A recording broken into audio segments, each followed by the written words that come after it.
on the top, and nothing's gonna tell me to stop. Oh, push me through the fire. All I'm gonna feel is the heat burning underneath of my feet. Ooh, so call me crazy, tell me lies. It won't stop me, watch me rise. No more anchors holding me down. All I need is more. One more hour, one more minute, one more chance for me to win it. Yeah, I want more.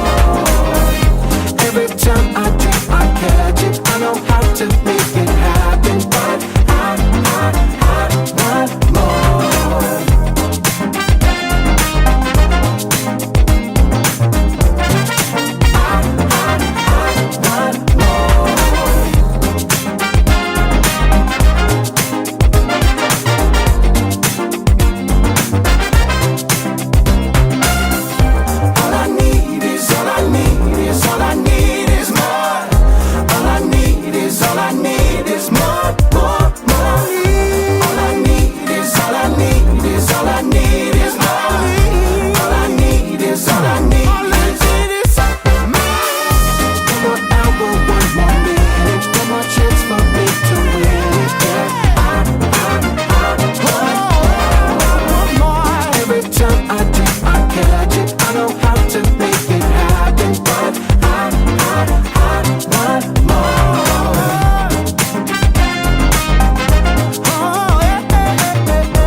Welcome to the new Chess24 playing experience. Play in light mode or dark mode.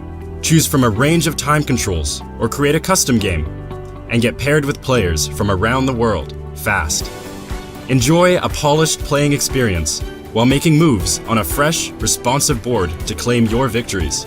Train and improve with over 80,000 puzzles. And that's not all. Download now and discover what more you can enjoy in our brand new app.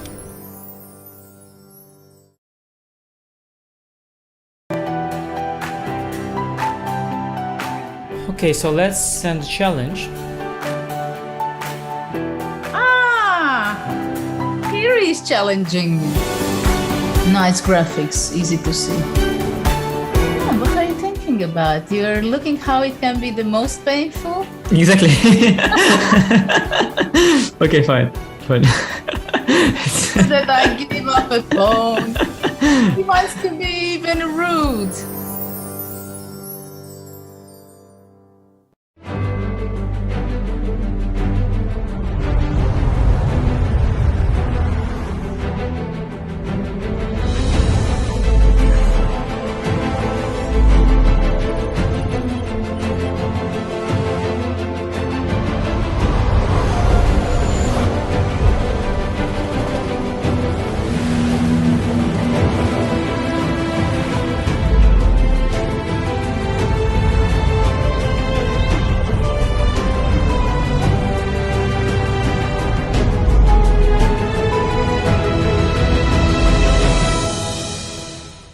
Today, more than ever, when the world comes together to create a better tomorrow.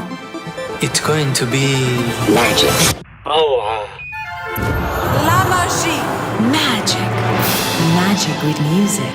With architecture. With colors. Magic with celebration. With your safety. From here. There. And everywhere. For 6 whole months, day and night. Join the making of a new world, starting October 1st.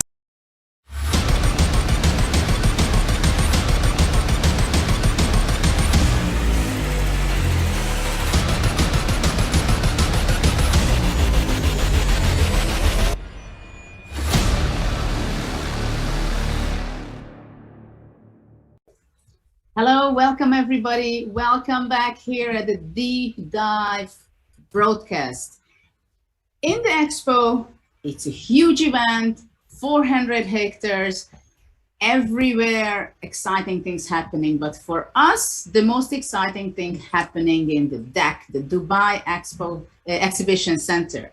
The Dubai Expo, it has three parts: sustainability, mobility, and opportunity. And of course, they play in the opportunity district. I'm so happy that Anish, you're with us again. And hi, my first question will be to you. Is Jan going to be able to create opportunity in that district? Thank you. Yeah, there was some sustainability in the last game, but opportunity is a whole different story. And it's not going to be easy. It's not going to be easy. The wind is not in his back currently. And Magnus shows excellent form, excellent preparation. Seems almost invincible at this point. So it's going to be hard. But I do have one flashback to the World Championship match between Kramnik and Anand, that Kramnik lost to Vichy rather convincingly. Somehow things really went against him there. Nothing worked. He just had all the prep that could go wrong, but it did go wrong. He also blundered a few games. But in that World Championship match, he was down by 3 points. Very similar situation to now, and he did manage to come back in one game and prolong the match for a little bit more. So maybe we'll see that. Let's see. I think we will root for Jan, or some of our viewers and the Nepos fan, of course, because he plays so good chess. We've seen so many great games by him. He's energetic. He has these great dynamics in his game. He has some spectacular moves done also in the candidates tournament. But somehow, after game 5, he collapsed in game 6. Do you think it's the problem of his, well, actually Magnus said it, right? Also that for Jan, this is a problem, that when something goes wrong, it can go really wrong afterwards. Do you think he did not prepare enough on this field? He should have been preparing more on this, how to handle if something goes wrong in the match? Yes and no at the same time. Again, as I mentioned previously, Jan is the kind of player who, if he does get a chance, he strikes, and if he would have the lead, he would have the confidence and the courage to just keep on going and get that title from the hands of Magnus. So we had seen the flip side of the coin. We haven't seen the other side where Jan could show his best characteristics. I mean, we always talk about Sergei Karyakin, for example, who did a tremendous job of almost winning the title, but the reverse thing happened there. He was up by a point. He showed incredible tenacity. He never lost patience. It was Magnus who actually cracked first and overpressed. And after grabbing that first point, Sergei came very, very close. But at the very end, Magnus took it away from him. So it's never easy. There are all kinds of scenarios and it can always go wrong. And you cannot anticipate everything. And yes, as it happened now for Jan, it's very, very hard for him. Very hard for him. It is hard for everybody to come back from upsets. But for him, it seems that the lows are even lower. But again, it just worked out this way. It could have gone differently. Jan will, even if he isn't able to come back in this event anymore, he will come back to play the candidates and maybe have another shot where he can use all the lessons he learned, and he will show himself from a better side. So let's not over dramatize. If we want to analyze a little bit the match, well, of course the score is incredibly convincing, 6.5, 3.5, which I think not many people thought that it will be at this stage after game 10. What do you think where Magnus was the best? If you have to evaluate, we have to divide preparation, team, psychology, determination, fighting spirit, mindset.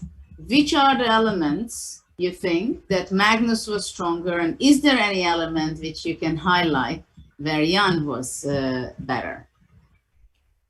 Well, in the match so far, we had seen Magnus being very, very level. I didn't see anything out of ordinary. Prep was very good, though. I mean, I think Prep was at least, to my mind, as expected / better than expected. I think the Prep has been actually really good. He managed to ask a few questions with the white pieces, which is nowadays impossible, almost impossible. And few times and earlier in the match, the Prep was very good. Unfortunately, he made a few small errors, and nothing was really made out of that. But like in the game 2 or 4 and so on. But he did have some opening ideas. So I think Prep was very good. That's for sure. Opening Prep. And otherwise, just very level play, no blunders, as far as I can see. I mean, some mistakes, but no real blunders. And the mistakes were always in the time trouble. And otherwise, yeah, just overall very stable level. I think he managed to, even when he was clearly exhausted, to pull himself together and go that extra mile. And probably that is the main thing that has separated the players so far. Do you think? Because I had some discussions with some people over here, how much better Magnus played so far in this match? Because I have a saying that I always say when people, they phrase you that, oh, you're so fantastic. Usually you're not so good as they say. And if you play badly, usually you're not so bad as it looks. And what do you think about the games itself? Let's say if we just observe and talk about the first 5 games, can we say that Magnus was better in the first 5 games? No, in the first 5 games, if anybody's level of play was a bit higher, maybe it was Jan's, although I think it was quite balanced, really. They made very few mistakes outside the game 2, because game 2 was the one with a lot more tension, a lot more somehow was happening there from the opening. And in that game too, we can sort of try to count, the mistakes. So Magnus was better prepared there. So you can't really say that. And then after the opening, Magnus made that one oversight, where he allowed knight ac5. After that oversight, he gave the exchange in a wrong way, according to the computer, but it's the logical way of doing that, so not a big mistake. And then he didn't make any more mistakes from his point of view, all the way until he just allowed Jan to make a draw.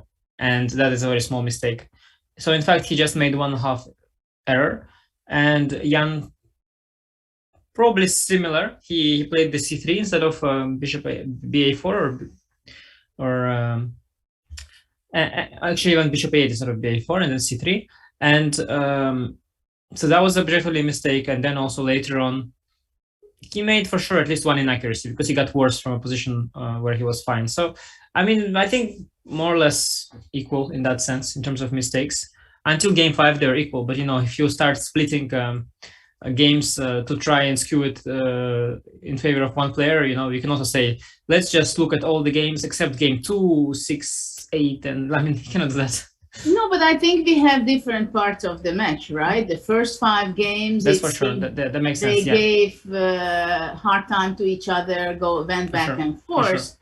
And also, I think many of us thought after game 5 that if Jan is really going to stick to this strategy, that he's not taking huge risks, and he just wants to show that he's very tough and he's not going to lose, we might end up having 10, 12, even 14 draws. But for me, it's so exciting what really happened there in game 6. Because I had the feeling when Magnus arrived to the game, now they are arriving actually to this game already, when Magnus arrived and sat down front of the table, he looked determined. But I think in that game already, it was Jan as well. Somehow both of them got to the state of mind that both of them thought that, okay, today we can move a little bit, expand and create more opportunities, maybe even to press a little bit and try to provoke the opponent with mistakes. Don't you think that both of them, they had this, they stepped a little out from this drawing? Yeah, for sure. They did. They both started taking a bit more risks there. But yeah, Jan just did that worse, essentially, and that's reflected on the score. And whether that is because when they were both tired, Magnus put in more effort, or whether that was because Magnus was less tired, it's unclear, or whether because Magnus is just the better player at this moment in time. It's hard to say, but one way or the other, when both said the fight is on, then Magnus prevailed. So whatever it is, I feel Magnus has shown a superior level so far with a margin, and I think the score reflects that. I mean, to be fair, from Magnus's point of view, there have been very, very few mistakes, very few inaccuracies. Like the one mistake, he overlooked knight ac5. Okay, you can overlook a move somewhere, and then he went on to fight. He didn't lose, or, he didn't just roll over, and he made an error in a time scramble of game 6, which was very complex. So from Magnus's point of view, he played, maybe for his standards, nothing exceptional, but in general, from a standard of a top chess playing human, he played very, very well. And Jan has made already 2 blunders. He had a blind spot for the b4 pawn in game 6 as well. So just I feel, well, as the match in the match, Magnus played significantly better, and we see that on the score. What do you think? Okay, game 6 was definitely a crucial game, and that was the game where you could see Magnus also to have this victory on his face. I mean, body language. It was a long game, 136 moves. It was so exhausting for both players that after that, because somehow I have the feeling that we had in this match the first 5 games. Of course, game 2 was very different. It was a little shaky for Magnus. So we have the first 5. Then we have game 6. And then somehow the third part of the match is escalating. I mean, it's very clear that also Magnus said it himself, that if there is no game 6, then there wouldn't be such a mistake, blunder done by Jan in game 8. How is it possible, or did you ever have something like that, that you made it was a very, very painful loss, and you make a strategy, or how you bring back yourself to the mindset that somehow you only focus the next one, and all those pains which was caused and the wounds, that you don't bring it to the next game?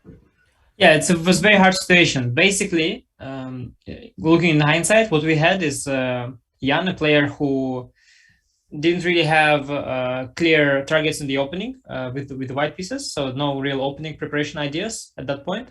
Then clearly very, very tired, bad mood, bad form. And in that situation, normally speaking, well, all the signs point towards, well, what should be your approach? The approach should be to do damage control, yeah? When you're tired and have no ideas, you should try to play safe, wait till you get a bit lucky break, wait till you regain some energy. At the same time, what the aspirations were to come back and win a game against the best player there is, who is well prepared. So, the weapons are not there, energy is not there, but the goals, or logically the goals, naturally, the targets that he had to accomplish, achieve, were to suddenly beat Magnus, who is in good shape and well prepared. So in that moment in time, yeah, these 2 things just clashed.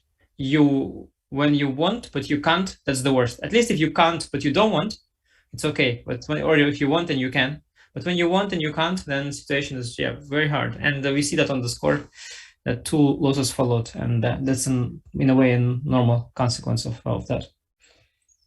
Can we say that that Jan should be working on this very hard, that he should analyze himself, understand himself, knowing himself better to be able to handle it better, for example, such a situation?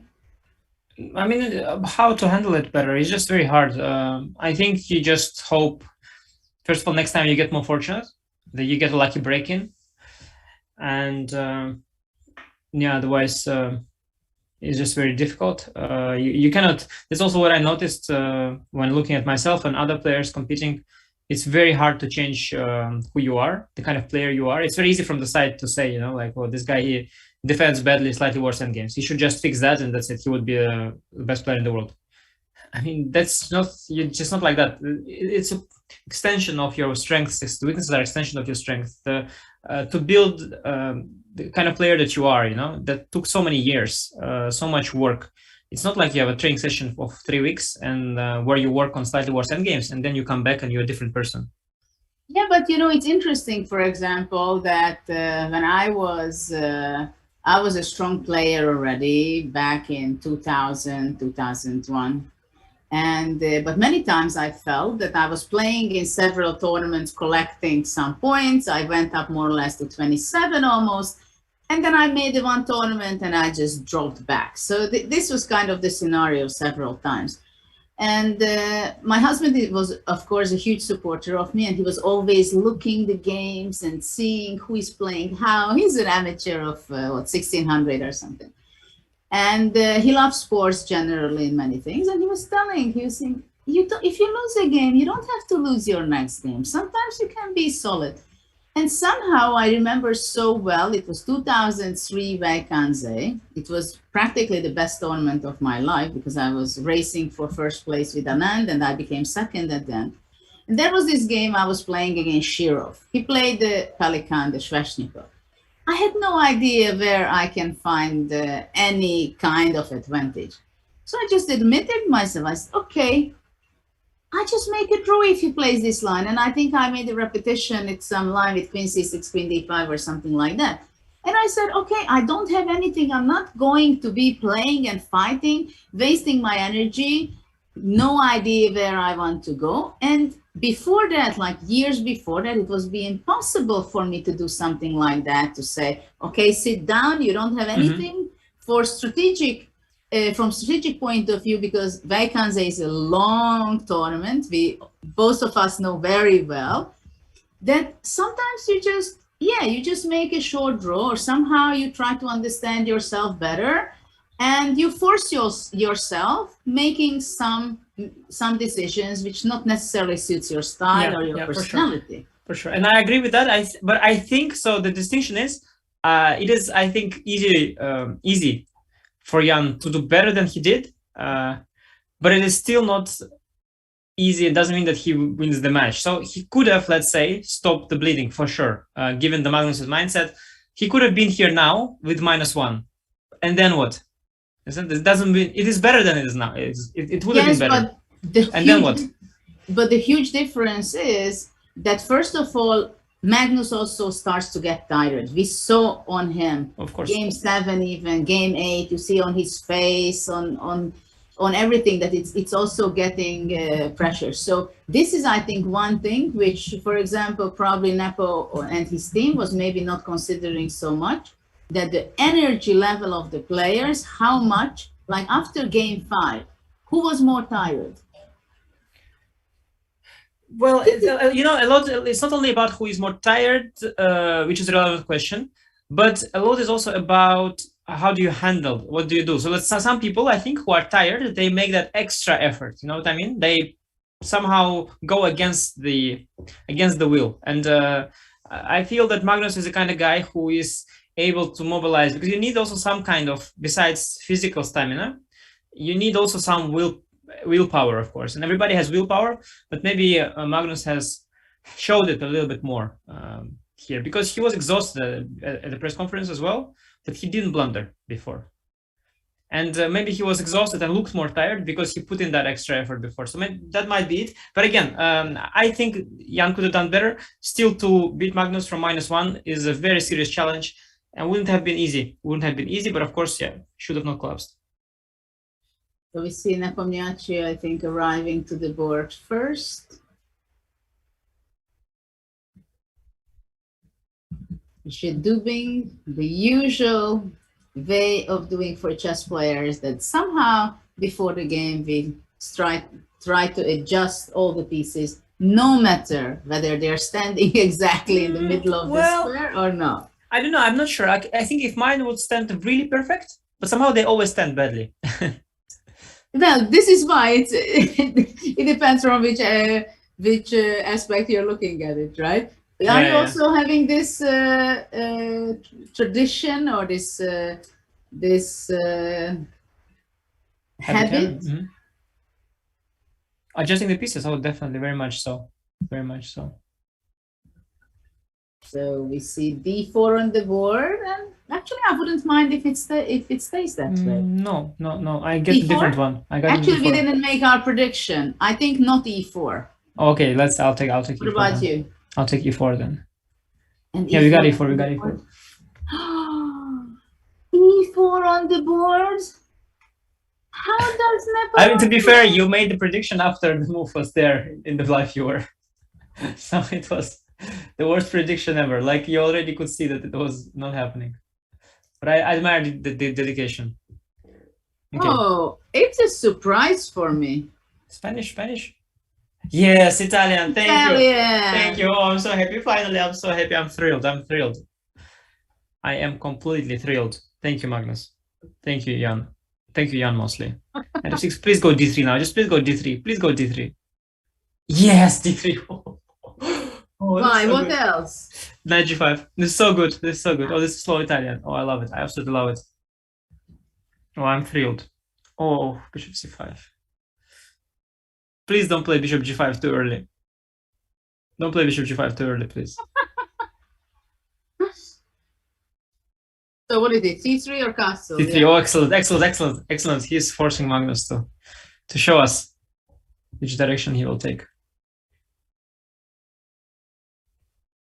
Now already Black has the choice to go d6 or castle first. Yeah, but okay, Magnus is very much prepared on this, or should be prepared, right? Should be prepared for sure. Oh, excellent. Of course, when you really need to win, you play the slow Italian, obviously. What else? What else? D6.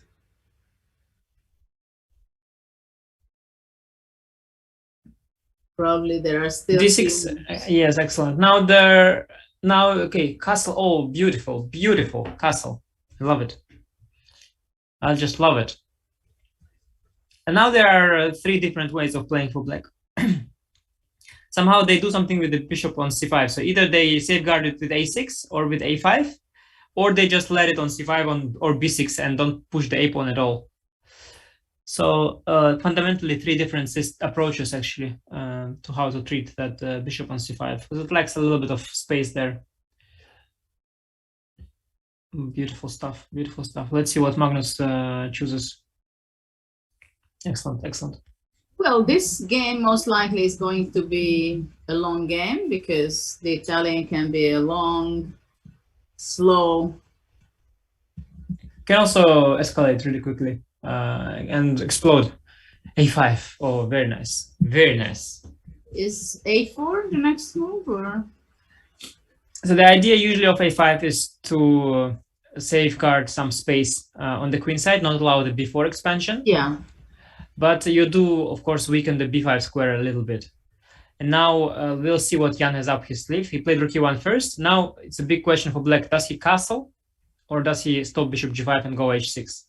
I guess given the match situation after castle, likely Jan intends to go bishop to g5.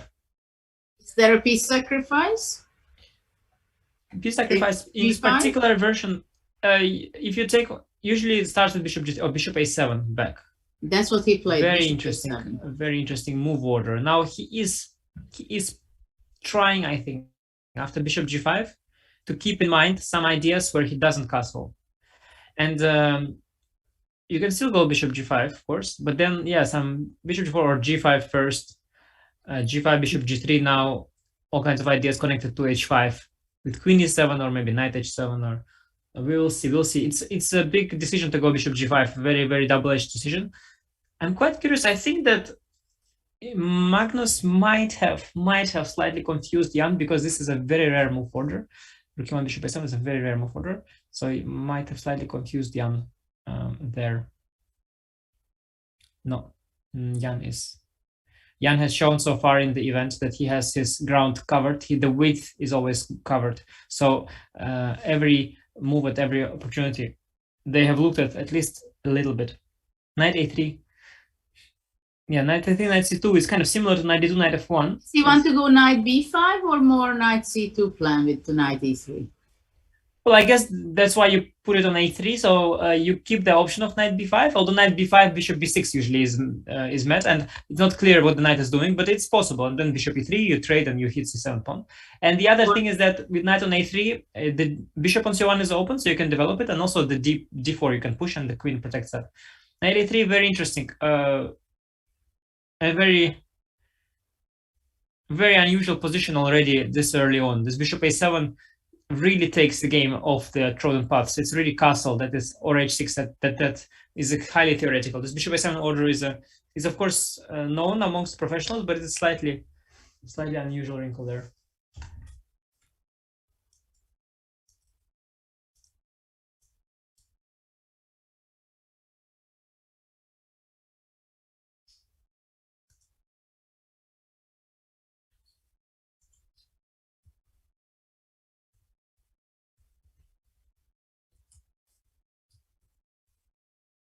Interesting to see that it seems like Magnus goes in Deepening. Can you check how many games or what was happening up to this point on knight a3? Let's check.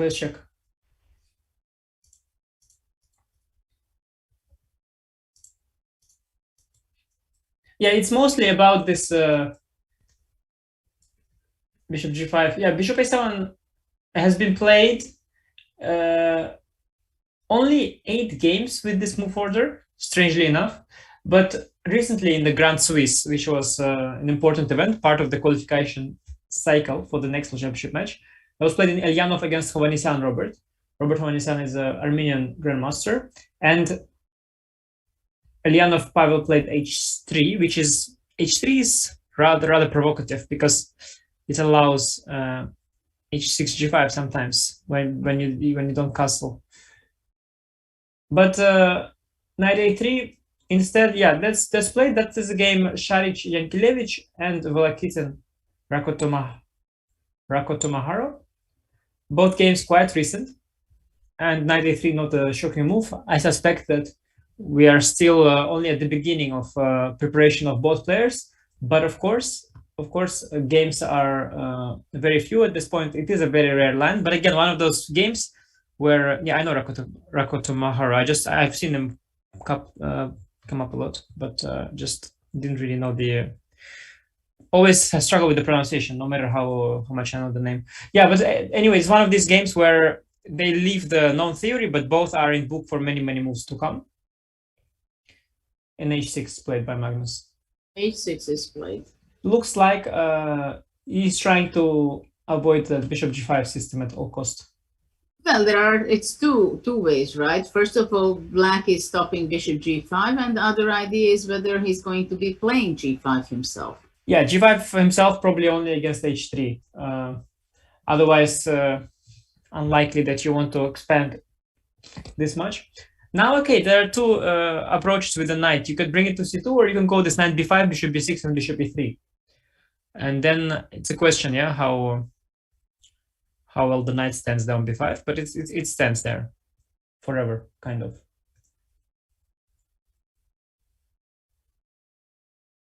For white, d4 is not a move to make. It's too early. D4 after knight b5, bishop b6. But d4 is always possible, I think. It's just that after d4, you don't really want to go d5, right? Next, so it's not entirely clear how to proceed. And knight on b5, it doesn't contribute to the e4 pawn defense. So let's say maybe I castle and then rook e8, and the e4 pawn is a bit weak, maybe. The knight on b5 here seems kind of slightly off, no?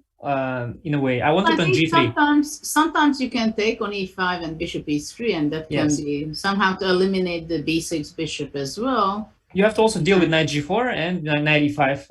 After knight e5, you have also c6. I mean, knight g4 is also a question. I don't know here in this particular version. True. Yeah, usually d4 is not something that you want to do so fast in the Italian. Well, you can sort of play d4, but it's not an achievement by itself. Yeah, it's sort of a statement, and then you have to back that statement up somehow. And as we know, pawns never move back. Exactly. And you weaken the e4 pawn, of course. So every pawn push somehow weakens something.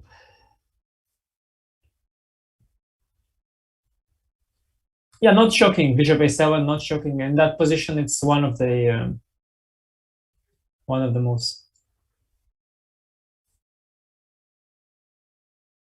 I do think, though, in my course, I'm not sure if I mentioned it actually. Maybe I didn't. Interesting. Yeah, knight a3 is an interesting approach. It's knight a3 that he played, was not a given. He had options at that point. Definitely had options.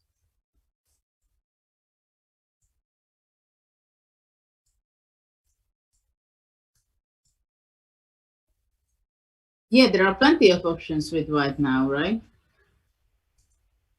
Well, of course, h3 is probably not. I mean, h3 would be kind of a suspicious move to g5. We can nail this one, right? Yeah, although it doesn't seem to be so bad in this version. So let's see. How strangely Magnus left. Look at the chair completely turned around. Yeah, that's always happens, and I don't think it's accidental. You give a little spin to the chair as you leave, and by the time you leave, it faces with the back to the opponent. I've had it happen to me also a few times. It seems to be a very pleasant view from Jan's perspective, isn't it? Yeah, although on both sides of the chair, there are just probably sponsors written, so one way or the other, you're staring at some brand. Actually, g5, h3, g5, just to, yeah, it's not the end of the world. Knight b5 here, bishop b6, and now knight h2 is possible. Okay, and after rook g8, bishop e3 there is. I neutralize the bishop, and often when you neutralize this bishop, it's not so deadly, yeah, the attack.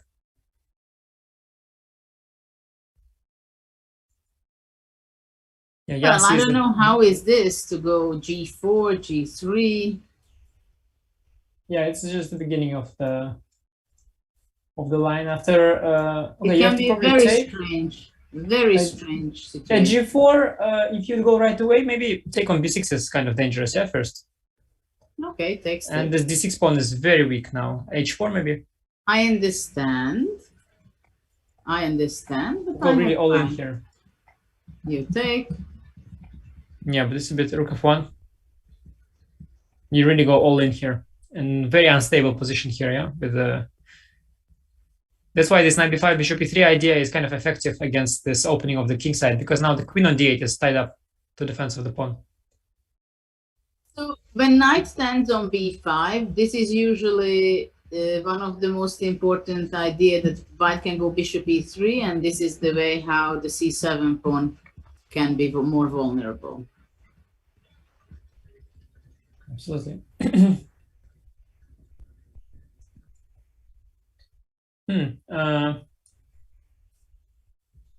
Curious why knight a3 came so quickly, but the next move isn't coming.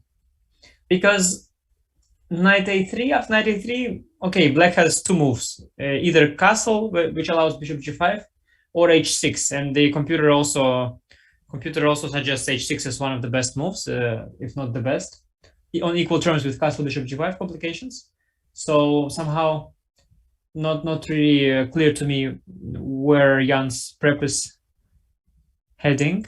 Maybe he has a few options, maybe he is a bit vague about it. Okay, you can also just start playing. To be honest, you can also just play these positions, yeah? Let's say you go knight c2, bishop e3, you trade the bishop, you can just play it over the board. Not so much going on, but also not too risky for white.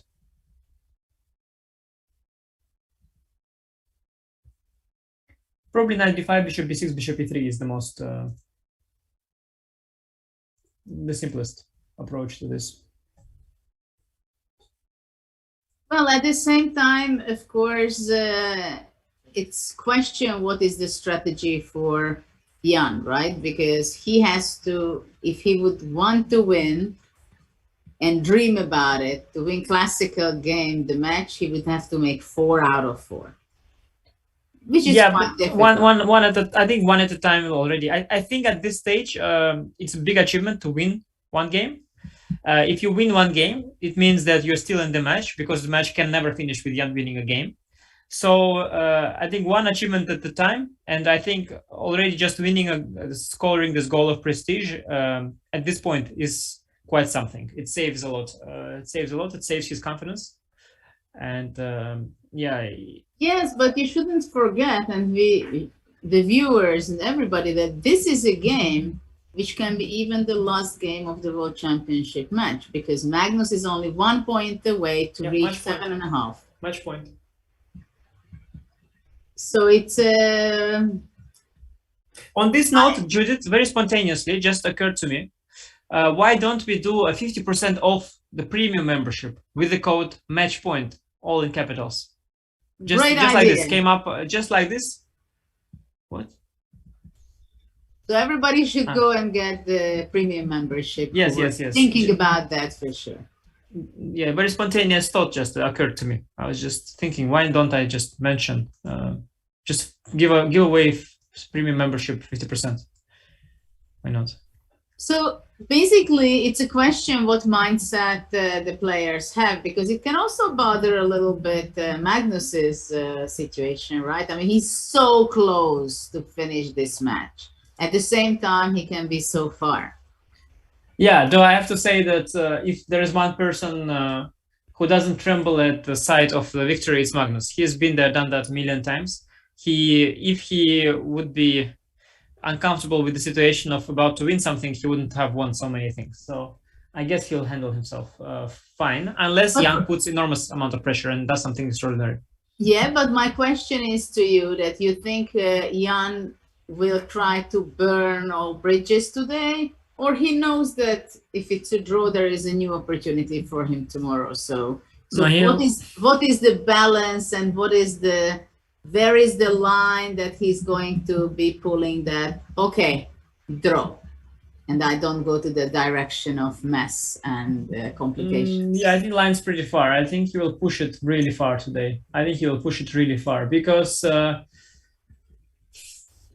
tomorrow is going to be very, very hard. The main problem is what opening to play, even to play for a win. And he's been thinking about it already for so long, and they clearly don't have a good option in mind. Otherwise, they would have already used it. They're quite desperate. I mean, it's a very unpleasant, and he still wouldn't have won a game. So there would be no inspiration, not much self-belief, no weapons. Now, today, honestly, last game I said he should just make a draw, and he did. But today is really a must-win. We have to call. I mean, it's better than suiciding at some point. Just take a draw. But if you have a choice, you have options to press as far as you can, you have to press as far as you can. That's for sure. And he understands that. There's no way around it.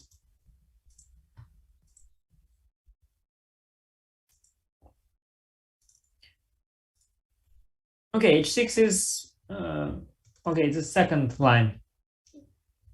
Let's say if we take Stockfish, short castle is the first. h6 is second line, and let's say this is very obscure, so maybe he is kind of out of book. That's possible. He might just be out of book.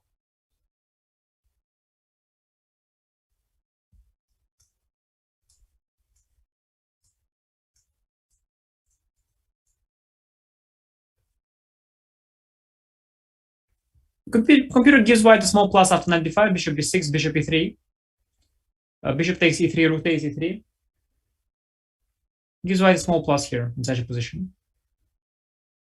Is there another way for white to mess it up a little bit, to make more complicated, that you don't start exchanging any piece? Yeah, I think not really. I mean, I don't see a good way. I don't see a good way. I think you have to trade the bishop on a7. Basically, there are two, in this position with the knight already on a3, I see just two plans. Either you trade the bishop on e3 with knight b5 or with knight c2. So it both makes sense. You can take recapture on e3 with the knight, or you like the knight on b5. Depends. Computer prefers knight on b5. And the other option could be to go d4, like you said. But with knight on a3, I'm not sure. It's possible. It's possible. Yeah. Otherwise, what plan? I don't see like how else to. You can bring the knight to g3 usually, but knight from a3 cannot go to g3. And bringing knight to e3 in the way of the c1 bishop is very ugly. You don't want to do that. So I see, honestly, unless you go d4, which I doubt, either knight b5, bishop e3, or knight c2, bishop e3. And okay, there's life. Even if you trade the other bishop, there's still life in the position. And isn't there an option to play bishop b5 and knight c4? Yeah, it sounds like you finally regret playing the Italian and you want to play the Spanish, yeah?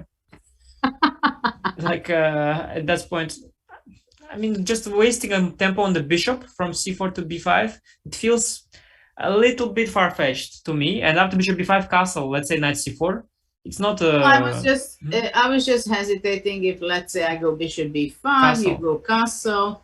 I even just take a knight c4 to have some this. Yeah, but then it reminds me of, you have that line in the Berlin where they go bishop b5, d3 in Spanish, and then they take bishop c6. Here, black made all the same moves with, okay, a5 or a6, whatever. a5 is a good move.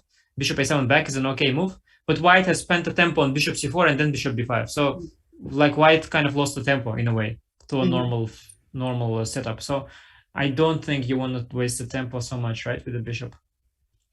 Okay, so now the big question is if he's going to be continuing knight b5, which actually looks the most natural move after knight a3, right? Knight c2, bishop e3 looks to me very normal. I could see myself playing knight c2, bishop e3 as well, and take on e3 with the knight. I could easily see myself, and there's nothing wrong with that, by the way. Really nothing wrong with that. It's a valid plan. But the engine slightly prefers that knight on b5. That knight on b5 is a very strange piece. It has no like future. It's already on its future. And if ever it gets kicked back with c6, it has to go back. At the same time, it does apply pressure on c7, and it sits there very nicely. Like no one with knight on c6, nobody's touching it. So it's a question. I don't know. Knight on b5. Okay, after knight c2, let's go. I just go castle. Bishop e3, I guess. Bishop e3. Let's say knight e7. If I just go very simple, you're gonna take and d4. You know what? I take. No, I take on e3. It's similar, yeah. Either you take or I take. I bring the knight to e3. No, the only thing that the e4 will be hanging if you play d4. You don't want me to play d4, yeah? Yeah, and then knight to e7, let's say, yeah. Yeah, there are plenty of such games in the, on a high level, in all kinds of versions similar to this. And then they bring the knight over to g6. White, maybe I can play queen c2, d4. But having traded the dark square bishop, it's very... I'm not sure I cannot go c6 and give some hard time for you. d4, let's say. Can't I go d5? Yeah, they do that sometimes. And then they go ed, cd, bishop away, e4, knight e5. Vichy has played like a million games like that. They're in the base. Ed even. You want to trade everything. If takes, then you take on e5. Oh yeah, sorry, I just can go... I thought e4, maybe e4 first then, let's say. But yeah, it's... yeah, then Vichy went like 95, CD, bishop away, and the Vichy has like 100 games in Blitz and Rapid and whatnot. Then you play for f3.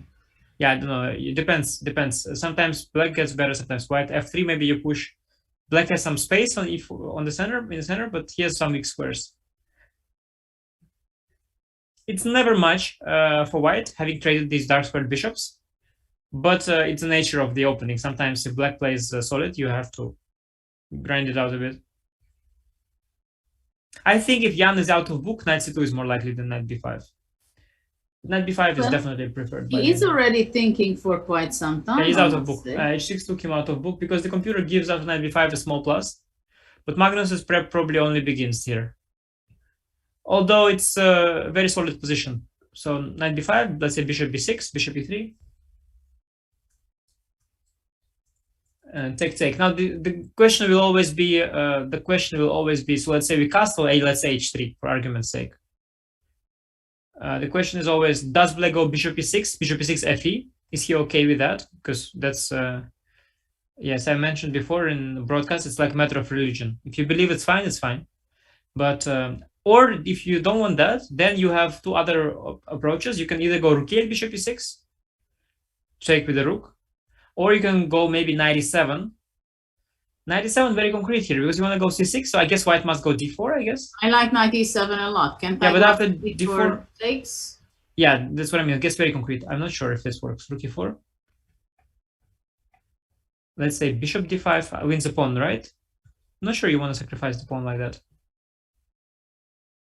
It's a pawn after all.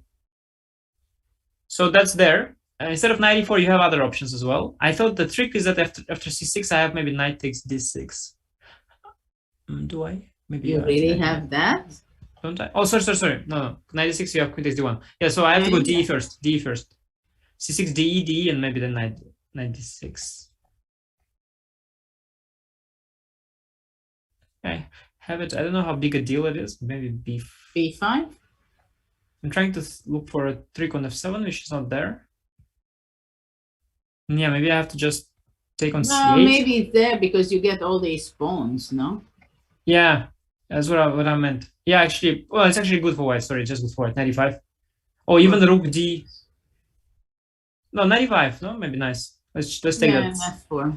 That's it to play it. Yeah. No, I kind of Knight d3 also. have a good feeling for how humans who are unprepared to think. Knight c2 is a safer approach. That's what he went for. Because knight b5, see, if you don't imagine, yeah, you don't know the position. Knight b5, it can backfire. Knight e7, c6, it has to go back. So knight c2 is knight c2. You know, no matter how, like knight c2 bishop e3, you know that it's okay. You just know that like it's equal-ish. Maybe white is slightly better, maybe not.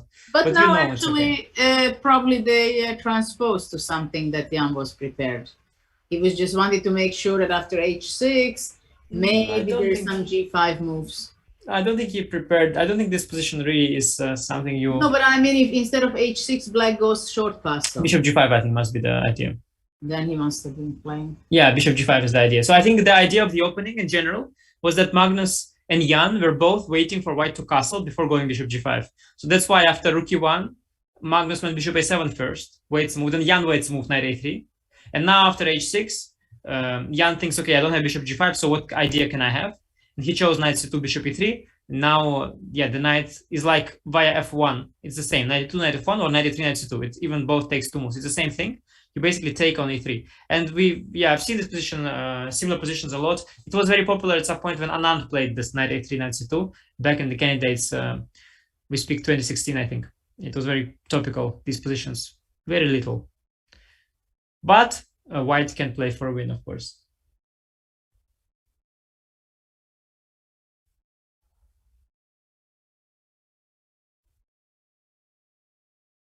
Interesting how black will react on bishop e3. Whether is he going to capture it? Most likely he won't, I guess.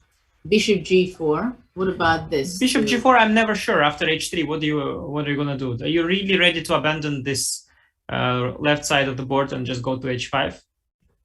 Very risky when the pawn's on d3 to send. Look, now take knight e3. I don't know, very risky. So, okay, not very, but still. Yeah, somehow it feels like that the white squares are very far from the bishop on h5 to be exactly. At the same time, if you do get knight e7, c6, and maybe d5, it could also work, but it's a risky approach. I don't think you send the bishop ever to the Magnus will ever do that.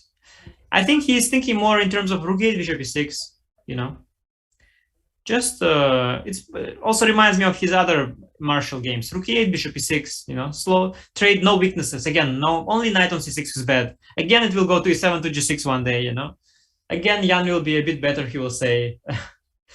He says, Jan is a bit better. He says white is a bit better in such a way that it's okay, like a bit better, but okay, what?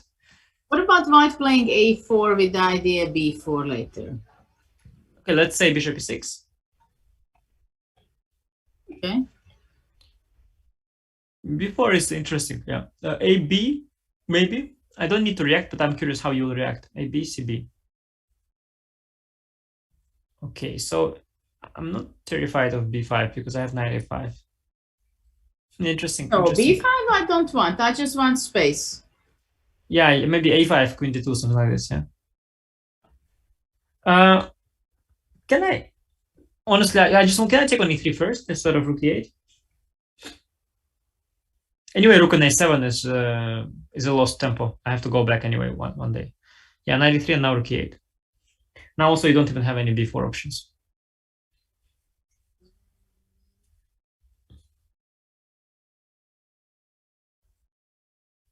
So little this position, by the way.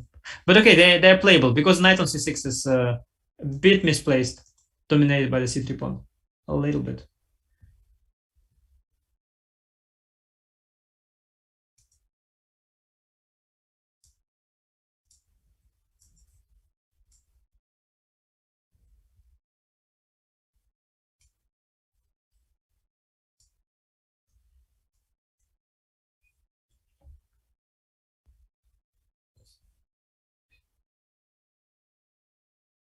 But also, instead of knight e3, do you think rook e3 is possible with the idea trying to go d4? But that makes knight on c2 look so strange, right? It just had that one square, and instead the rook is there. Said knight on c2 somehow, I don't know. But I see what you're trying to do, of course. And you can I even push d5? Ah. No, I'm not sure it's good. I'm just curious if I can push.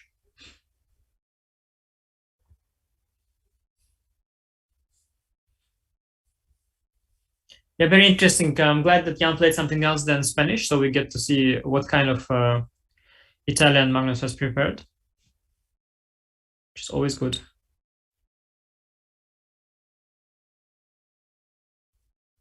Yeah, somehow I don't like when I allow d5. So knight takes, rook e8.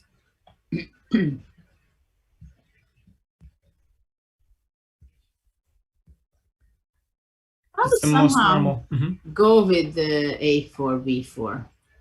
But now it's not easy. I could go b4 immediately, though it looks a little not so comfy for white. Sorry, but before immediately. Wow. Yeah. Yeah, let's show the trick you have in mind. My A, B, C, idea B. is Very skeptical about before, but the idea is this. Yeah, quite nice. Oh, right away. Yeah, I thought bishop f7. This right away is also possible. double attack. Even stronger. Yeah. Yeah. So b4. Let's see. Interesting idea. So A, B, C, B. Maybe bishop g4. Yes, and you want to. Sorry. Knight is on e3. You can just take it. I'm not sharp today somehow. Bishop e6 maybe simply. And then I believed you. Yeah, I just didn't realize you can take with the knight on e3 on g4. A bit of an off day. Okay, queen b3. I have to be honest, I've never seen this before played in this kind of position, but it actually looks very interesting. By the way, just to show different kind of ideas that black has, instead of rook e8, bishop e6 setup, let's go back to the position on the board. Because if I look at our broadcast, I think the computer says, does it say a4 or is just, am I misreading? No, right away, sorry. Instead of after bishop e3, right away. Yeah, a4, yeah? This idea is also very valid, of course, grabbing more space on the queen side. a4. No, it makes sense. Yeah, why not? Just grab, because you always want a4 before, yeah? You want your space. Okay, no problem. I also want my Don't space. worry. I go b4. One small pity is that after I can only take en passant once. I wish I could go bishop e3, knight e3, ab, but it's not so easy. So I have to go ab here. Let's do that here. And now bishop e3 is rook a8. So that's a small pity, but I will develop the bishop. Let's say bishop g4, maybe. Maybe to d7, yeah? Yeah, maybe like to d7. Anyway, after h3, I'll go back. So you go only to d7? Yeah, let's go to d7. And then b4. Okay, b4. Yeah. I like space advantage. b4, interesting.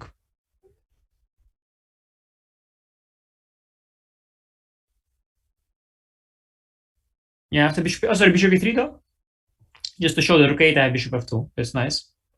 Okay, this I'm not going to be blundering a pawn. No, so knight e3. Knight e3. Okay, let me take on a1, I guess. Mm-hmm. Queen a1, yeah. Usually the side that has less space, kind of black here, is happy to have traded off some pieces, yeah? Pair of rooks, pair of pawns, and pair of bishops. Still, the question is, am I fully equal or not? I think I'm not far away. Let's say 97. It seems very pleasant for white. Queen a2.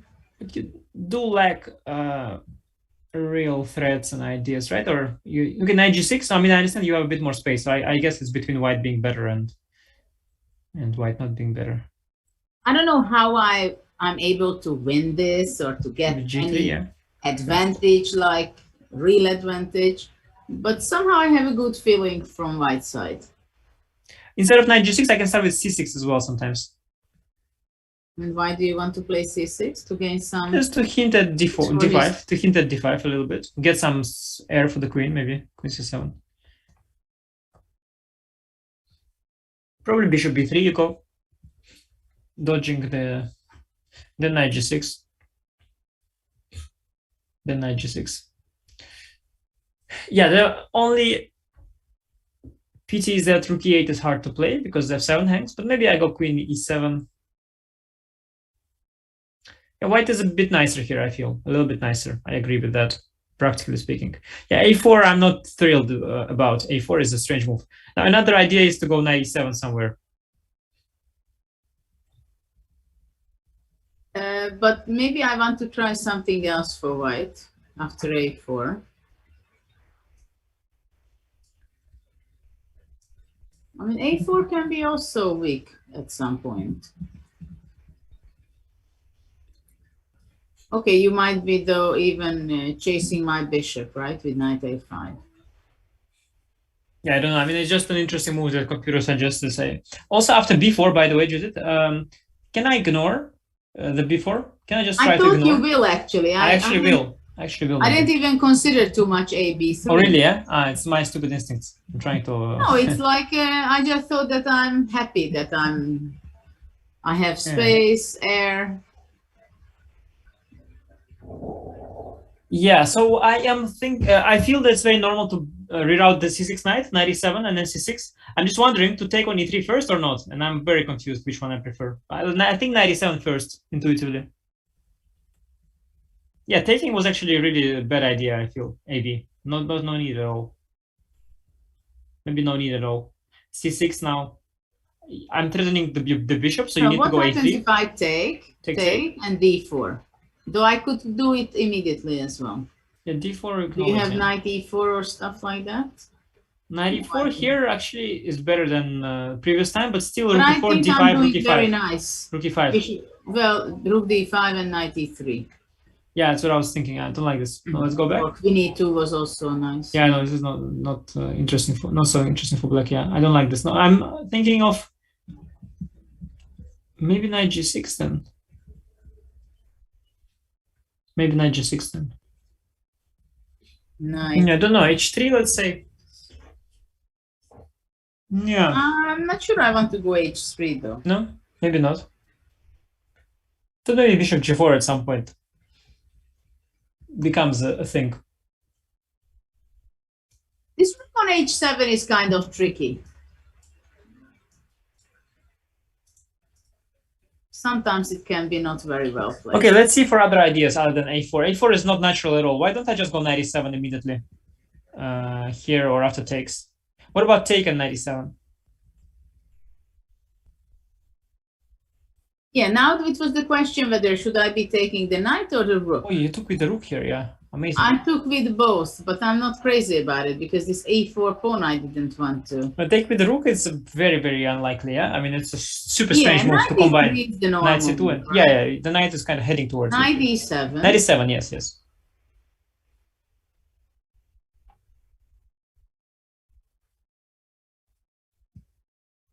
Yeah, to be honest, I don't see why I have to spend so much energy like rook e8, bishop e6 to trade off your bishop, which is kind of a little bit misplaced on c4, getting hit by d5.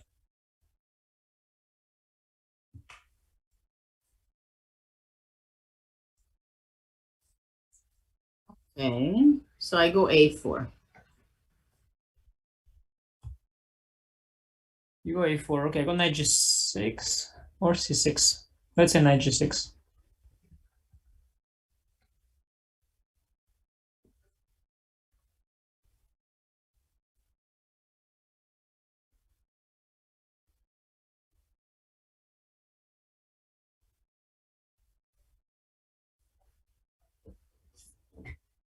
Knight g6.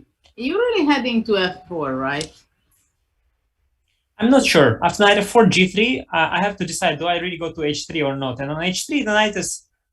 It's okay. Like, I have an idea to go knight f4, g3, knight h3, king g2, knight g4. You know what I do now?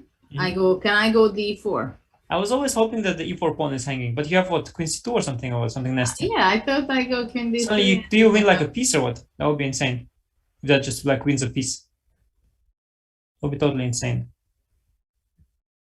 Yeah, it's close to winning a piece. And then knight f6, d5 I have, but it's not a happy solution. Yeah, that's what I was thinking. What is this? Because yeah, but it's not a happy solution. You just go queen away and...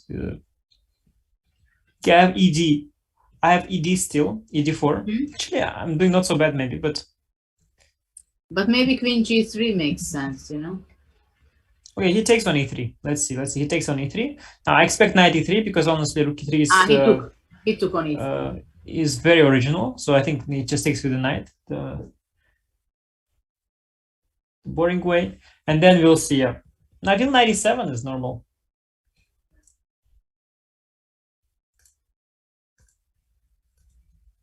So far, Magnus has used this idea a lot in this match. Rerouting that bad c6 knight to g6. He used it already a couple times. It's the most standard thing in the world. Knight e3. Do you think there is something else which Magnus can have in mind than knight e7? Rook Yeah, there are e8, many. There is a lot of room bishop for. e7. Yeah, a4 again. Bishop e6, bishop e6, f e6. You can always go, always if you want to. It's a matter of just deciding to. Okay, rook e8, bishop e6. He went. It's very much Magnus's style. It's the most solid option possible here, and given the match situation. But you know that it's not the end of it. These positions, yeah, it's just the beginning. Once we trade the bishops, I've had these positions a lot with both colors. Just the beginning. Game only starts. Also, bishop e6, bishop b5 is there, no? Simply. What about queen c2, A4? bishop e6? Queen c2? Queen c2 I prefer, yeah. a4, I don't know if I want to commit. Bishop e6, I can go bishop b5. Go bishop d7, I want. So much effort to trade my bishop. And okay, let's say I go... Yeah, and next you go knight e7. And I go bishop c4 back, maybe. We I have think at a4 on the board. Okay, that's fine. That's perfectly fine. Maybe black will not go bishop e6. No, but why didn't he play rook e8? He'll go bishop e6. And why to play rook e8 if you don't go bishop e6? So, okay, bishop e6, bishop b5. Bishop I go d7. d7. And then you go knight e7. You want to gain some time on that. What about queen b3? What's your idea? Knight e7. Bishop c4? Okay, I'm not threatening... I'm not, yeah? Yeah, I'm not threatening the b7 pawn because of a draw with rook b8. At least the draw, yeah? Rook b8, rook a8. And that's not desirable. But I think it's a queen. Like when I say at least rook b8, rook a8, but actually just loses a queen. That's at most, guys. At least is a draw. At most is losing a queen. So that's there. And yeah, let's not do this. But still, queen on b3 is active. So maybe I like the queen on b3. So bishop c4, rook f8. Can I go for d4 ideas? I'm not a big fan the way I played with black, that rook e8 was played and now I had to go back to f8. Yeah, but at the same time, queen on b3 is maybe a bit misplaced as well. I'm not sure it does so much. d4, I don't know, d4 ed. And knight e4. Finally, you can take on b7.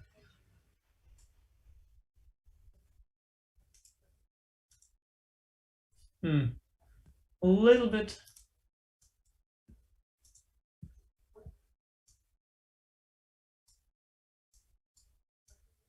I don't know.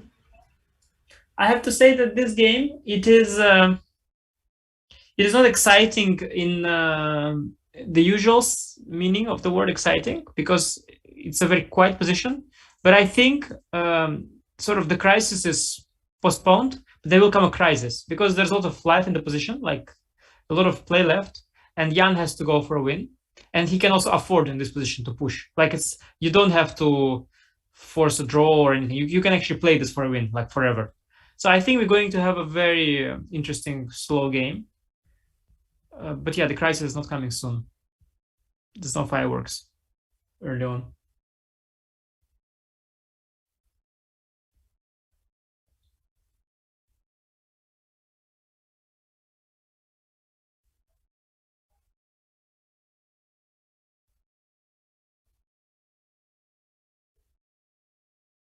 Why do we have something? Oh yeah. Yeah, so a4, yeah. I think bishop e6 is like, what else? Why to play rook e8? So why even to think now? Just go bishop e6. I don't see any move.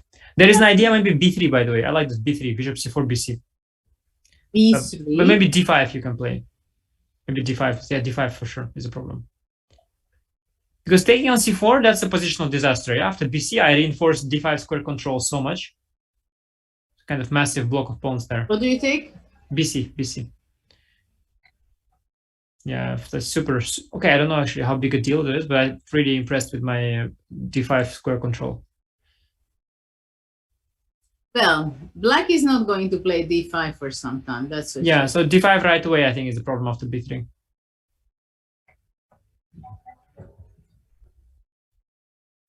And instead of b3, I can also try to allow dc, like let's say queen c2, I can try to go. But again, maybe you want d5. Actually, queen c2 is interesting. He might play queen c2. d5, bishop b5. e5 pawn is a little bit targeted there.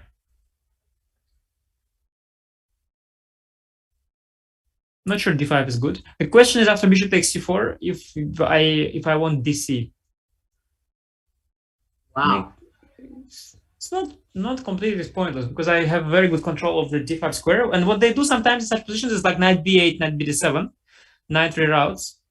And then usually as long as you have the control over c5 square with black, you're doing okay. Knight d7, then b6, then g6. Yeah, you stay on, yeah, I don't know. It's okay for black, g6. I don't know, somehow bishop b5 is very much inviting after bishop e6. Always, yeah, always. And then bishop d7 back. It's like a standard procedure. Standard procedure in these positions. I don't know why Magnus is thinking. Going b4. For now, I cannot. You want b4, yeah? Somehow, but it's not easy to get there. So okay, queen c2, queen d2, queen c2. Queen c2, knight e7, I guess. Okay, bishop c4. Yeah, knight g6, I guess.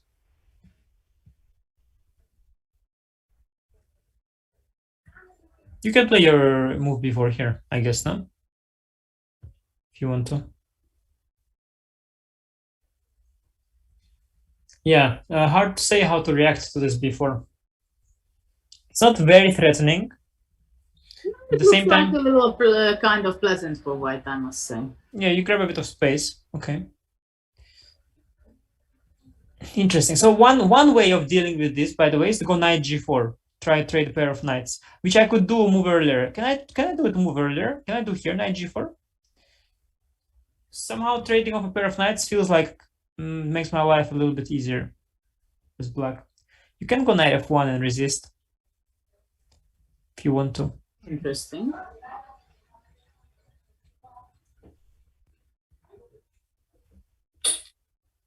Yeah, I don't know. I mean, the one thing though I should say, if I go knight g6, let's say, one important thing I should say is that if you go h3 now in this position, it could sometimes be a big positional mistake in this particular position, because after knight g6, h3, I had seen this before with the bishops traded, which is very important. Dark square bishops traded.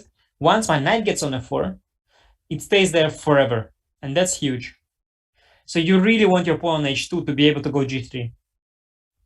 So in these positions without dark square bishop, going h2, h3 could be a very serious inaccuracy. But I think now you highlighted a very important moment. So whoever is watching, they can learn a lot from your observations. And I think this is so interesting, and it's so easy to play in such a position after going knight f1. Just whatever black is playing, okay, I push h3, I want two tempes, right?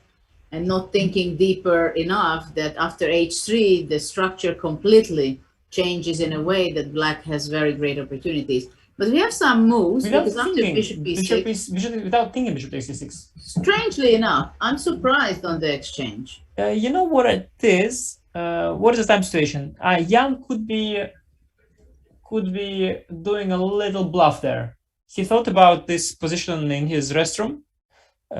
He thought about bishop e6, so it's the only move by far. He made up his mind, and he played it instantly to give Magnus that little thought that maybe, you know, Jan remembers that he's sort of in prep. Because Magnus doesn't like this, Magnus never likes opponents in prep. Magnus is like, it's the only thing he's afraid of. Because he's not afraid of other humans, he's afraid of engines. He's afraid of prep. No, really, like when I played him, like if he thinks I'm prepared, suddenly like he changes, yeah, like from he becomes like you know, the big monster suddenly shrinks. But no, this is not it's not prep. It's just Jan making Jan thinking at his opponent's move and making a quick decision. I don't know why he took so quickly. Bishop b5. Bishop b5 was a very, very valid approach as well to consider. Queen b3. He wants to be extremely solid. So the rule, It has its point, actually. Very much. I like when the knight can even come to d5. Yeah, but I will trade it off, not right away, but with either rook e8 or knight e7. So what I usually know about these positions where you trade both bishops. So one thing that's important is that black's got his pawn on a5, because very often you have pawn on a6, and then white has pawn on d4, and white has a little bit of space there. And if white has some space on the queen side, he's a little bit better. But with pawn on a5, it is neutralized. At the same time, the knight on e3 is better than the knight on c6 still. Knight on c6 is kind of a bad piece. Yeah, rook b8 is no, maybe not necessary. I'm not sure if rook b8 is necessary. But what do you want to do? Yeah, I'd like to deal with the threat of queen b7 with the more elegant fashion. First of all, I think b6 is better than rook b8. At least I stabilize the pawns there. Secondly, I'm wondering about knight e7, queen b7. I have some options maybe, but I don't yet see it. But I maybe have something. d5, you have queen b3. Rook b8, you have queen a6. There is rook b6 again.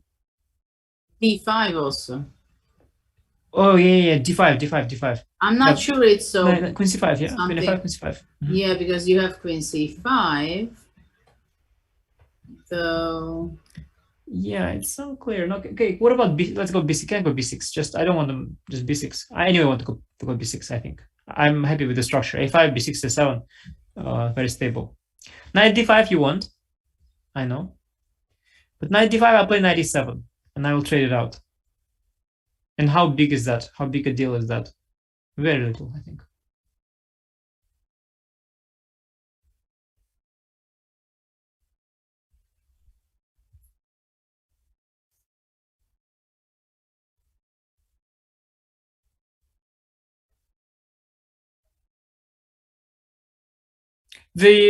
On our broadcast, the computer likes knight e7, by the way. So he sees something after queen b7. He sees something after queen b7. Which d5 is immediately. d5, queen b3. No, you can regain the e4, but maybe then. But the e4 is hanging, right? Yeah, I thought I have some continuation, but they have knight c5. I don't know. It's not clear if it works for black. Rook d1 first also. I don't know. Maybe it works for black. I don't know. But queen b7, rook b8 was also very, very interesting, these variations. Can we go over that again? Knight e7, queen b7, rook b8. What do you do? Sorry. Knight e7, queen b7, rook b8, just once again. Yeah, so I think queen a6, yeah, because queen a7. I can go queen a7, why not? Yeah, you can, but I was thinking about now knight c6. Queen a6 and d5. Very ed, yeah, ed you have. And knight d5, you even have queen c4 or something like that at some point. Okay. Sorry, queen a7, I can go to k8 back. It doesn't make much. It doesn't have relevance. I can send you back. So queen a6 is the only attempt to play for something. So let's think now.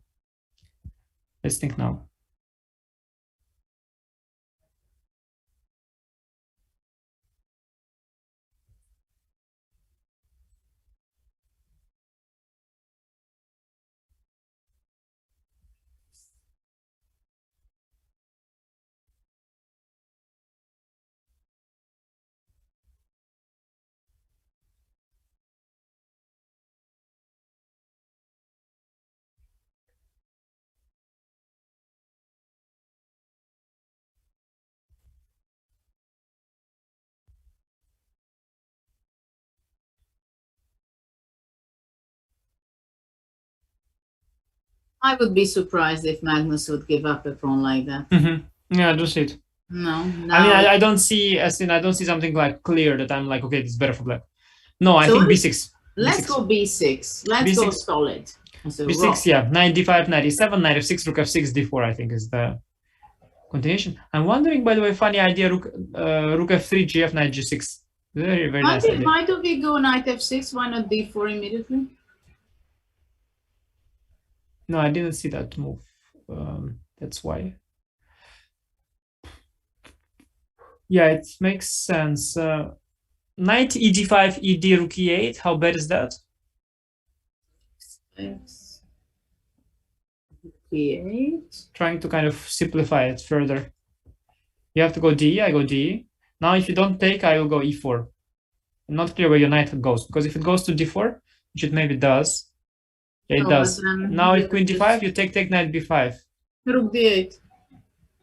Yeah, I have rook takes d5, but you have also c6 maybe.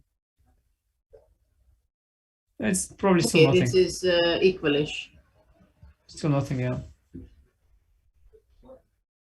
It'll be slightly better for white because of the queenside pawns. F3 maybe, but very little. F3 actually here. There actually I'm better. F3.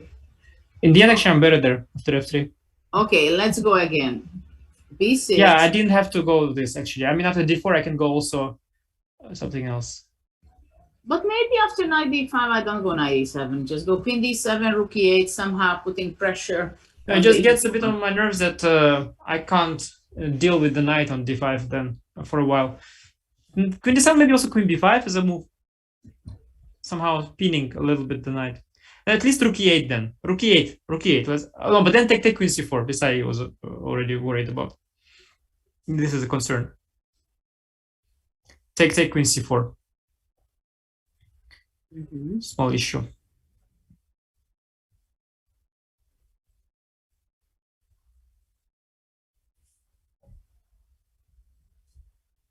I think we are going to have some guests later on. But before that, for sure, I would like to share with our viewers that there is an announcement that chesschamps.io, Yes. Today they make an announcement. So everybody should be going to that website because it's there is a new blockchain partnering with the ChessChamp. And to celebrate the partnership, they are giving away 500 NFTs. So for the viewers, how to get one? The only thing they have to be doing is to go on the chesschamps.io today and scroll the bottom down, and on the site register for the newsletter. And then tomorrow you will be the first to know what and how you're going to be receiving. So it's for sure, or sorry, it's for sure I get it, or it's between, they will do like, how to say? No, it's not going to be a lottery, I think. They are a huge partnership with Concordium, and this will make something big in the future. So for everybody who is interested on NFTs, interested on getting one, definitely they should go on the website on chesschamps.io today and register for the newsletter. So you're going to be receiving information how you can be part of that. We were discussing some of the NFTs in some other days, and it is getting huge. They have some very nice, very beautiful NFT. I see it here on my screen, but if you go there on the website, then you will figure out and see there also. So make sure, just register and see what happens. Very excited, guys, about all the NFTs. Well, we are working here, so you can go after this, after our commentary. It's you can register, and today you will have more information on that. Yeah, basically, Chess Champs, if you have some NFTs lying around that you don't need, you can send to me also directly, yeah? It's always possible. They have already my address, so I already got one from Chess Champs. I can get the endless, guys. The more, the better. There's a lot of interest on about NFTs from people around the chess community. That's for sure. But I'm kind of curious where that's heading. But a lot of NFT community people trying to get into chess and see what what this is about. Just, can we check that line, because it was extremely relevant? Knight d5, knight e7, d4, knight e d5. Wait, did he? No, sorry, b6. He went already b6. Yeah, b6 is very normal. Knight e7, queen b7. I didn't see the good follow-up. So knight e7, d4, very important. Knight e d5, ed, rook e8. And can we see now what happened there? de, de. So I had an improvement here after rook a d1. I'm thinking to go queen d6 now. I don't see why I have to rush this e4 and rook a d8. Your knight on f3 is really, really badly placed now. So this knight you don't. Could be very comfortable for black, to be honest. Maybe you should just go, instead of the rook a d1, just allow the trade of everything with rook e5, but it's just a draw.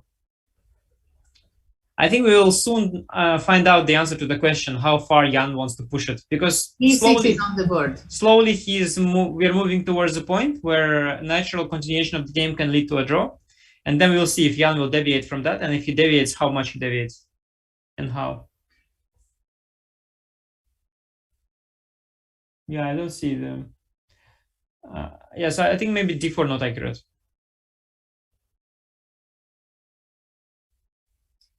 Okay, so knight d5 is the most natural continuation. That's clear. At the same time, it's going to be simplifying another piece shortly, right?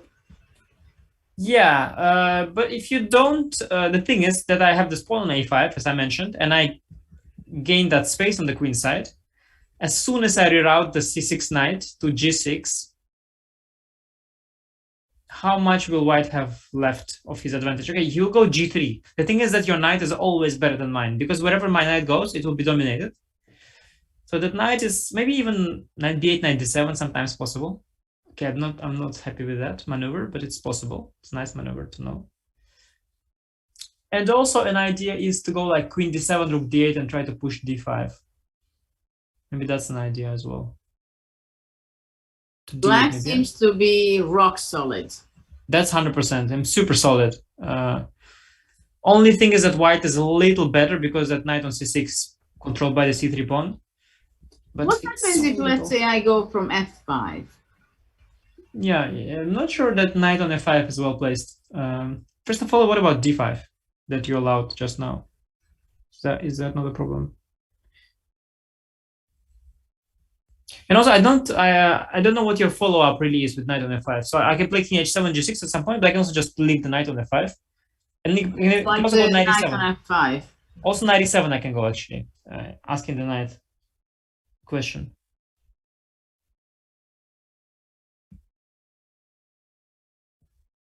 Knight d5 feels right, I have to say. But also, yeah, it doesn't really suit the match situation for Jan. So maybe he will do something more cagey. Knight e7, yeah, knight takes f6, rook takes f6, probably the way to go. Yes, after now all. d4, I'm afraid rook f3. I'm really afraid of rook f3. I don't know. Gf, knight g6, so beautiful. But maybe it's just an illusion. King h1, rook e3, rook g1, maybe just. But I don't know. It's very beautiful.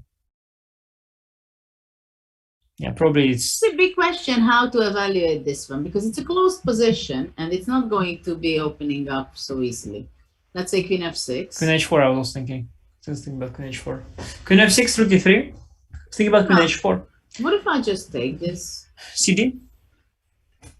No, you can't take it. It's queen c3. Because queen c3 is on. Yeah, if I trade the queens, then probably exchange will tell. What about queen h4 instead of queen f6? I had some direct question. Maybe rook g1, queen f2, rook f1. Then queen e2. Or rook g6. Rook g6 somewhere, yeah, is an idea. Rook g1, queen f2, rook g6, yeah? So rook g1. Yes. Yeah. Not this rook g3. Well, I can still attack knight e2. Yeah. I can attack the rook forever, actually. Okay, yeah, honestly, rook f3 may be too speculative. Okay, I can also play knight g6 first, yeah. I don't know if this is working, but knight g6 first. Anyway, you can play rook e3 first. You don't need to go d4. It's the same. Rook e3, knight g6, d4. The same thing. Yeah. Yeah, this is very But small. what is this? What is this? Queen d7, queen e7 let's maybe, say or queen d7, rook rook d1. e8. Rook e8. Okay. I mean, what kind of, how? It's like squeezing water from a stone. Yeah, in the negative sense of this, because sometimes they say squeezing water from out of stone, like you're doing something genius. Sometimes you're really just squeezing water out of stone. Like in reality, it's actually stupid. No, I just want to say that there is no chance at all. Yeah, though they use Mine would sometimes be this expression better. also the way around. Yeah, they use it to somehow show that somebody did something great. Yeah. But this is, yeah, you use it negatively here. Yeah, he went rook a1 instead. Yeah, this isn't. It's not one of those where I think like where there's little something. It's one of those where there is like really little something. Like it's very little. At least you should have this queenside space with pawn on d4 for white. You should have that queenside space, and then you maybe have something. Now I don't know. Can happen 97 or not?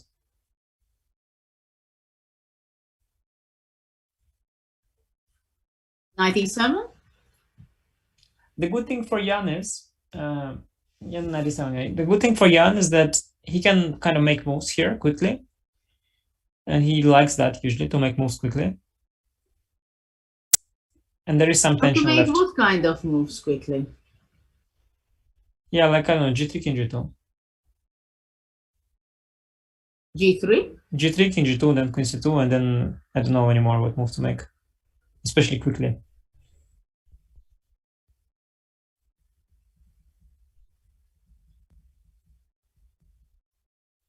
Yeah, I have to say the main intrigue in this game is that actually draw is huge for Magnus. So that's the main intrigue. And that's why the game is exciting, because we all know that draw is almost the end. Well, is really, really the end for Jan. So in that sense, there is excitement left, because we all know that maybe Jan will rock the boat. Otherwise, very little is going on in terms of position. Do we have the guess, by the way, at some point, or not? Wasn't it the plan? Yes, we just about going to have our guest. And I think we're going to introduce from Poland, Grzegorz Gajewski. Hi. Hi, can you hear me? Hello. Yes. Hi, Judit. Hi, Anish. Great to be here. Hello. Nice to have you here. What is your first impression of the game 11, what we see on the screen right now? I think not exactly what Ian was hoping for. I mean, for the whole match, more or less every game with which Carlsen played with black, we could say that white was slightly better, and but this was this kind of small advantage that that Magnus was feeling comfortable with. So he would say, "Okay, I knew I was slightly worse, but there was no real dynamic in the position, and I knew that I could manage." And in that sense, I think it's just another example of how he keeps control in the match. Yeah, it's like he's using the fact that it's slightly better to lure the opponent into it. Yeah, it's like a fake slightly better, that he's happy to tease the opponent, like, okay, take this, and the opponent's like, okay, I'll take it, and then actually there's nothing. Yeah, more or less. And also, I think today the problem for white is that for Nepomniachtchi is that he didn't really prepare the Italian for the match, and it's not easy to prepare this opening in like 1 or 2 days. I mean, he probably has all the notes in the world, but just to memorize them and then to understand them is another thing. And yeah, I don't think it worked out for him. But okay, he has some kind of playable position. Let's see. He just played 97. Yeah, but really, like Gregor says, I mean, in terms of he has a position, of course, but he really has no reasons to be happy. I mean, that's really about it.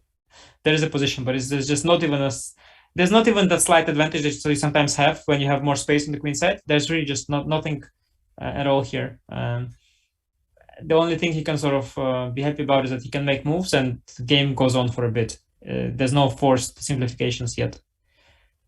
But Yeah, today's that's yeah, go ahead. No, I think today's game pretty much covered. I guess. What are your thoughts overall? I think that the main problem for Nepomniachtchi is that his whole strategy failed. So in terms of opening preparation, I'm sure they were both well prepared. But, you know, if you look at Magnus's games with white, he was basically playing like a boxing champion. So I try to hit you with right side, and then I try with left. I try my hook, and then I try my jab. This didn't work out, so I will try that. And he was taking some risks, but at the same time, he was creating some chances, and he was looking for some weak spot.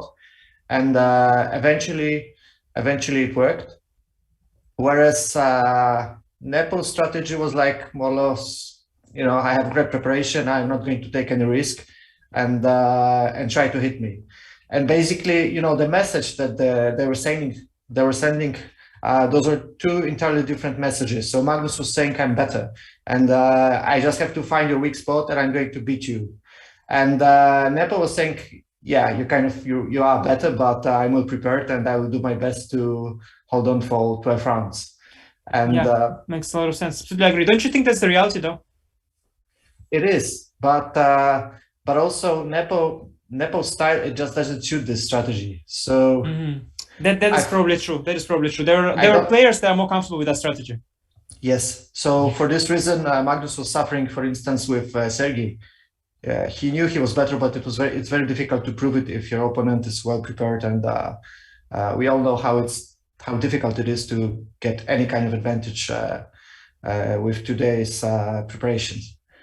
So I think a better strategy for Nepo would be to look for some kind of position that would suit his style, more dynamic.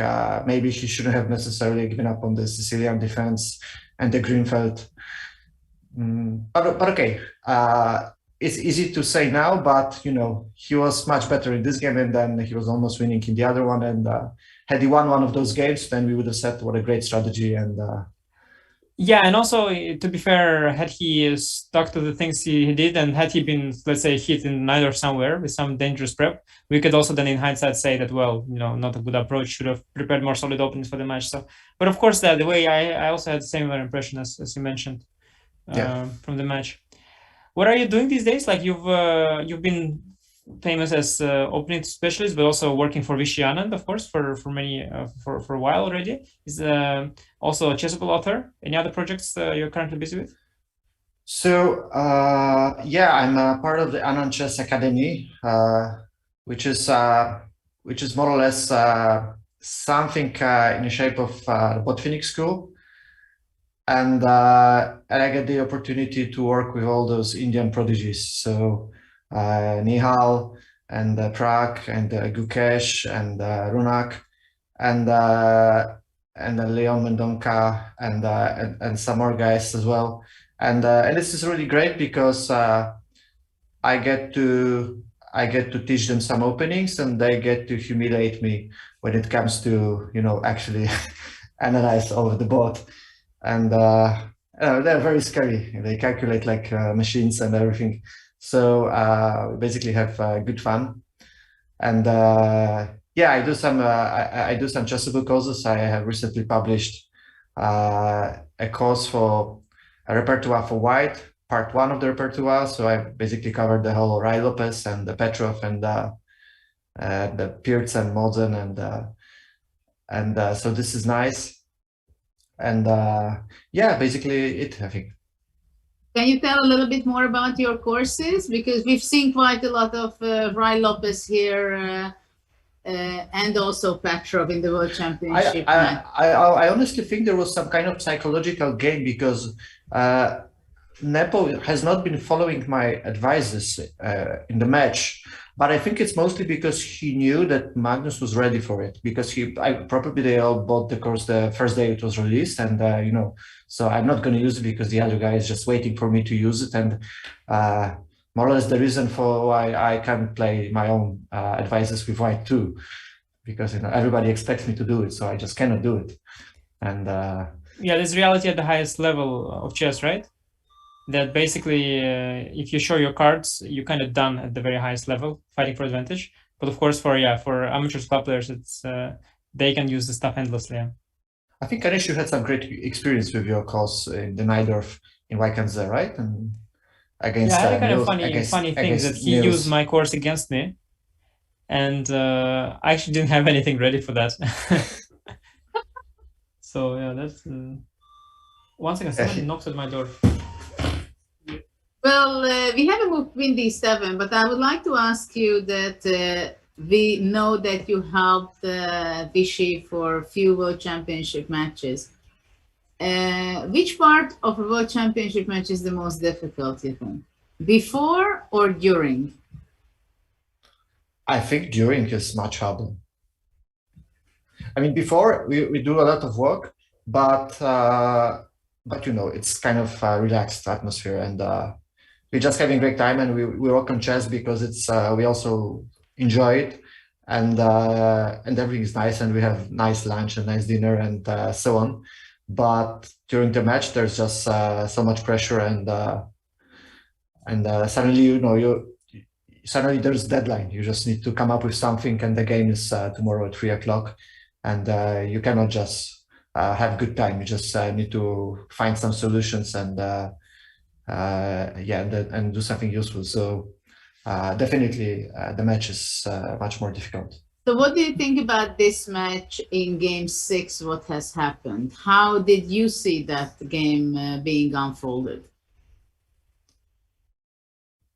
I think it was just,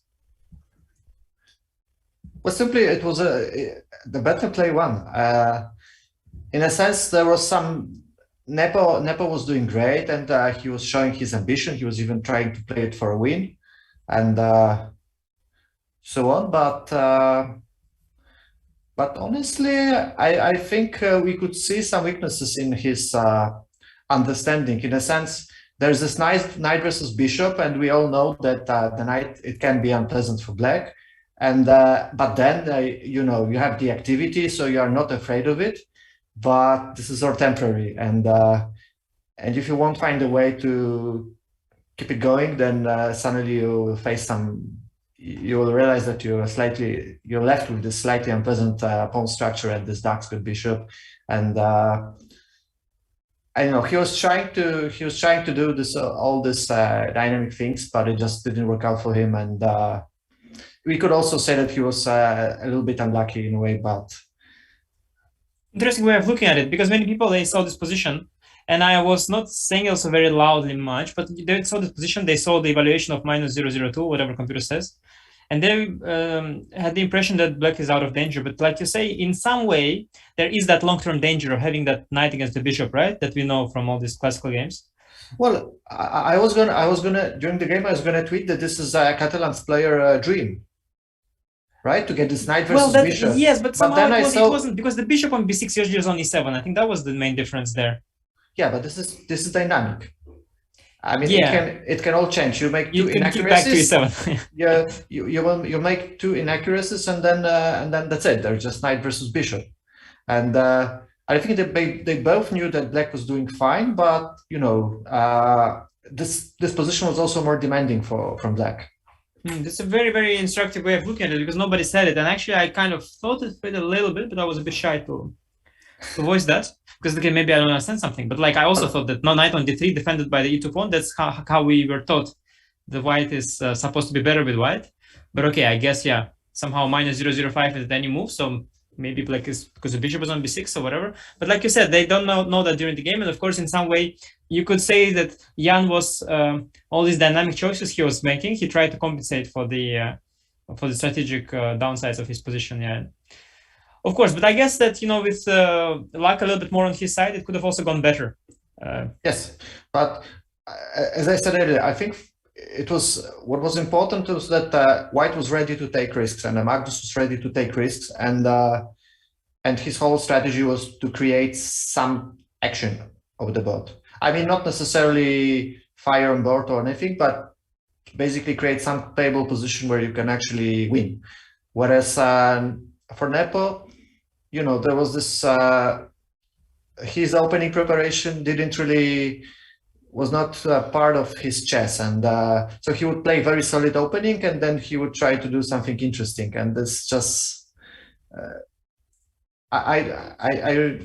it's what I just don't like about the way they handled this strategy. So, and I also don't think he was feeling very well. Yeah, very comfortable executing that. Yeah. Yeah. I see. Well, go ahead. Go ahead. No, I'm just wondering because as a player from Poland, now you've got, I don't know, of course, I'm not there, but is there some kind of excitement in Polish chess because you've got Duda doing very, very well? Also, I see there are some tournaments popping up, like some events there. Is there something changed? World Dragna Blitz just announced actually for Warsaw. Yes, they actually announced World Dragna Blitz in Warsaw. So, yeah, come to Warsaw. I'm coming. We're all going to have a great time here. Actually, we got first snow today, like real snow. Wow. So probably by Christmas it's going to be +10 and everything will melt. But anyway, yeah, great news. And yeah, go ahead, Judith. We have it in the meantime. We have some moves, so we should get back also here. Yeah, the knight to h2 is not from excitement. Yeah, it's for lack of better moves, for lack of other moves. Knight h2 is not going to shatter Magnus' confidence very much. But okay, White is trying to make something out of nothing, and yeah, it's well said. Yeah, you're right. It reminded me. I spoke about it with Kramnik at some point. His style did not suit his opening prep at all, and I was wondering why to do that. So why to kill the game in your prep and try to then reignite the fire over the board? You know, why don't you, if you want to play full-fledged rich chess, why don't you prepare? But he was kind of trying to, you know, try to memorize things, try to keep things in his comfort zone. But I guess, yeah, if you don't fully stand behind this approach, then it's hard. And Jan, again, prep was kind of nice, solid, knight a3, then trade the bishops. But then he tries to create something, but there's very little to do here. I don't know what he wants after knight h2. If black wants to push d5 or not necessarily. That's one of the questions, I guess, that Magnus is wondering about. E takes and knight c4. You have to slightly watch out for the e5 pawn. But the reason I want to push d5 was that once this happens, the knight on h2 is then just slightly out. It needs to come back into the game. So I was hoping maybe I can use the time to do something to regroup. Yeah, knight g6, knight rook e8. Knight g4, just rook e8. Yeah.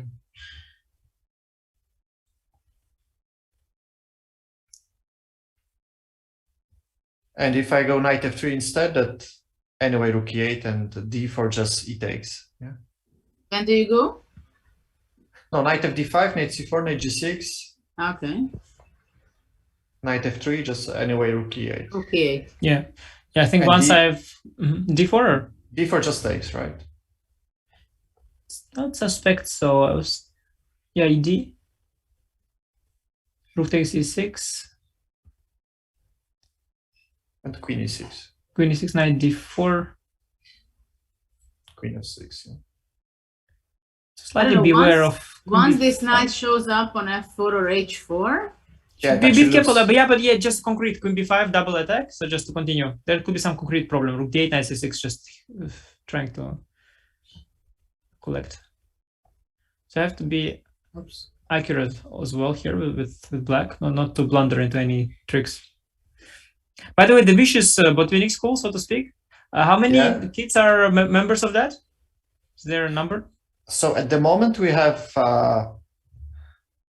there is Prague, Nihal, Ronak Sadvani, Leon Mendonca, and Gukesh, And now Arjun is joining after his great performance in Calcutta.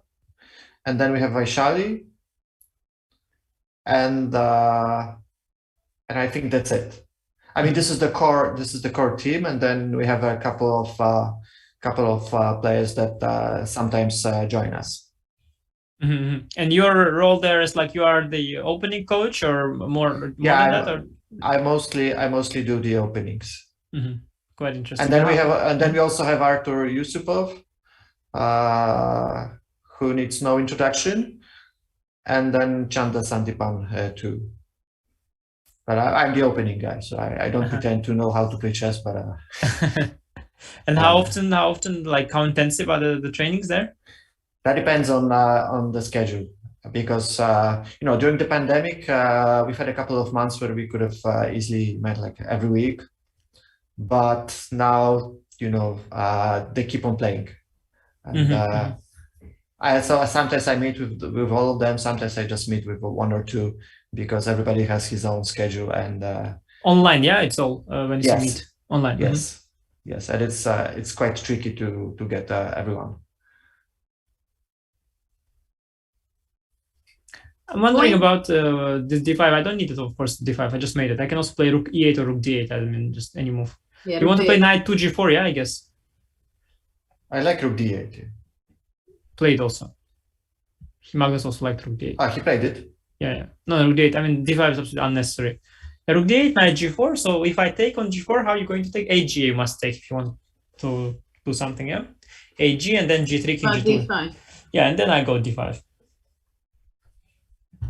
Yeah, honestly, knight 1h2 is not in this kind of positions. This is not an approach to really create. It's just out of desperation. So I think very comfortable game, and we can only we are likely gonna see either a draw or white really trying to overstretch this somehow. Knight g4, of course, it's a continuation of the previous move. By the way, how do you continue with black? If you take hg4, d5, if I do something as trivial as g3, or maybe f3 instead. Yeah, I was thinking it's about maybe takes and rook d6, rook d6, rook d1. Yeah, you have. So maybe actually left myself without a good next move. Yeah, maybe d5 is not good. Yeah, not queen c6. I don't know. d4 is possible to make, or exchange on e4.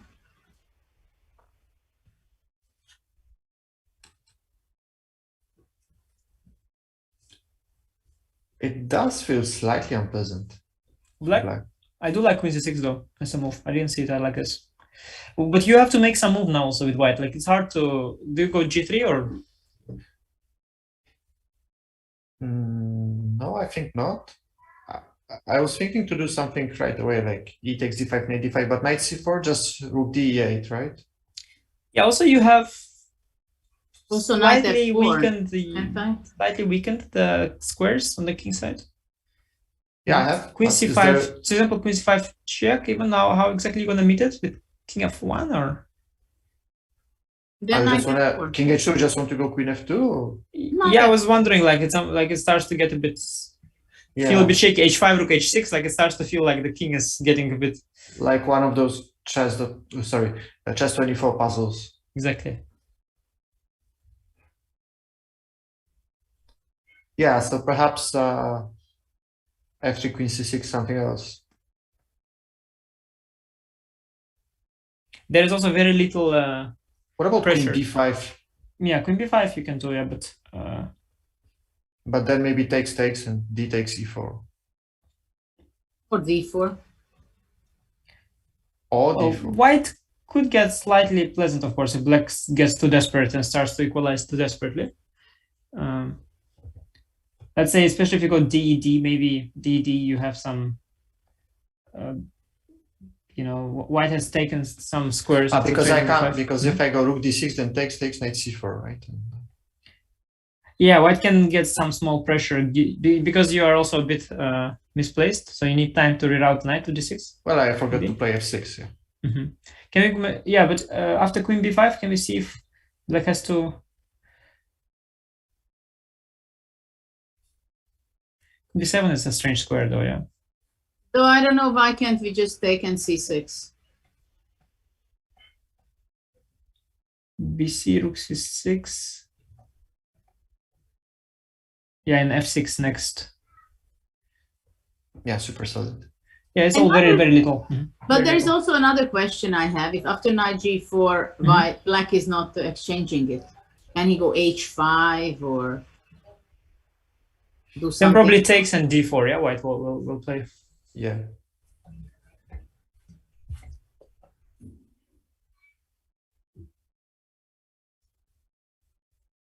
Queen e6.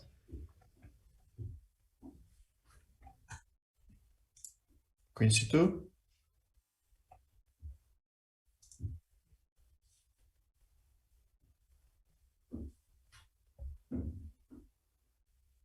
Okay, this Slightly concerned by the placement of like the rook on f6, yeah, out of nowhere. So that's why I like here. I like to take, not because I'm thrilled to allow hg, but I just like to keep the piece coordination somehow.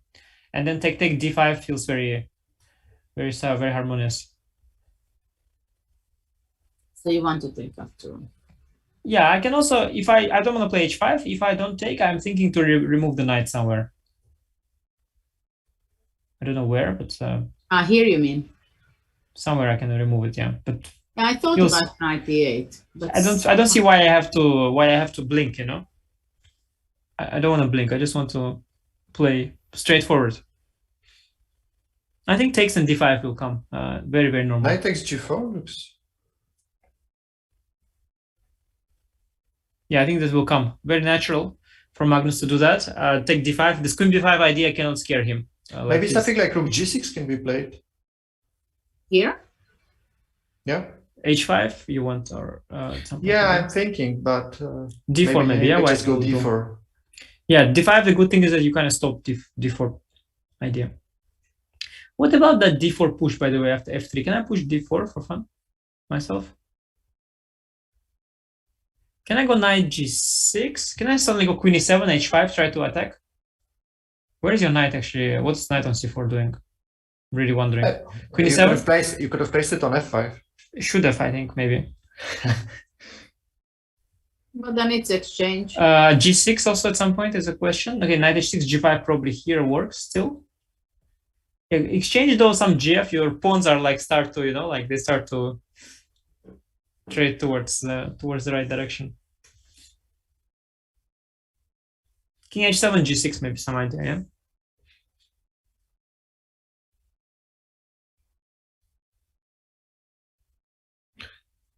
But now c takes d4. At least it's creating some. I was thinking about knight f5 intermezzo. Oh, that was your idea. Yeah. Okay. Oh, d5, knight d4, d. d5, knight d4, d. I missed that d thing. d5, I have nothing, yeah. Interestingly, I have nothing. Okay, so black has to take back. That was not the plan at all. That was really not the plan, actually. Although it's not clear still. King h7 seems to be slow, but even if white takes, GF? black takes, gf, rook d6. Rook d6 actually is nice, forcing the matters. Yeah, actually, excellent question. And what is actually these pawns are? Yeah, why to be so scared of them? Not clear, not clear.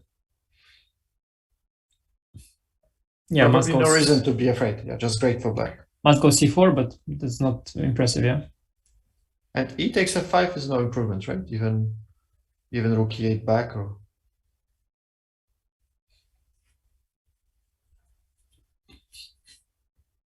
Knight g4 is on the board.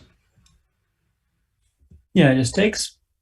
Magnus play with black so far is just so, like, it feels so hopeless for white. You know, he takes his time, but every move is so solid and so. I actually love it that he plays it so slowly.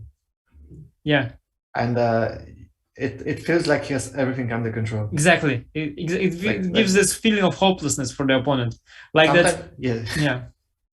There's no rush. Sometimes you feel, okay, he's out of form, he's taking too much time, but here it's just, okay, I don't need to be hurried. I just take my time and eventually I manage. Yeah, because he's not like weirdly slow. He's like nicely slow paced, and he still has an hour, which is more than enough. So he never comes actually into time trouble. It's just that it's very controlled how he plays with black. The positions are so safe. Like there's always margin for error, like super thick margin, all the positions he plays. And it's always about two things. It's either rook e8, bishop e6 first, or knight e7, knight g6. Like there's really, and it's nothing to think about, and he takes his time and so slow, like so solid. A very nice prep actually allows him to stay in his comfort zone and barely has to take a difficult decision.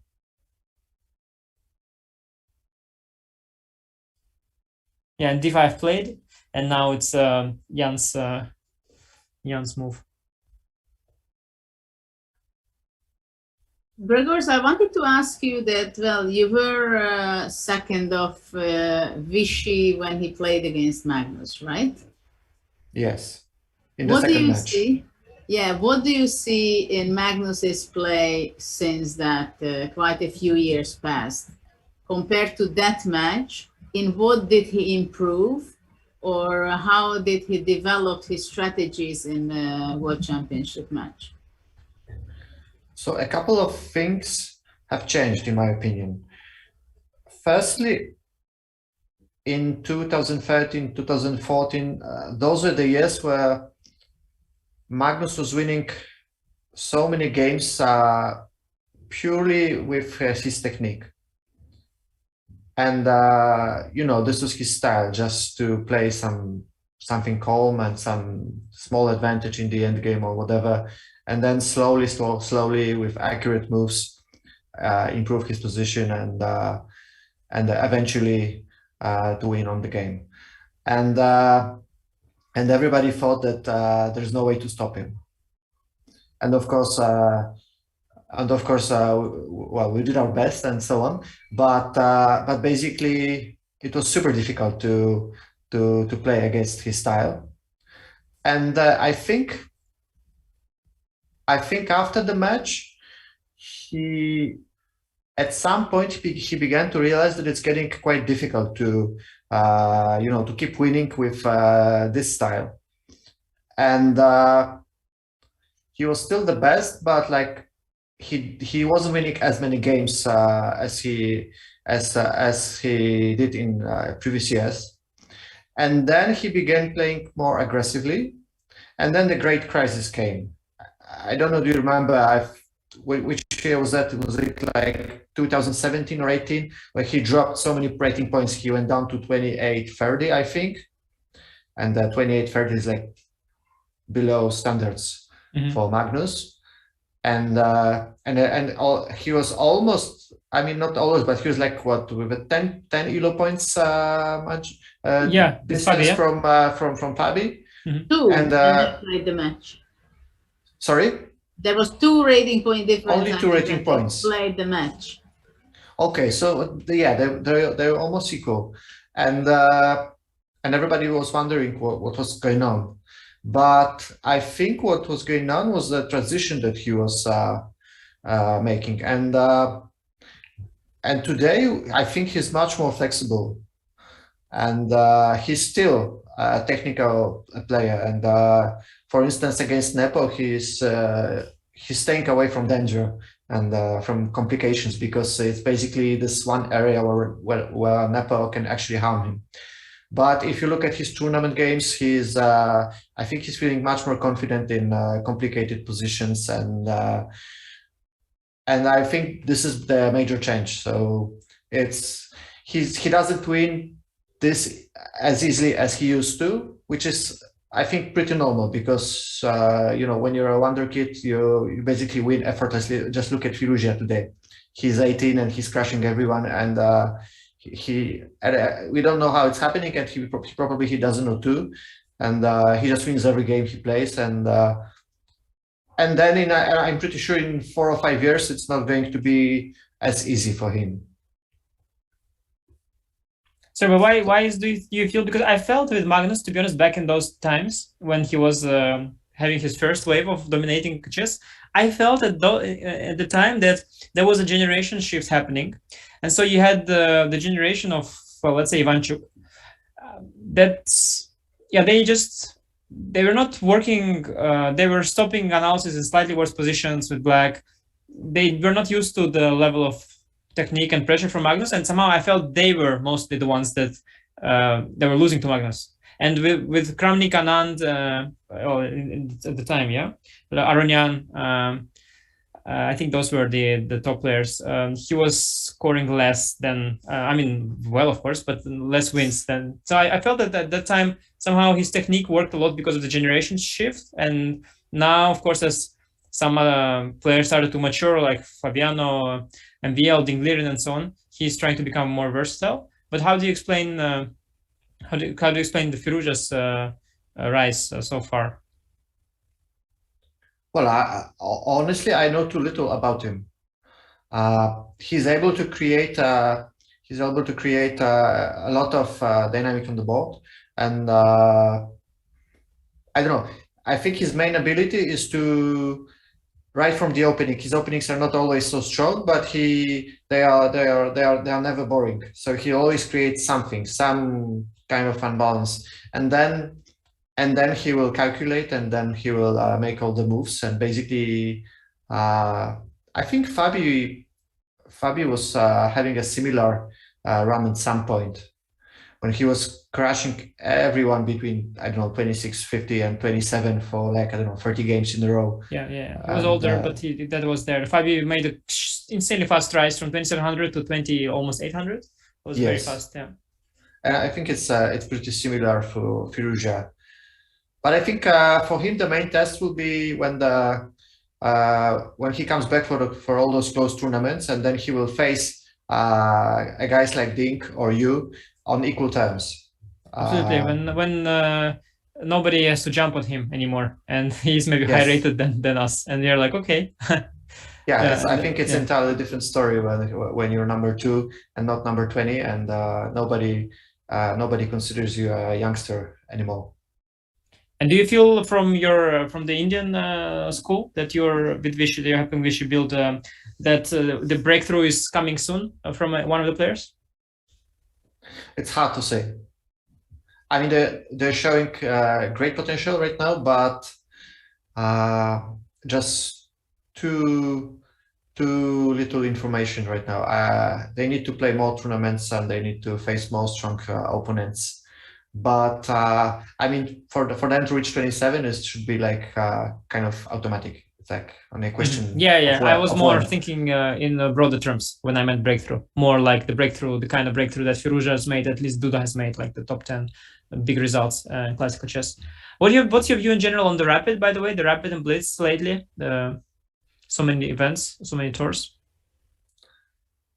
I mean, the internet tournaments, I was not very happy with, to be honest. It's probably because of the format, because all the events are pretty similar to each other, and because all the draws are allowed, it makes it quite difficult for me. But maybe I'm just an older generation. I don't know. I would probably change the format a little bit, and perhaps make it a little bit more available to other players, not just a closed cycle, the 15 guys just a bit more open in some sense, yeah. Yes.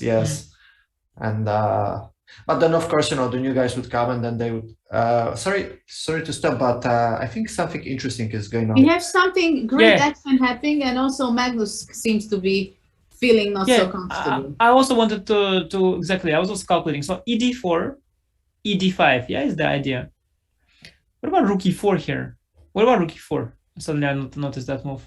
Because knight D5, rook D4. What is I just wanted to see what is... 95, of course, is normal, 95, rook D4. Okay. But this looks like black is in trouble. No, this is not it. This is not it. Yeah, so but also what is my question, what about the very concrete, the basic D4, D5. Okay, queen goes. Yes. Knight c4.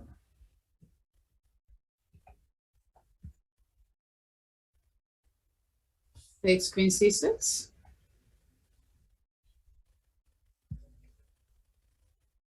Wasn't knight c6 possible? Yeah, I don't know. Me, I'm very intrigued there. This is not comfortable for black. I'm intrigued by this ed4, ed5, rook e4 thing. I'm extremely intrigued by that. So what else black can think of? Yeah, ed, rook e4, queen c2. Yeah, you want or what? Because rook e4 looks very strong to me. Queen c2, rook f4, g, but then de. Yeah, and now what? I think he missed this. I think Jan missed this. But I think it's very easy to miss rook e4. Maybe it's not even a good move.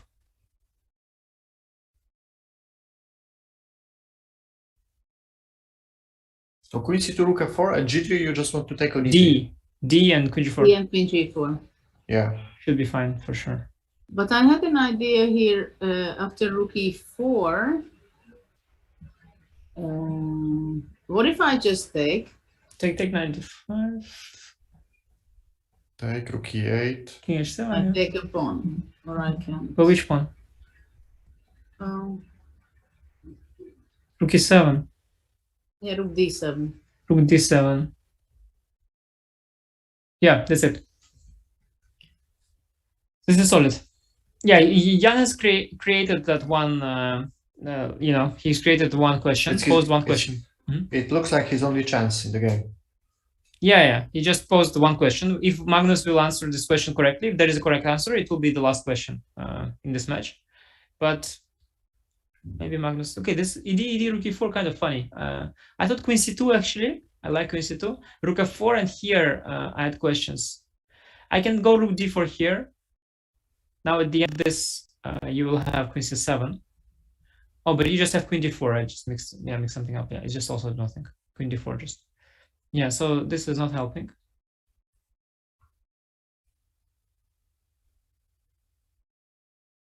Yeah, looks okay, no?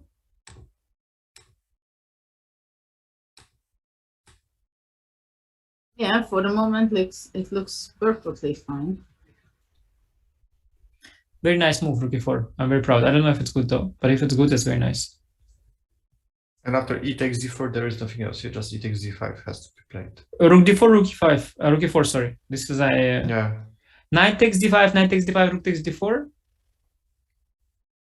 But then probably, yeah, draw should be easy. Yeah, this is the way I want it. Yeah, no, because here it can be some problem. Takes rook e8 and rook e7. I will hold it, no? Rook b2 or something like that. I'll get my 3 against 2. I think. No, easily, yeah? It's just rook d1. Oh, yeah, even rook d1, yeah. Yeah, I have a rook d1. There's nothing to talk about, yeah. No, this is 2 against, yeah, it's not even 2 against 3, it's just 2 against 2. I think even c5 was possible. Yeah, this is easy. There is not a problem. Yeah, ed4 played, and now it's a big question, what will Jan do? Well, actually here maybe... Yeah, ed5 played. Yeah, he missed rook e4. He missed this rook e4. Very nice move, rook e4. Yeah. You know, Magnus, he's a little bit like Lila Zero engine in some sense. What I like about this Lila Zero engine, it has a very, very nice taste. Like, okay, I personally like it. I like the kind of moves it likes, the way it selects the moves from top, ranks the moves from top to bottom. But sometimes it misses some tactical ideas. But usually, like, it's so sound what it has been doing before that even after it misses the tactical idea, it is like readjusting and it's still okay. And like, I feel the same. Like Magnus' moves that are so good that okay, he probably missed d4. He felt kind of uncomfortable, but because so far all the moves have been like so healthy and good. Okay, so he missed d4. He's readjusting, and now he finds again a good follow up, and again he's going to be fine. You know, like somehow very easy. This reminds me of Gary's comment to Magnus' expression after Nepo's blunder, piece blunder with c5. So I don't know what this is. I wasn't considering at all, because this would mean that one of us was wrong, and I knew this wasn't me. So Yeah. Rook e4 found. Yeah, no, I'm proud of myself that I've. Nice. But Magnus should also be proud of himself, because now after rook e4, if there is nothing, there's nothing. There is nothing, and the the nothing is like white can also get worse. I think it's just a forced draw if everything. It probably just peters, like it's take on d4, take on d5, trade everything, and just draw. Yeah. But it's an unpleasant moment for Nepo, because if he doesn't come up with anything interesting, even if risky, then that's it. That's exactly, I mean, but I think that's with simply, 3 games remaining, there's virtually. The already next one. Now the biggest problem is next game. So he's black. So it will be, let's say, 1e4. So what to play? Just.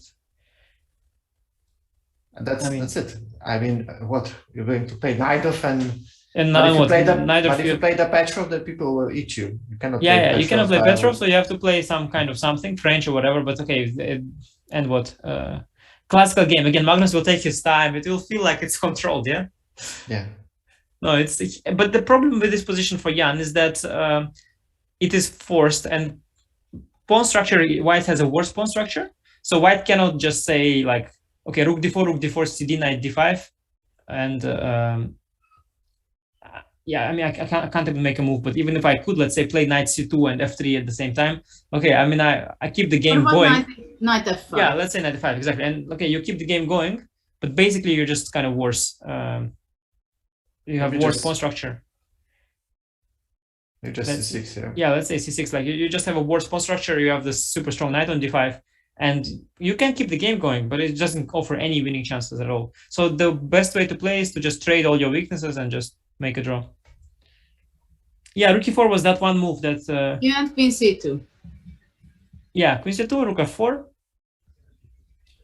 Rook f4.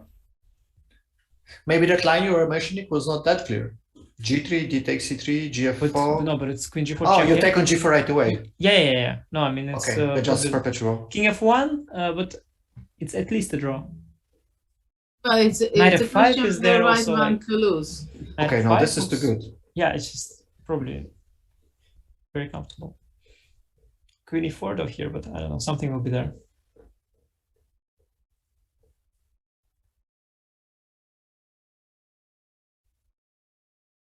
Well, white has not much to do here. I think it's a must to take this, takes, knight d5. Yeah. Yeah, but then that's it. Yes. It's very simplified. No, Magnus had to find one good move, and that's it. Incredible how Magnus plays. No, not giving any weaknesses. Always the most stable structure, stable move, simplifying when he can. He exchanged the bishops. Yeah, it's easier to do that when you have very good prep and you haven't exposed yourself yet. So let's say now we know, let's say he wants to play a5, bishop a7 Italian. Okay, it's a different story. We go back, we prepare, we come back. But like this, Nepo hitting in the dark, Magnus comes up with a small surprise. But exactly, he should have played the Italian in the game number 2. Yes. If he had no ideas, yes, exactly. You should be looking for targets, and he was not looking for targets. You're just repeating the line and saying, "Okay, I have a good computer, and I will get a bigger def." And we all know it doesn't really matter, just more zeros. And yeah, you just have to be looking for some targets. So you start. I feel he wanted to be. I think he wanted to not be surprised himself. So in some strange way, he was kind of playing it safe with white. He was playing as though he's afraid to get hit with white a little bit, because if you play Italian too early, like black has a lot of options, you might be surprised. It might become unclear, So like he wanted to stay in his comfort zone, to make sure that he's not getting surprised. So, but yeah, that strategy is only fine if score is equal. But of course, now when he is looking for targets actively, it's kind of late. Yeah. So in a way, Magnus was rewarded for doing pretty much the opposite from the very beginning. But okay, it's always easy to say, because what Magnus has been doing is pretty much what he has been doing his entire career. So yeah, it's very versatile player. Easier, much easier for him. he plays e4 in game number 1, it basically says nothing. You can face d4 in game number 2 or knight f3 or whatever. Where Nepo starts with e4 and Rai Lopez, you're pretty much sure that this is what he is going to stick with. And yeah, Magnus is very versatile, much less, of course. He has much bigger ground that he is usually playing on. And also one thing I noticed during the Sochi match, we had this approach that we kind of had this read that Magnus doesn't really like entering someone's preparation. So very often he would try to use some sideline, just to get away from the preparation, and we were trying to exploit this. So basically, we could go for the line that was not really offering much, but we knew he wouldn't accept it. So even if there was nothing, we could still bluff it because there was a very good chance that he would try some sideline instead of just going down the main line. And I think this approach was quite sensible, and Vichy was able to get some nice positions from the opening with white in most of the games, actually. And I think it's slightly different today because the engines are so much stronger that you can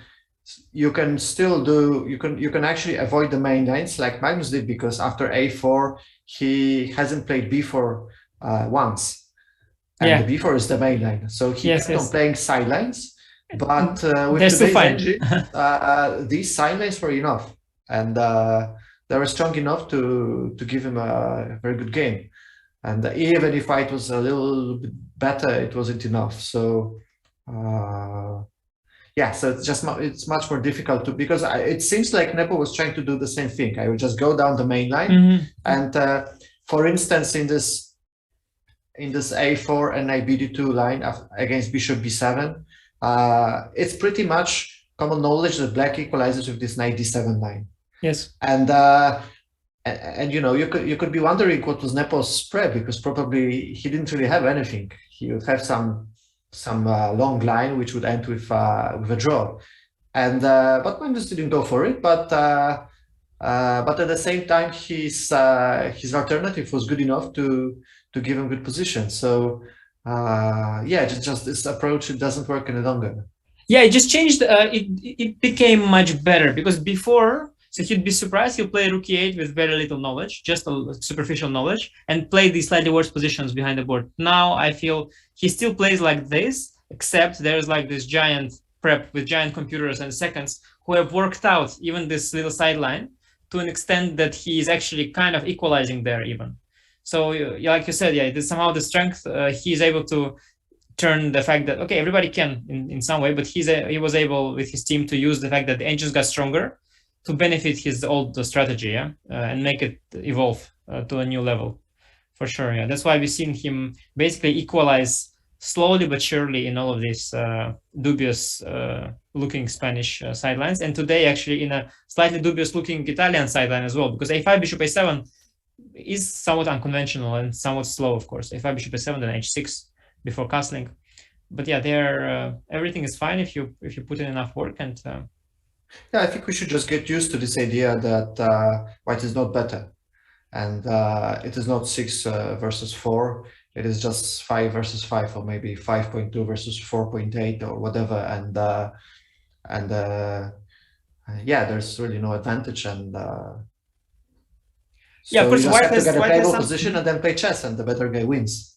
Exactly, and white does have a bit more freedom of choice, probably here and there, and the advantage of the white piece is kind of changed, yeah, from being objective to, well, being subjective. Practical. Yeah, practical, yeah.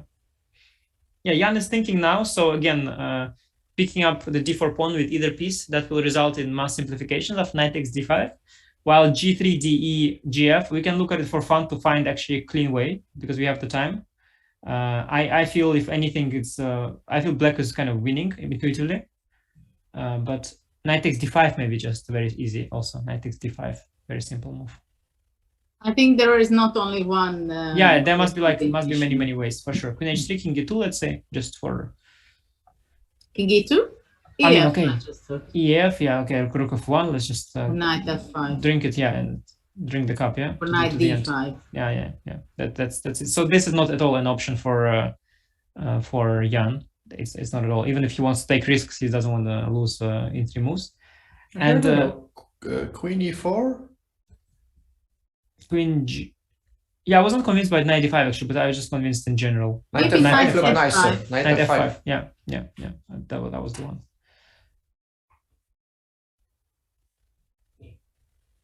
But is it? Like Yeah, which move? Queen d3. Yeah, it's probably just over. Well, I think knight g3 is Just not knight going to g3. be Yeah, a king big f2, queen mistake. h2, queen h2 check. Yeah, it's too much. Yeah, this is just good for black. Yeah, so that's definitely not an option. Even that was always clear, of course. And instead of g3, yeah, cd or rook d4, he's thinking, trying to see where there are more questions. But honestly, it's the same kind of thing. Rook on f4 is doing pretty well, pretty good job after cd knight d5, hitting the g4 pawn as well. So probably you have to go rook d4, cd, knight d5. And realistically, you want to trade off the strong knight. Objectively speaking, you should take on d5, queen d5, play queen c7, queen d4, and not even from position of strength, just make a draw, the rook e4 or whatever. Not even from position of strength, because... And starting with c takes d4 doesn't change anything. Yeah, so I was thinking about that, but now the problem is that g4 pawn is hanging in the same line. So cd knight d5, if knight d5, queen d5, you even have rook g4 threat. So I don't think it's an improvement. Apart from rook takes d4, which is the same thing, exactly. Yeah. That's why I think you have to... Yeah, that's it. He's sitting there. Doesn't know what to do. Poor guy. Yeah, there is not much White can do here. The only thing that Jan sort of was able to achieve in all of these games, he has at some point some kind of time advantage, but it's never enough to really feel like you have some, it's just that extra 20, sometimes 30 minutes maybe. But what you gonna do with these minutes? You cannot cash them in for pawns, yeah? Would be nice if you at some point say, okay, I give 50 minutes, give me a pawn. Yeah. What do you think? What was the problem and what was the issue with Jan regarding the blunders? No idea. It was uncommon. Whether he was tired or whether this was psychological, perhaps both. And also this theory which was that Jonathan Rowson was promoting, the one from his book, that constantly facing the stronger opposition just makes you weaker. It's just, I think his state of mind was basically, it must have been really difficult for him. It's in your head. A lot of it is in your head, though. I mean, I've played myself Magnus many times, and I've had kind of ups and downs in my own psychological conference or whatever, and I had different experiences. I feel a lot of it is in your own head, yeah, when you face someone as good as Magnus. Sometimes Look what happened. Isn't he gonna lose this game? Yeah, he wants to lose this game. He wants to lose this game. He doesn't want to draw this game, so he wants to lose this game. There's a breaking news. The left arm of Magnus' chair broke. Yeah, but not his arm, the arm of the chair. No, but he just wants to lose. He doesn't want he doesn't want to play tomorrow. I think he just doesn't want to play tomorrow. It's he doesn't want, he just It makes no sense, right? No, but he basically honestly, I think he just wants to subconsciously just wants to lose rather than draw. He wants to win, of course. But rather than draw, because you have to play tomorrow, what are you gonna play? Petrov. But what are we witnessing now? Maybe. But we calculated, it wasn't that. I mean, it wasn't that. We calculated a bit this line. He just wants to see that line, yeah, on the board. But of course, it's lost in 10 different ways. Yeah, no, it's just. I imagine he might even think it's only a draw. Mm-hmm. Or maybe he convinced himself that this would not be losing, but but it's a death wish, because obviously I know the mindset. in no circumstances he can win this. There's I just know the no way he mindset. can Yeah, win I know this. the mindset. So- You kind of feel you play like this when you think that a draw equals to a loss, and draw actually makes him come back tomorrow. It's how you play in a blitz game, the second round of World Cup when you lost the first, exactly like this. And that's so he thinks today is a must win, so that just doesn't want to be there tomorrow anymore. He doesn't want to. But it's what? It's like okay, GF. Queen Minus G. 7.90 actually, but I don't know how much minus, but it was clear. It's clear to anyone with eyes that this is a disaster. But you need some effort to calculate the win with black. So let's figure out Queen G4, King F1. Maybe just Knight F5. Because you don't like the. No, I like no, but we Queen Queen H3, H3 EF, no? Queen H3 EF. That was not bad, no?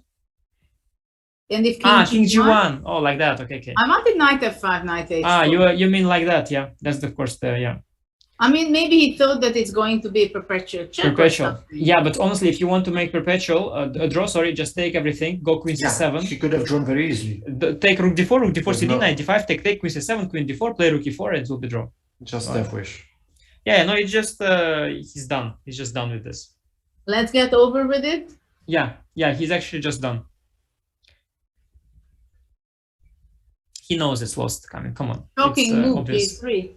It's a classical game even. He has 1 hour. No, it's just he doesn't. He's done.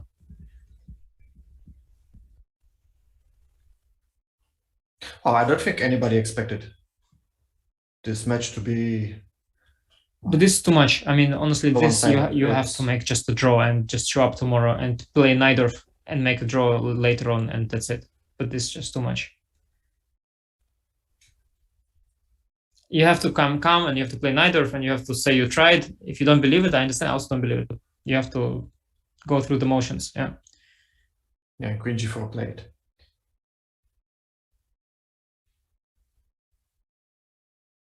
Yeah, he just broke the guy. I mean, just broke him with his solid moves, you know? He just the guy just doesn't want to come. It makes one wonder whether you really want to be playing those World Championship matches. I mean, with Magnus. I mean, Yeah, for sure.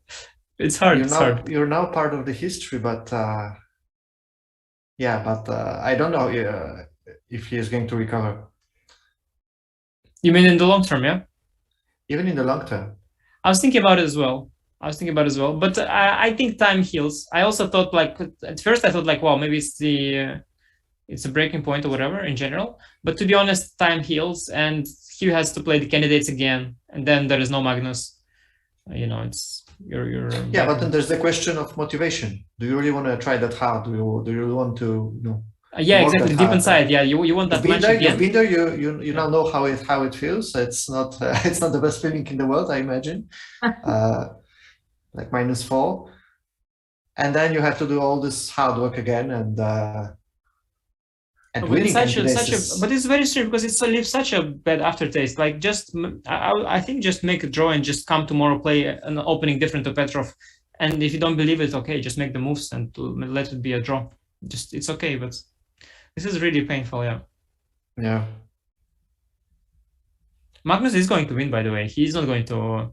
I mean, he's not going He's to not look for a going draw. to make a draw here. Oh, definitely not. Oh, he wants to come tomorrow. He also doesn't want to come tomorrow.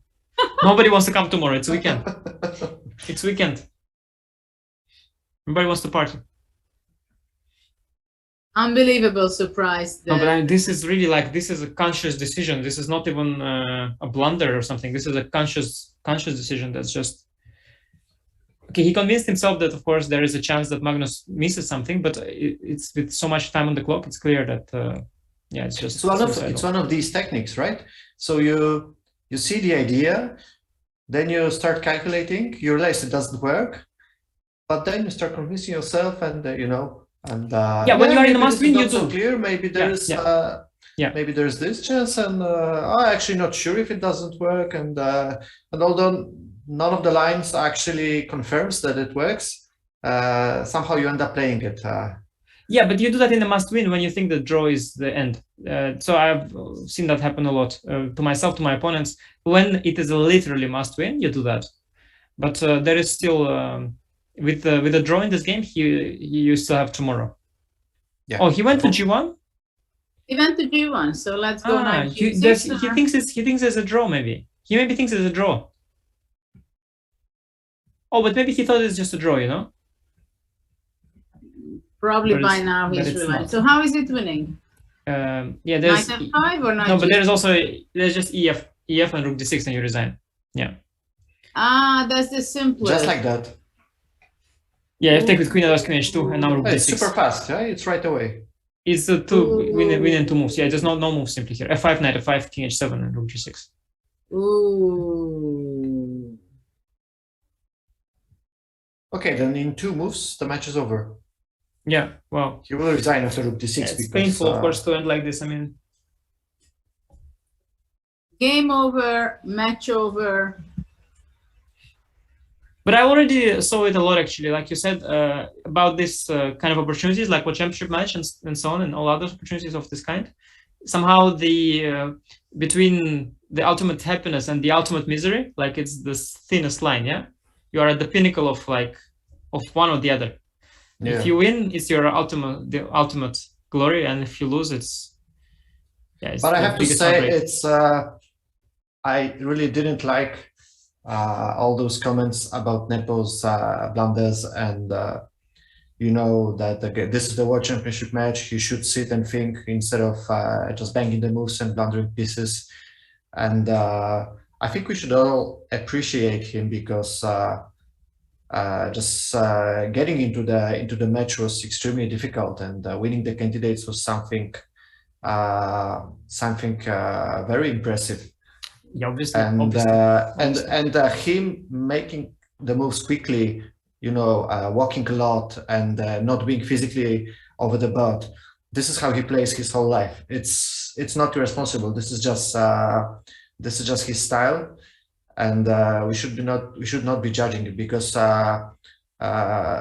during the candidates tournament he was doing basically the same thing. It's Yeah, that's a good point. That's a lot of amateurs let's who are give him saying some that. credit Mhm. because he lost this match very badly. I mean, I think it's safe to say already that he lost this match. Yeah. But okay, I think he deserves quite some credit for getting into it and, you know, so putting on the Obviously. fight and yeah. Obviously, I kind of was joining him on that journey for a while, and I can tell you it's incredibly hard, and like that he's accomplished to be there. I mean, it was my dream to be there where he is. I mean, not literally right now, but before the match, let's say. And I tried my hardest, and I didn't come as close as he did, and it's of course tremendous for sure. I think about the superficial moves and all that blunders, like I think it's probably more amateurs, who have very little idea of the way he plays. Normally he plays much faster actually than this, even. Yeah, I remember seeing him some years ago. It was like 2008, maybe 2009. He was playing European Championship in Plovdiv. And already in the first game, I finished my game, and sometime later, I look at the screen, and he was playing board number 1 against some 23 rated opponent, and this was already 5th or 6th hour of the game, and he had like more than 2 hours on the clock, and there was a queen endgame, and the guy was like had like 5 minutes, and he was blitzing all the moves, and eventually spoiled it. But I was thinking, wow, what a guy! It's I think since early Vishu, we didn't have a player who would be capable of such a fast play. I think we didn't even see the glimpse of it in the match. I think he was much faster in other tournaments. In candidates already he slowed down. I remember Dortmund when he won, he beat Nisipiano. You had to see, like, I was playing the tournament as well. Made a draw with him in the first round with Jan. Like, he beat Nisipiano. Was a very strong grandmaster, German number 1 right now. 27 low, 2680, 2700 low 100. And it was not a theoretical game or something, but he just didn't think the whole game. He just played fast, put pressure, played very well, and just crushed the guy. You know, honestly, the whole game, I don't remember. It feels like he spent 10 minutes on the whole game, and the other guy was in the time trouble, like 1.5 hours behind. And it was very impressive because it's a top tournament, Dortmund, you know, it's a top player. And he won this tournament, the whole event. He won. He also beat Kramnik there. So of course it looks very impressive when he plays well. But as always, your strengths are your weaknesses. Yeah. So when it works, it's great. When it doesn't work, everybody says, "Come on, you have to think longer and so on." Yeah, you cannot have it all. Yeah, you can't have it both ways. Yeah. But maybe this was the way. Maybe playing slow was I think his nature. Maybe I think, but it's very hard because I think it's subconscious. I think that pace of your moves and speed of your moves is not conscious. Like I try sometimes to tell myself before the game that I should play fast, and then you just sit there and you know you have to play fast, but this has the move to be made and you don't know which one. So I don't think it's something that you can. It's just how you feel, how position on the board also corresponds. Magnus, by the way, takes his time, but as soon as he spots that EF through D6, there is nothing anymore to think. It's definitely something he's more than capable of. Yeah, but I think he will definitely spend extra 5 minutes in order to save an extra 5 hours to tomorrow. Yes, for sure. And there is no rush. I mean, yeah, he sees it. You can see he's very nervous. He sees it. Just to enjoy it. Such a position also. I mean, it's such an ugly position for white. And I mean, when I said that let's look at GF one more time, it was just for the show to say that Nepo is not going to play it because let's just, I think such an ugly position. Is not really believing what is happening, but he has such an incredible presence at the board. And look at him. He's not like jumping. He's not showing any reflection in his face that, okay, I'm winning. It's in my hand. It's over in few moves. I'm completely winning. He's not just playing. You can still see though that he's changing posture from one to the other. His eyes are going. The problem for Jan is that even I just pulled up now the engine just to see how many moves are winning. But besides EF, also knight f5 is -5. So both natural moves win. So there's just margin, and I don't know what white is was hoping for. But I think also the caliber of a player of Jan, and especially that this is exactly the kind of positions he's the king, right? I mean, he's tremendous understanding. Like also the move earlier with Queen G4, King F1, knight f5 is -5, knight takes d5 is -4, but Queen h4 is -4. Every move is -4. But simply your intuition says instantly that you don't enter such a thing. Even if it's a draw, you would think that, oh my God, it looks so bad. I think it's his subconscious telling him that I don't want to be there tomorrow, and you also don't want. So let's just end it, because there is no hope anymore. He just doesn't want to drag it out, and the whole process of. He's like this. Like in this action movie when there's one guy facing a 100-man army in the final scene, and he starts screaming and running into them, and pretty much how this is going to end, but you do it anyway because you just want to die of honor, and that's it. Well, I think we are not going to be seeing too many moves, though I'm still kind of surprised that Magnus is taking so much time. But I want to remind our viewers that you can get 50% off today as getting a premium membership by the code MATCHPOINT. And it's going to be the point to collect the World Championship title for Magnus Carlsen. Just within a few minutes, I think he's going to be defending his title for the 4th time. It was well said by Gregor, I think, to spend extra 5 minutes today, not to spend 5 hours tomorrow. That's exactly what's happening. And Magnus, with his calculation skills, knight f5. Okay. Yeah. He saw knight. The knight f5 is the one that is the pretty one, the one that comes to mind right away. EF rook d6 is more forcing, but this is good enough. I wonder why he hasn't chosen EF2. He didn't see it. He might have missed it. He might have missed it because it's too forcing, yeah? Just EF is, you help the queen come. It's just that somehow it wins by force. But knight f5, I think he spent all the time calculating knight f5, made sure it's winning, and plays it. But it's exactly how you said, like you said it. It's knight f5 is lila. Yeah. Okay. EF2 would be second. Knight f5 is not as accurate, but it's prettier. It's it's the hand. It's healthy. In a bullet game, he would throw this the knight would be picked up, and like the mouse would like you would lift the mouse off on f5 square, and like the knight f5 is the hand move. Yeah. Yeah. Yeah, it's completely winning. Rook d6 comes next, and Well, this is what we started out, right? With just giving a check, knight f5. This is the most natural way of bringing more yeah. pieces into No, play. just that ef rook d6 is It's knight just n3 winning or on the something. But spot. yeah. But he spent all he didn't look for ef because there is a famous rule. Yeah, you need only one win, and there is a rule also that you can't win the game twice, and that if you see a good move, don't look for better. All these rules that he just follows now. Yeah, it's inevitable, of course. D6. Wow, what a match, I have to say. This really, yeah, d6 is the way to prolong it. But how? Knight h4. Knight h4 and queen. F3 though, maybe, no? Knight f3 and queen h2. Ah, queen h2, yeah. Just to go for the very simple one. There's DC in the end. So And? maybe this is a trap. There's DC in the end. But then just rook f8. Rook d8. That's not so simple. Rook Not at all. d8, queen f- No, it's completely Oh, messed up. It's nothing actually. No, It's queen nice f5. one. Ah. No, it's c8. Ah. Yeah, it's really nothing. What this a is a trick. trap. No, this is a nice trap. Very nice. Okay, you can go CD here actually. Go CD first, probably.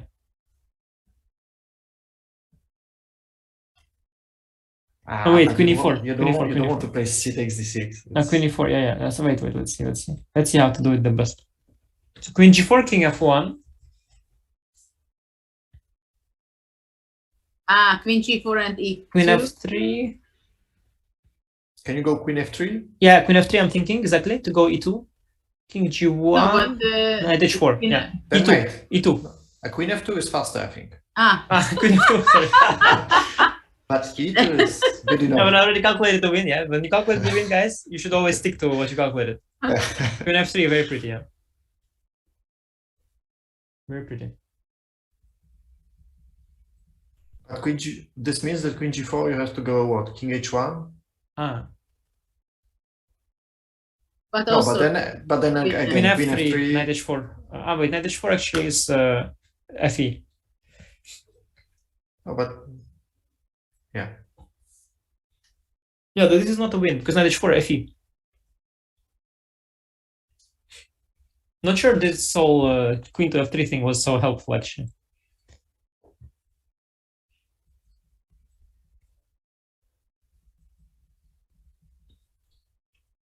Okay, so let's go back to. Yeah, actually to initial position. Yeah, so queen g4, queen no, h3. but I think, hold on. I think that should also be winning, which we thought that it's a great trick. Going here takes, and I will go rook Knight takes e8. e1. King takes e1. No, Mhm. Queen maybe, h1. but I just want to go on with this because it's hard to believe for me. I go rook e8. Queen e4 check. You go. Yeah, e4 it's check. not over though because the e3 is not hanging. King c8 queen is there. No, but Judith, I think I found the win there somewhere. Yeah? I think I have knight takes e1 in that line. Knight f3 check. King f2. Yeah. And you Knight can't take e1. the king. Wait, DC. King you lose because check and check. DC. Jesus, it's incredible. These are cool. Yeah, it is funny. Yeah, you can actually mess it up. It work? Yes. Queen takes e3 or something. The king e3 and then you just from rook d8 and you win. Still Yeah. queen f3. Queen f3, king e1. Yeah, I was thinking about it, but is it queen f3? Yes. Oh yeah, it's Well, winning. now It's you winning. can just go. You can just go queen Rook f4 as e8, well. queen f4. Yeah, this is it. Okay, so this is winning by force, yeah? Then this wins. King g1. And what about queen? No, queen e2, g4, queen yeah. g1. Queen g4, king What about g4, queen g4. What about queen e2 after? If I take on e1, Queen queen g1. e3 and Queen Queen g1. g1. Queen g1. queen f1, and Rook then d1. d1. Yeah. I was only calculating queen f1, king f1, rook d1, king e2, and Uh-huh. Wait, So exactly yeah. like.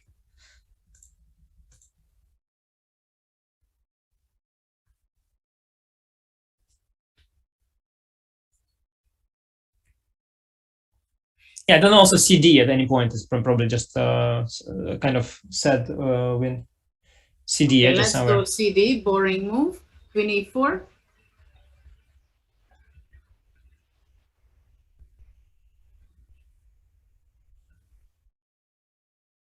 Some d5, queen g2, queen h5 type of thing.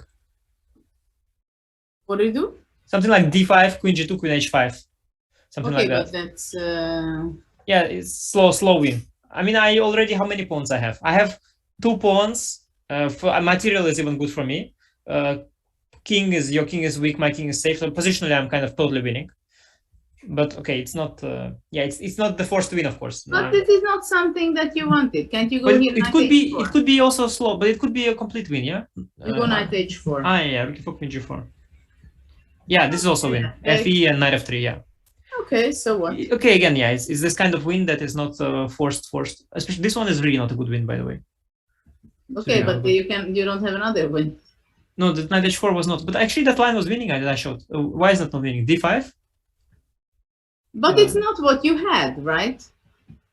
No, but okay, isn't it maybe like just sometimes it's not winning by force, but it's actually winning by force. You want to go queen h4? h5, I wanted to be sure. I just want to go rook d6. Yeah, I want to go rook d6. I want to go like all kinds of things. So just because you have a move here doesn't mean that you're not lost. What about takes? ef, king f2, Queen h4, king f1.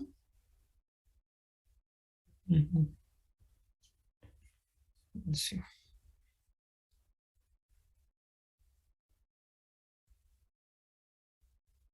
It's not what we thought it will be.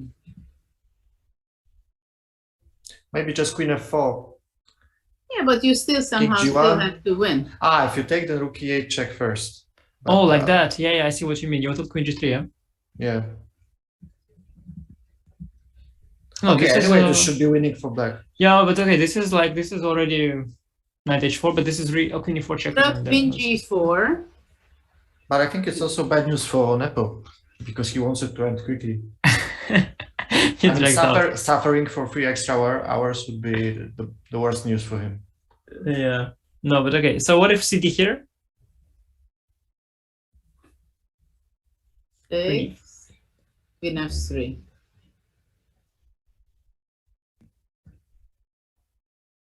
Okay, yeah, that's a very lazy way to do it. Yeah, that's a very lazy way. But But I thought queen e4. I thought you'd go queen e4. That's why I was hesitant. When? Here? Here. Yeah, I thought you have here queen e4, you'll go. You still have queen e4. I don't think I have, to be honest, but okay, let's see. ef, maybe. King f2, some queen king g1, yeah? Just barely. d5. d5 should have been played before, you know? Before e takes. This is what? d5 now. Queen g2, I thought. You're still kicking? Well, queen f4.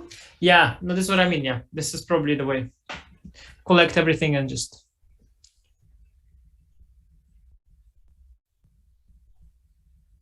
Yeah, Magnus missed d6, of course. Yes. Okay. But okay, it's still winning. Totally winning. You should have spent extra 10 minutes. No, but it's actually... It's minus 8.59, yeah? But this is how he does it. Even when he misses something, it doesn't change the evaluation really. No, we see so far the best side of Magnus. And chess, I noticed the chess is a lot like this hourglass or connected vessels, yeah? When one is, the worse one plays, the better the other plays. And the way around. Yeah. You notice it also. E2 is not good. Takes and rook d6. No, E2. No. What do you do on e2? And you want knight h4 or what? By the way, didn't we just find that? Yeah, this is actually why? Yeah, what's the difference with normal knight h4? You avoid fe. Now you go rook d3, maybe. Well, wasn't knight h4 winning by force? Didn't we see? Didn't we calculate knight h4 win by force?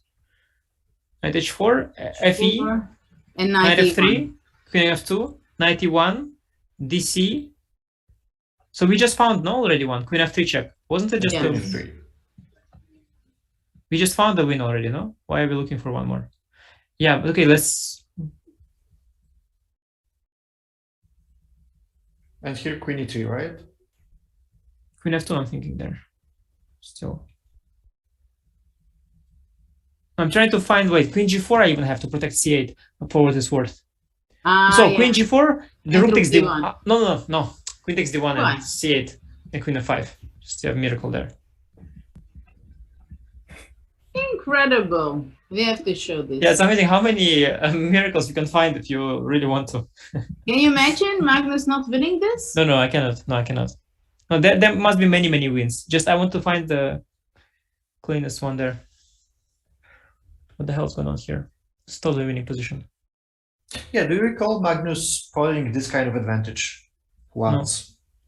No, never. Oh, yeah, one time he didn't see against me mate in 3, literally mate in 3.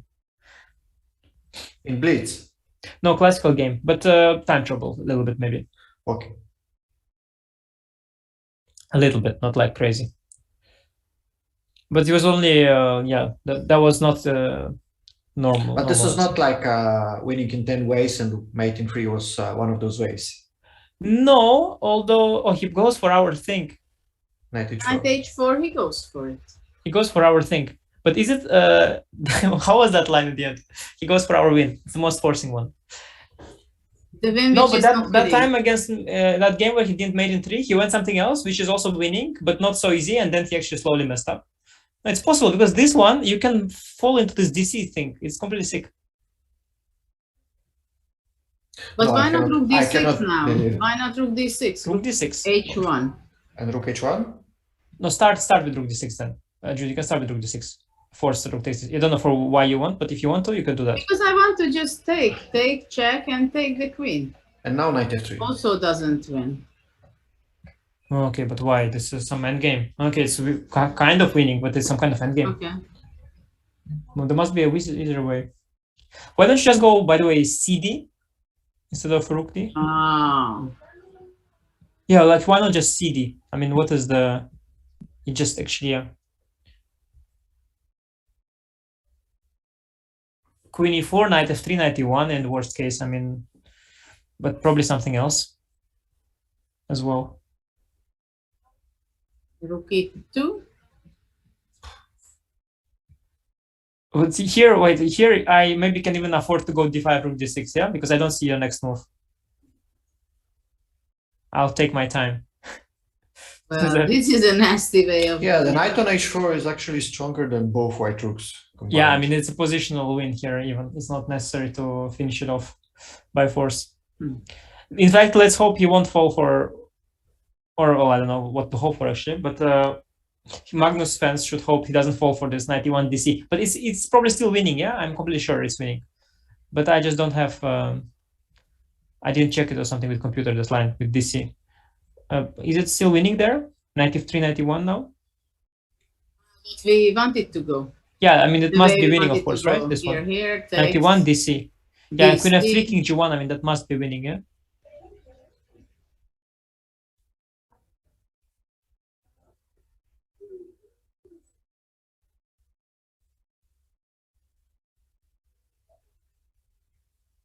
That's bizarre if it doesn't. Must it?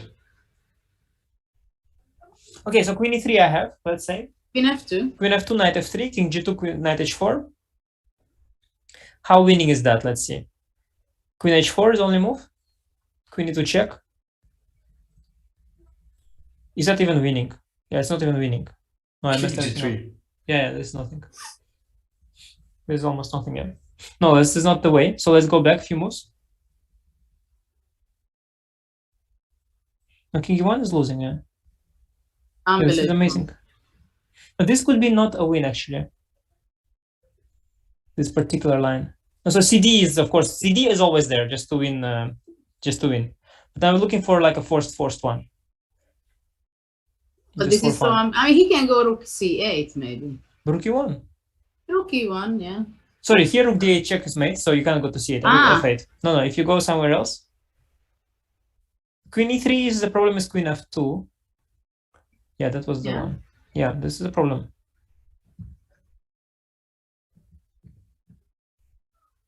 And when I went Queen f3 check, can we go back? Queen was actually well placed on h3. Queen g3 played, I think. Queen g3, what's the idea? Goes out. No, maybe just check twice. Maybe he just wants to go Maybe back just in check. h3. Yeah, no, he doesn't want. He's not gonna make a draw here. It's Magnus with his No, that killer would be instinct and all that. surprising. No, that's not happening. There's no discount from Magnus today.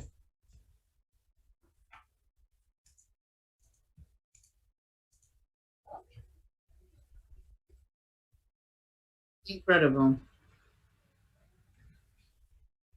But actually, if it would happen that Magnus does not win this game, Yeah. then it will be a very difficult game tomorrow, I think. Psychologically. No, I don't think so. I don't think so. It will be difficult. I think it will be disaster for Jan.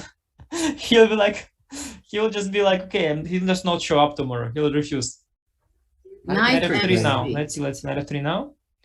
Yeah, I was thinking that this might be the idea because queen g1, queen g2 is made after dc. But okay, what do you want with black? You just want to have a rook endgame with Queen the h3 check. Yeah, I want my rook endgame. Yeah, queen h3 check. I want my rook endgame. Queen g2. I will take on g2. I'll take on e1. Rook d6. I go king e2. What do you want?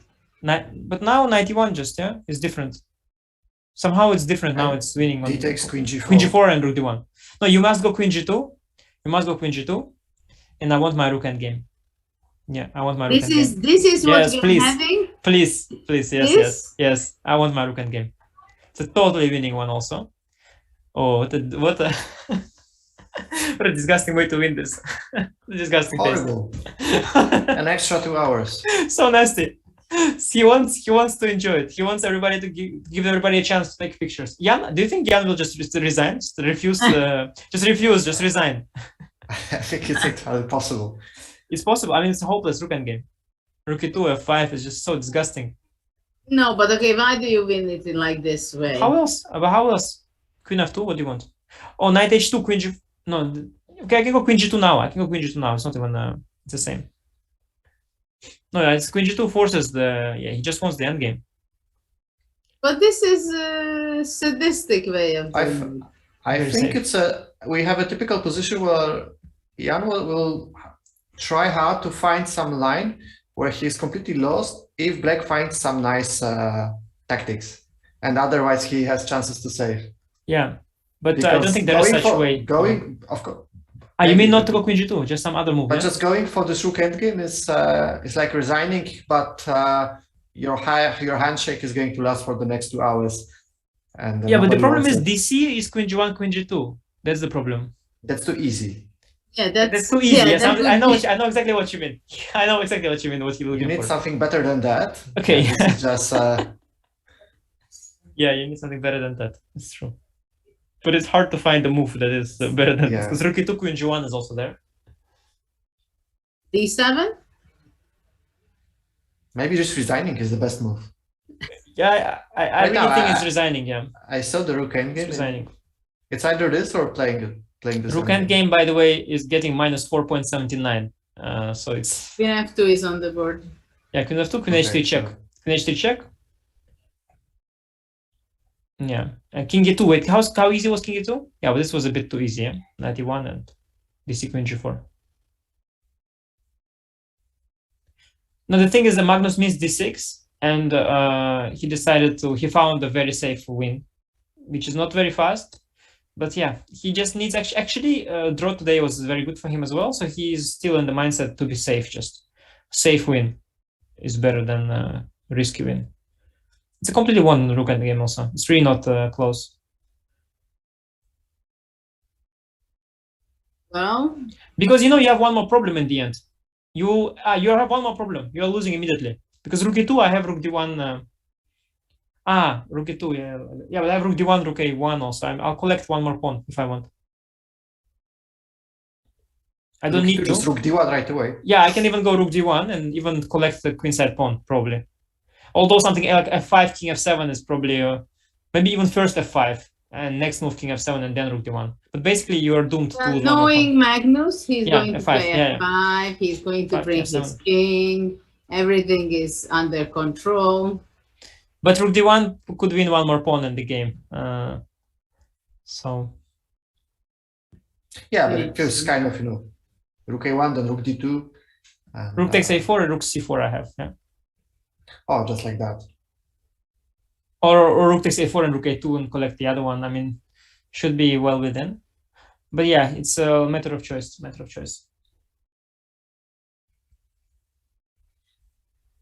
You could say today Jan's prep was slightly shallow, but it's because Magnus surprised him, and like you said, he hasn't played Italian before, and he was going basically blind. Yeah, the black has like 10 different systems that are all on depth fine, and he had to be ready for all of them. And this was like 11th of those systems. So yeah, kind of hopeless.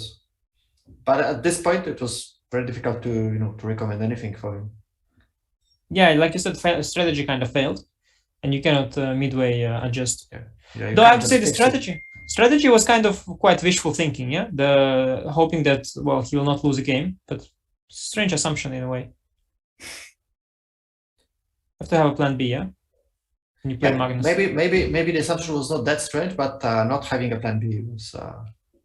No, I mean to be honest, like if you're realistic, to lose a game against Magnus is a scenario that can occur. Let's say. Yeah, it's not impossible. Yeah, I mean, I would head into a match with Magnus. Like for example, when I went into a match with Magnus with 4 games that I constantly do with the Champions Tour. I mean, frankly, I always like think, especially if I start with black, I think, okay, so if first one I lose, so what am I gonna do in the game 2? Sometimes I even do when I think with white first game, I think, okay, especially if I have a prep plan to play slightly ambitious in the opening, I think, okay, so most likely at first one I'm losing. So what am I gonna do? Am I gonna try with black or am I gonna?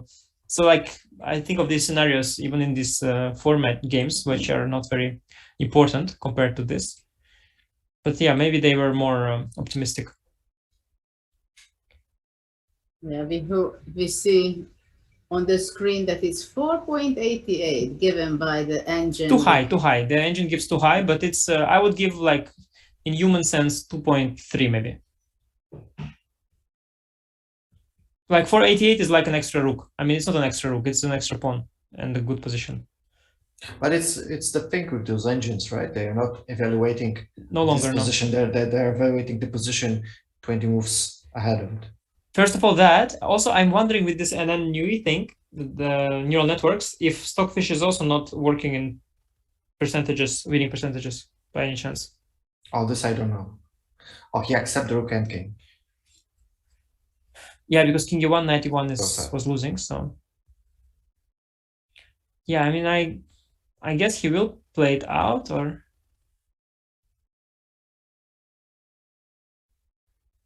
yeah, I guess he will play it out because also resigning is with a 1 pawn deficit only is. But he'll play rook e2, he'll play e4, e5, and then he will see how he loses. Yeah, rook e2 is kind of a must. I don't know why the engine plays other moves. Why rook e2 is? Maybe he doesn't like rook d1. But maybe it's what you said. If you play rook e2, then what then? How do you try to fix your position? Mm-hmm. I'm free to go you f5, mean that king maybe f7, f5 and and then no rook d1. moves. Yeah, then rook d1. You basically have no moves after rook e2. Yeah, you're right. Yeah, king. Okay, I thought king f, like especially after f5. Yeah, king f2, king e1, then even rook d3. Yeah, no, it's Magnus. He's very good at this realizing when you have no moves. And he did play king f3 right away. Mm-hmm. Yeah. Yeah, but now rook d2. I mean, rook d2 now is rook b1 and then f5. I mean, king f3. Okay, and then he'll go b4. Try to rook b1 b4. Try to open trade. White's only chance is somehow that miraculously the queenside pawns disappear. And I thought rook b1 first, and then and if queenside pawns disappear, you have 3 against 2. You want to go rook b1, and then you want to go b4. Yeah, this is like White's only hope, and then. Okay, so instead of this, I go c5. c5, okay. b4, cb rook a2. Mm-hmm. Yeah, if you keep okay, and now ba, rook b8, rook b7. Yeah, rook b8, rook b7. And that's how he'll probably try to play, and then f6, e4, or whatever, and e5.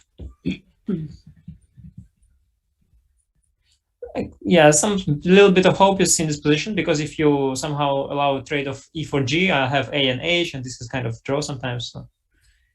Well, it's like, you're saying this, that if it's like you're coming to the apple tree and you're just picking some. Oh, rook a3 check is nasty. Rook a3 check is nasty. Good move. It's a good move. I give you that. Yeah. It gains a nice tempo. King g4, king f5, I'll try, but yeah. Of course you will try, because you don't want to give up. But can you avoid all that? And With black. I think you should avoid. Could you just black. start with f5? I think so too. I think f5 The is very a clean beginning. move. Yeah, I think f5 is a very clean move at some point to just cut out all the. Maybe rook d2 first. Even rook d2, f5. rook b1.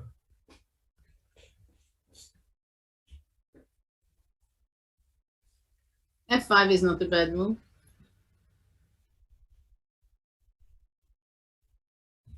Though probably white goes b4, rook c6.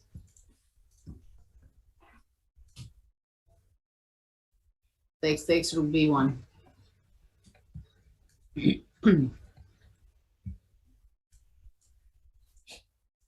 It's crazy that Magnus ruined it up to this point. Well, it's -5 rook endgame, so I wouldn't say Yeah. ruined is the Yeah. word. But ef2 rook d6 But still. wins on the spot. Yeah. But only that was the only win, you think? No. I mean that was the one that wins on the spot, like literally. Yes. The others, like they were all -5, -7, but not so easily. Okay, but assuming he had missed d6 Yeah, he missed from d6. Nepos, it's No, I mean it just depends. It really possible. depends how you evaluate this rook endgame. So if you evaluate it as like I personally don't feel it's -5 at all, honestly. Like I personally wouldn't think that the rook endgame is something which is a sure win at all. This is what I want to Like, say I just- also, that Given you how said much it was I messed completely up. winning, but you said it was winning. No, winning, yeah, but like because I see also -5.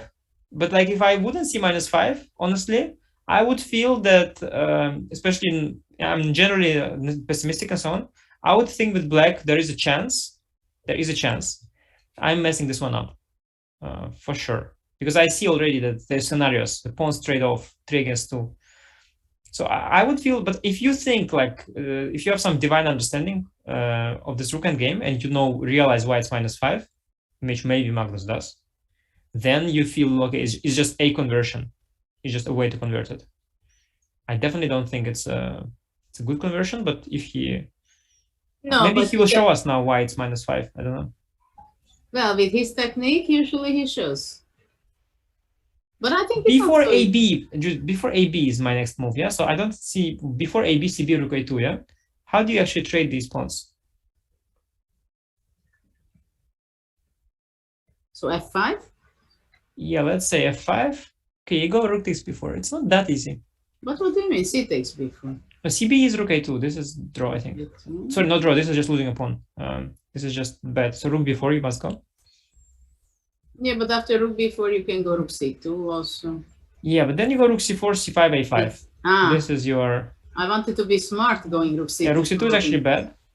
Maybe rook d5 you want there. Or rook d5. Yeah, so f5. Okay. You go. f5 before, ab rook before, maybe rook d5. Yeah, and then you can say that black is just a pawn up, plus white has so many weaknesses and virtually there's no way to save it. Probably, because rook c4, c5, your rook is trapped.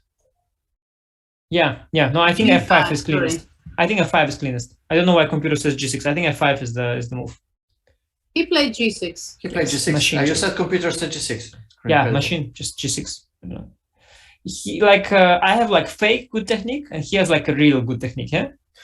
I have like f5 and like humans would say that okay, it looks good, but he's like his next level, yeah? No weakness.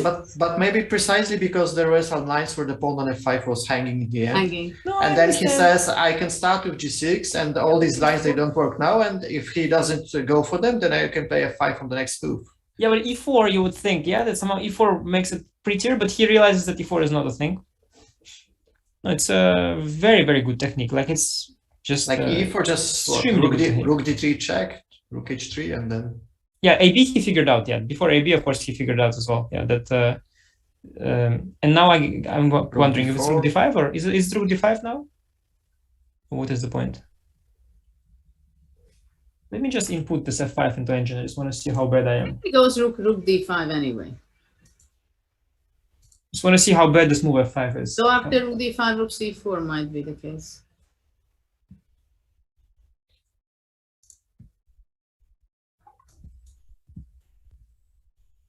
Okay, 5 is not a disaster, but okay. To be fair, f5 is kind of winning also, yeah? The line that Yeah. I said. But g6 is the first line for some But after f5, rook reason. c4. No, f5, I mean right away, not instead of, not now. Instead of g6, No, instead of you g6, mean. yeah. Well, now, by the way, rook d5 is not it. Because? Because now it's a bit different. I have some idea, rook c4, c5, c5 and a5. There But I I had think- b5 trapping the rook, and now ba, rook a4. Okay. So did he play But rook I a2? think he played. I think Yeah, he first played line. Rook something E2. very good. Yeah, first line. Yeah, rook a2. Very clean. Rook c4, c5. Rook c4, c5. Yeah, basically, if you have a technique that you play all first line, you can also go for rook endgame, which is -5. Look, he goes king f8. No, when it's rook e4. Yeah, no, it's just okay. First line starts But to that's happen. scary. That's scary. I mean, considering that more than one move are winning, he keeps on playing. No, it's just like, I mean, absolutely The divine engines, technique. Just absolutely first. divine. I mean, it's not human even. It's just next level. It's just like simply stockfish first line is happening now for some reason. When it's not even necessary. Yeah. I mean, my f5 move was fine. Yeah, there's no need to play like. There's no need not to play like human. Yeah, just make a 5 rook d5 like normal human and just win. Yeah. Why you need to play first line? It's okay. It's completely divine understanding. And if king e4, then just h5. Yeah? Now it starts to kind of look nice, yeah. If you look, of course, a bit deeper, yeah. The white has no move at all. And the thing is that f5, it kind of stops e4, but in reality, this e4, what is e4, yeah? So e4, what is the next move? It's e5. The thing is, of course, when you have e4, e5, and you imagine I get my rook on the 7th, it's not going to be so fun, yeah, for you, because I have some. So I'm kind of trying to prevent that already with my. But somehow he sees that it's not needed or something. It's an interesting approach. And now I'm wondering, for instance, in theory, you can go e4, and then I can go Rook rook a3, a3, yeah. rook c4, c5, yeah. c5, So, yeah. and e5. I could even go, I don't know, f5. But I'll go ef, and then king f7. King f7. I'll go king f4, yeah. King f6, king d5. King f6, king H5, d5, and just king push the c6. h4. h4. King c6. h5 you go, or what do you do? Yeah, let's but see. But this is an example of bad technique, right? In 3 moves, I completely lost control, and if I'm lucky, I'm winning. And yeah. No, but you are going to be lucky there. Believe me. You know why? You know why you're going to be lucky? Because you're going to play there king to f5 after king d5, king c6, rook b3. I have to play a5. You go ba. You are winning by margin. Yeah. No, Yeah, f5 yeah. is nice here. Actually, this is pretty good still. Yeah.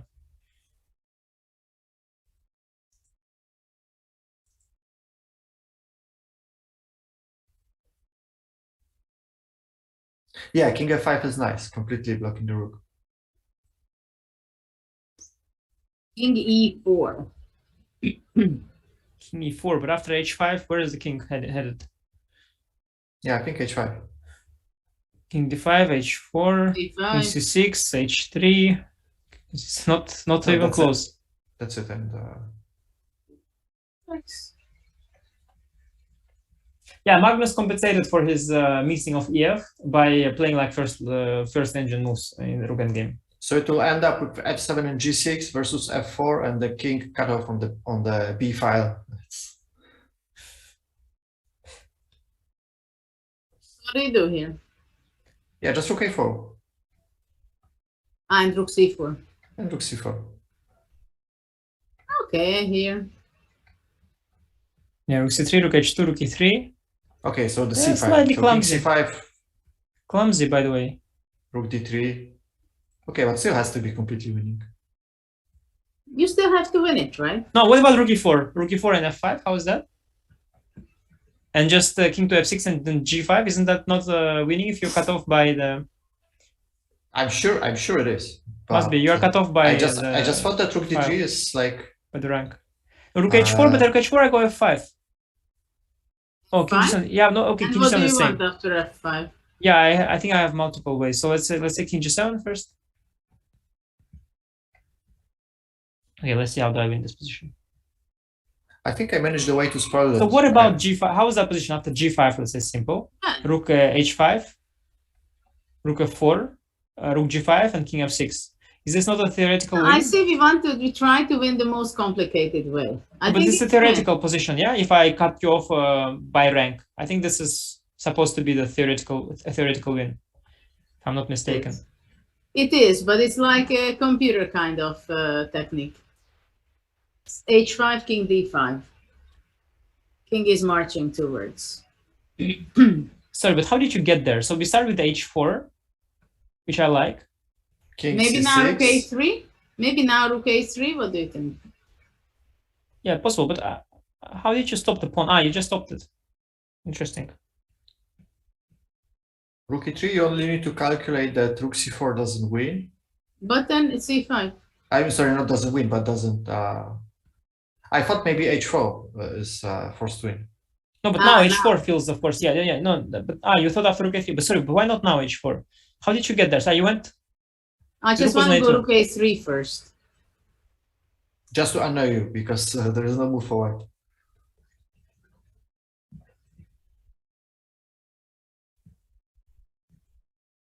Oh, guys, why do I bother with the pawns? Sorry, I go h4. Yeah, king c6, h3, king c7, h2. So what's gonna happen if I start at some point going f6, g5 and just trying to join my you can't even take this pawn on b6 because of rook b2 check, yeah. Rook b2. No, yeah, I thought king d6 and king to e5 or something. I won't even win the pawn. But I can go g5. I can bring rook to g2 at g5, fg, king e5, g4, king f4, rook g2, g3, and rook g1. No, king f4, yeah. But king e5 also rook f2, I think. Yes. King f4, yeah, rook g2, rook h1, g3. So I'm like, but rook f2 makes a lot of sense. It's a race in which only black is racing. Rook f2 is also nice, yeah, I see. It's a race of one man with his engines on is racing, and the other is not racing anywhere. So I'm first in that race, pretty sure. Yeah, but it's incredible because like 2 moves ago, we are still debating why it was winning, because we weren't sure and the lines were not so obvious. But I've said now in after 2 moves, it feels like Jan's king e3, king d5 is particularly bad defense. Yeah, let's be honest. It didn't even try to come up with something. There was nothing, but honestly, Jan's defense is just out of ordinary bad. We have to give him that. Apart from the tricks, this d6 and those pretty lines that d6 was nice. Yeah, no, but I mean like this one and also that game with where he blundered in a3 check. Really not losing by margins. While actually this rook endgame, I think it's of course lost for sure, but I am sure that there is a way which looks closer than this. I mean, sending king to d5, that's okay. I mean, you're not even close, yeah. But it's hard to find motivation in yourself when you screwed up that much. I mean, yeah, well, other than that it's World Championship match, I guess, yeah, motivation is a problem. But in general, of course. No, especially when you went for this line, taking, what was it, gf4? Yeah, of course. No, his patience has long been burnt away. I have to say, very similar decision-making happened once in that insane game, Topalov-Anand. That was before, Gregor, you were in the team, right? Way before. In the Sofia match. I was a kid, yeah, still. Yeah, that last game. That was something similar in some way, where Topalov just suicided. In a position where draw, which is the drawn position, would be only a tiebreak. It would only be a rapid tiebreak, not even anything. So that was a truly insane moment also. Yeah, Topalov is one of those players that are capable of absolute beauty and at the same time complete disaster. Well, that was an insane, like he saw tiebreak because Vishy was at the time, rapid was very rare, yeah, I think, not as now.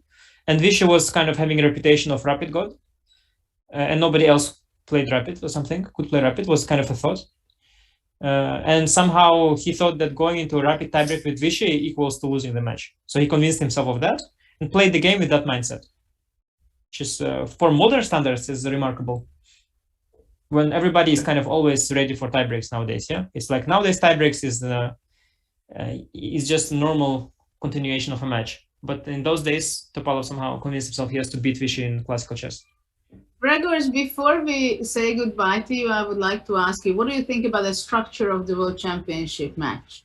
Do you think it needs to be changed a little bit for whatever reason, or this match showed that it's not so bad, the classical games? You know, after 5 games, I was convinced that that we should consider changing it, and then the fireworks began, and now I'm not so sure. So we are facing this opening preparation problem, where in which you know, with a proper preparation you can neutralize your opponent's advantage. So we've seen this especially in Karyakin's match. I have to say this was incredibly impressive from Sergei, because you know, everybody knows that Magnus is the best in the world, and he almost beat him. He was really close, and this was something extraordinary. But this is also something that is showing that there is a problem, because it's difficult for the best player in the world to prove it, having 12 games for it.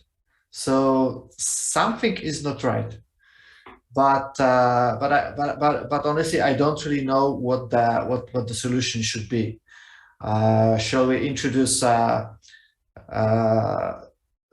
small adjustment, like you know, for instance, what Anish suggested, having this tiebreak up front? Just but this comes. It's not my idea. Yeah, I heard it before from many other people. Yeah. But this also comes with a downside, because you could say that this affects the strategy. So you cannot just play chess normally, because at some point you will have to stop playing objectively, which is a bad thing. And then and I honestly think I posted it as a kind of a joke, but I honestly think that there's a problem with openings. Like we cannot allow players keep playing one opening, and just make them change those openings. And I honestly don't think anything wrong with it. So you will play your Marshall once, and then you have to move on.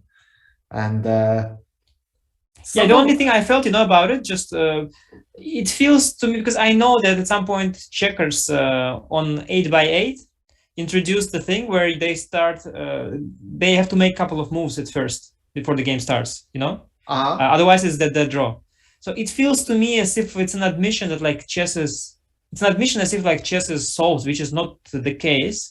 So it slightly hurts me to do it, you know, like to enforce an opening. It feels as if like, I feel like it's not necessary, although yeah, there is an incentive for that. But there's kind of an interesting conflict there. The one thing, on one hand, it works okay, but like you said, yeah, preparation can neutralize like huge differences in strength. Yeah, it's kind of sad that you can just prepare one opening and just keep playing it, and come and get me. And I don't like this kind of approach in the World Championship matches, but since it is so easy, everybody does it. Even Magnus, he just sticks with the Marshall, and no experiments, because it works, it's safe, and if you just make them change, then it's much more interesting, and eventually the best players wins. So yeah, there was a tournament once. My wife played in there. I think Chiburanidze organized it. Yeah, I think Chiburanidze, because they have two great world champions. Also, Gaprindashvili is there, of course. Not Gaprindashvili, great predecessors of Judit, of course, first paving the way forward in women chess there. But I think it was Chiburanidze's format. She wrote like on pieces of paper different openings, like a couple of moves in, and then you shuffle and you pick out, and okay, so, oh, it's d4, knight f6, c4, c5, d5, b5. Okay, that's gonna be that. And especially if you play 2 games, you can even do that. That's how they play, by the way, the computer championship. Yeah, I think that is like they just make them play 2. Like one time I saw a game like g4, d5, h3, e5. Actually, very interesting, because it's a very bad position for white. So a good engine actually gets 1.5 point out of 2 there against a bad engine. Slightly weaker, not bad, of course, but let's say engine of 3500 gets 1.5 point against engine of 3000. which is nice. So this is also a nice way to spice things up. But as this match is progressing right now, we're having likely a fourth win. Yeah, which is intense. Gregors, thanks very much for joining us and being here with us, exploring the game and sharing your thoughts. And what is your next course you're going to be developed, or you have other plans? Thank you, Judith. My next course will be part 2. So in part 2, we will find out why Najdorf would not be the best choice for Nepo, and also the French defense, which he was using in the candidates, and also the Caro-Kann, and also some silence, like so Hikaru's weapons. Like Gregor, before you go, just before we leave you, do you feel it's a good idea to tell us what direction you're gonna go into the Najdorf? At least, if not by line, but by the spirit, or you feel it's better to keep that as a secret? Honestly, I'm considering having a poll on Twitter. You haven't decided yet. And yeah, just let people decide. Oh, just what line you guys want to play, I will make. Yeah. Yeah, sort of. So you haven't made up your mind yet? I have options. Okay. Okay, so we are going to see those. The audience and the people who like to get chessable courses, definitely yours is one of them. I'm sure it's very deeply analyzed, very good advices. Even the very top talents are working from those. So thanks very much. Thanks a lot, Judith. Thanks, Anish. It was great being with you guys here. It was a pleasure. Bye. Bye. So something very difficult is happening with Jan. He's going to spend his last few minutes, probably not hours, at the board of the World Championship match already. Yeah, it was very interesting to have Gregor also with a lot of interesting thoughts. He clearly thinks about top chess and the matches, and he had some interesting insights to offer. But in terms of position on the board, yeah, I guess pushing the h-pawn right here even better than the. I think right away was also very, very fine, but maybe this offers white an even bigger margin. As we had seen so far, Magnus's technique and completely winning positions has been something special. He really takes somehow his time and makes a point in winning with the biggest margins possible. Yes, he's the guy who wins one, he wants to win the other one and the third one, and in this match it seems he's going to be winning with 4 points. Well, after h4, king c6 was played. Well, probably Nepo just says, okay, if I said A, I should say B. There is not much of a chance, I think, to save this game for him because the h-pawn is marching the way we checked it just some time ago, I think. Though, let's see what is it going to be happening. The secret is, I think, that after rook b1, he just wants to go rook c3 and king b6 is not possible to rook b2. Well, geez. I mean, yeah, like this f6 g5 idea was, I think, very good, but he's just, yeah, winning it with like as many tempi as he wants. He gained that. Did you notice with rook c2 what he did? He gained an extra tempo on this move. Disgusting. Yes. Disgusting. Yes. Yeah, absolutely disgusting. How he wins this. He's just taking it way too far, and winning with 2 big margins. But I want to share. Yeah. Yeah, go ahead, go share. No, I want to share with our viewers that there is a big surprise tomorrow about the NFTs. And there is a big partnership we made with Condordium, with the blockchain company, and they are going to be giving away 500 NFTs. What you have to do to go to the website of chesschamps.io and then register for the newsletter. You're going to be receiving all information. This is a celebration of the partnership. So make sure you go there and you sign up to get one of the very beautiful NFTs because there is going to be some great artworks. And yeah. Rook B1. Speaking of historic moments, this match definitely interesting because, you know, it's not just like on one hand, it's just games between Magnus and Nepo, and I know these two players very well. On the other hand, if you see that in context of chess history, because chess is, you know, the rich history, all that stuff, the World Championship matches, this is one of those. It is like, you know, there's been all kinds of matches. Karpov, Kasparov, Fischer, Spassky, all kinds of Talbot, Winnick and whatnot. And this is going to be one of those. And it's a special one. It's a really special one. It's a very, very unusual what happened towards the end. It is somehow that we might say that we're a little bit speechless. What has happened today, But honestly speaking, given the times in which we live in, as chess level gets higher and higher, the quality of chess games gets higher and higher as well. And World Championship matches, normally speaking, until round 6, it was probably the highest level of the World Championship match so far. Given that context, this is the biggest meltdown, pretty much, in World Championship match history. Because okay, it's Chigorin, of course, did his thing with Steinitz, but you had to see those games back in the day. You know, they're just they're completely different, playing different game. They were giving each other pawns and taking it because you must, like they had some kind of feeling that you must accept the sacrifice, some kind of weird thing.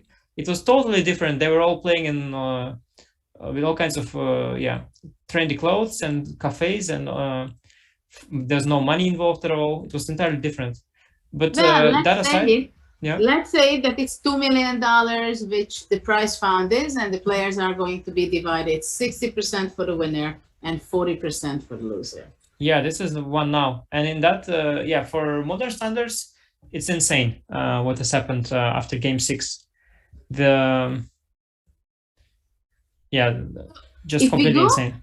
Just I have an idea. If rook c3, king goes b6, if let's say rook b3, is it so simple? Technically, you still have to show a good technique, I think. What do you think? I just want to say that I'm not sure this is the best way to win. Oh, wait, sorry. You mean this rook b3, queen h1, a5, this position? Yeah, I mean, to give up the... it's...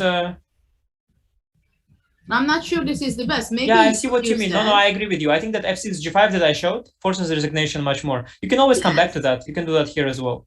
But this is my question. If he says, okay, I still have to play f6 and g5, are you still in time? First of all, I haven't lost any. I haven't lost any time almost now with this rook. But why you lost the time with rook c2? I did. I agree. G3, 7, rook a2. Okay, rook h1. It's not. We are going to see a queen against rook. No, this is not. Yeah, we definitely shouldn't. Can you go back to the position right now? So rook c3. No, that position with which you started, that you said is not so easy. While it might not be so easy, it is of course easy. I mean, it has to be easy. So rook e3 you want. So rook h1. No, I'm not sure. I just, if let's say I want to do differently, no, this is not going to be good. Wait, rook c3 is on the board. So after king b6, I think he has to go rook b3. But so you were saying that one is not so easy, but is it really difficult? Because your rook on b3 has no square. So take. If I have queen e4. B5. Queen e4, I have queen e4. Which move you make here is a question I have. I have too many questions. Rook b5. Queen takes e3 check. Okay, king b7. Okay, yeah, that's let me think. So queen. No, probably it should be just not too difficult. I understand. No, but I see what you mean. You're making me think a little bit here. Which shouldn't be the case, of course. Yeah, but again, it depends, how easily he wins this. If he wins this easily, then it's okay. It cannot be, It's a queen after all. And I also have an extra pawn even there. I have a pawn on the king side. Somehow a queen, it's like a rook endgame, but I have a queen. Should matter because it also goes like bishop. So there should be some kind of benefit to that. Okay, they are playing pretty fast. A5 is on the board. No, it's okay. He will do what he has to do, It's a quite unexpected development, the way the game goes, I think. Yeah, okay, you are right. There were easier ways. There were easier ways. Yeah, you are completely right. But it is -8, so I see now. So, yeah, but sometimes you have to be a machine, an engine to play it. I think there's still margin. You know, there was one remarkable position. Oh yeah, you know, we can set it up on the board because it's really remarkable. It actually involves Jan.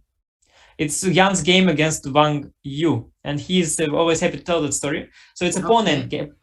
White has king on b6, pawn on b7. Hold on for a second. I have to make a space for this. Yes, king, white King b6, pawn b7, and pawn, let's say, a2. Okay. And black has queen, let's say, b8, and king, let's say, h1, something like this. Let's put it there. Okay. So we have the position. Yeah, so at some point, Jan had this position against Wang Yu, he says, something like this with black, completely winning for black. And he says that, so he thought, and whatever happens, he's winning. So he went like king g2, a4, king f3,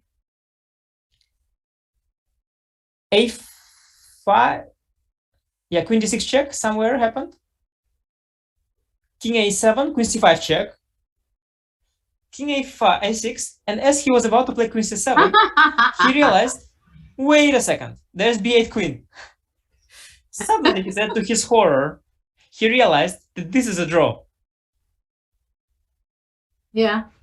Somehow, this position is already a draw. Yeah, yeah. Because queen d6 check, king a7, queen c7, he just goes king a6 back. Yes. And if this, then you go here and yeah. Okay, maybe here the king is close enough, but somehow he says he was not paying attention. Mm-hmm. Here king e4, ace5. Yes, it seems like it's winning. a6, king d5. Yeah. Somehow it's winning. But this is the queen c5. But in his version of the game, he was not paying attention, and he landed in a draw. It was a draw actually. Well, this is the bad luck kind of story. Yeah. This is basically the cheapo. Yeah. So that construction with pawn on a5 and pawn on b7. Maybe with king on g2, let's say it's a draw. Sometimes this can be a holding. But yes. That's why I got reminded of this game, because it also involves Jan, and it's also completely winning. But maybe if you let the a pawn go far enough, there can be some... No, here I think still white has... black played, Magnus played queen e4, but I think white has some chances to survive. Yeah, rook b5, a6, a7, yeah. Also maybe king a7, what do you think? He played that. Maybe king a7 is better. Played that. Ah, he played that, you see? Yeah. It's king a7 is the kind of move you miss. That's how it starts. King a8, yeah. You miss you miss this move, king a7, and then you get nervous. Not Magnus, probably. I mean, he should be taking these pawns, right? Then it's a much easier situation. But you can there was easier way. Again, he's slightly dragging it out. The computer says he was completely winning throughout the game. So that's the computer says even he's completely winning here. Yeah, computer gives -9, but to be fair, so what is he gonna do? King a8, c5? Rook b8, a6. No. Check on rook b8, a6. c5? Oh, no, I go rook b8. Oh, this also, yeah. No, but I hope by this time we get this position, I have the E and F pawns collected, yeah? I want to collect the pawns. That's why, this is also maybe... But I can have the same with, let's say I start now king g7. Can I go king g7 now? If a6, I have queen e6. Queen I win on the spot. Rook a3, queen e8, queen e7. Queen on the spot. Yeah, king g7 is a very nice move. Magnus loves such moves. Yeah. If king g7 is there, he'll make it. He will.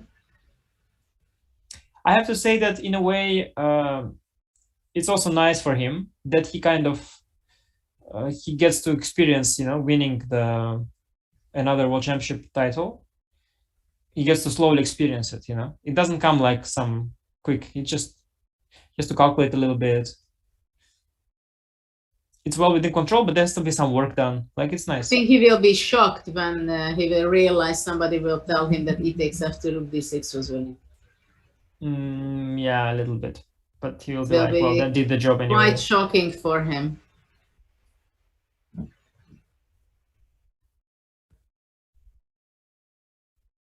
Because actually, apart from game 6, he did not prove it that he's just the better player from point of view to outplay his opponent. he collected the points when it was given to him, right?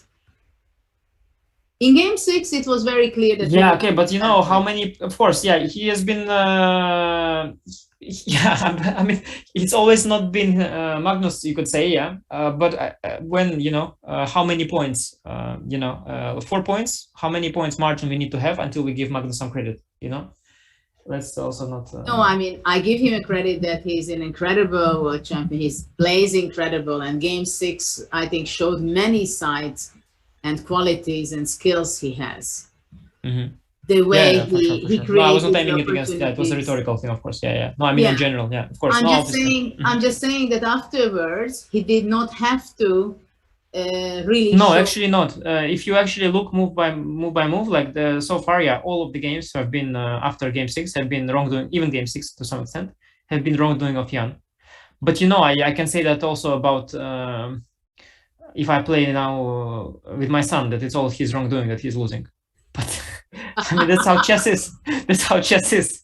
Chess is wrongdoing of one who loses. Rook b6. It's a bit now. It's a bit, yeah, taken too literally, of course. Queen e3, then what? Queen e3 I can take. No, you can't even. King yeah, b7. He wants to have his king on b7. Yeah, but I guess I will take that pawn for free. Yes, you will take the pawn for free. a6, king b8. But maybe queen c5. Queen c5. Very nice. Very nice. Oh, very nice. And then now you resign. Now you resign. No, this is such a technique. You resign. Well, congratulations for Magnus. Yeah, very nice. Game is over. Match is over. Well, it's difficult to say something. It was a very nasty finish, I can say, for Jan, because he could have made a draw, and tomorrow we've seen another game, one more game between them. But now Magnus Carlsen is the 4th-time defender, so it's the 5th World Championship title he's going to be having, and he's going to be the world champion for sure for quite some time, at least a year or a year and a half until the next World Championships taking place. The match of 14 games finished in 11 games only, because in the previous match people were afraid that 12 games is not enough to decide the winner because of the match with Caruana. They were really so tense. All the games were drawn, so FIDE increased the number of games to 14, but it happened that it's only 11 games. We've got to see here together. What are your first impressions like as a whole, as Magnus as a world champion again, and the whole event itself? Yeah, no, I mean, it's not a shocker that Magnus wins the World Championship. He's proven that right now still he is, you know, the best player out there. He's shown it. He constantly proves that it results. It's possible to fight him, but to beat him in a match this long, one needs, to do the impossible and have some wind in the back. Jan definitely didn't have the wind in the back, and likely also didn't do the impossible. So. I mean, it's escalated way too far. The final few games, you know, the collapse of Jan has just been way out of proportion. But still, as soon as game 6 was won by Magnus, it was all in his hands. It was his match. And Magnus showed perfect play, very good play, and deservedly won another title. And it's up to Jan to now be back. He will have the candidates once again, where he'll have an opportunity to qualify once again. But it's up to him now to prove that he is worthy of coming back again. We see Magnus coming out, and also we've seen Jan Nepomniachtchi in the previous shot. So the first congratulations are there to Magnus Carlsen. He still has to share his thoughts, and I think we will have a few words. Nei, det ble jo litt rart. Jeg var egentlig mest opptatt av å prøve ut tingene og holde safe, og jeg følte at jeg greide. Så hadde han regnet fullstendig feil da han lot meg offre kvalitet. Og etter det så har jeg sikkert mange måter rundt på, men jeg prøvde å velge en så sikker som mulig. Hva betyr det der?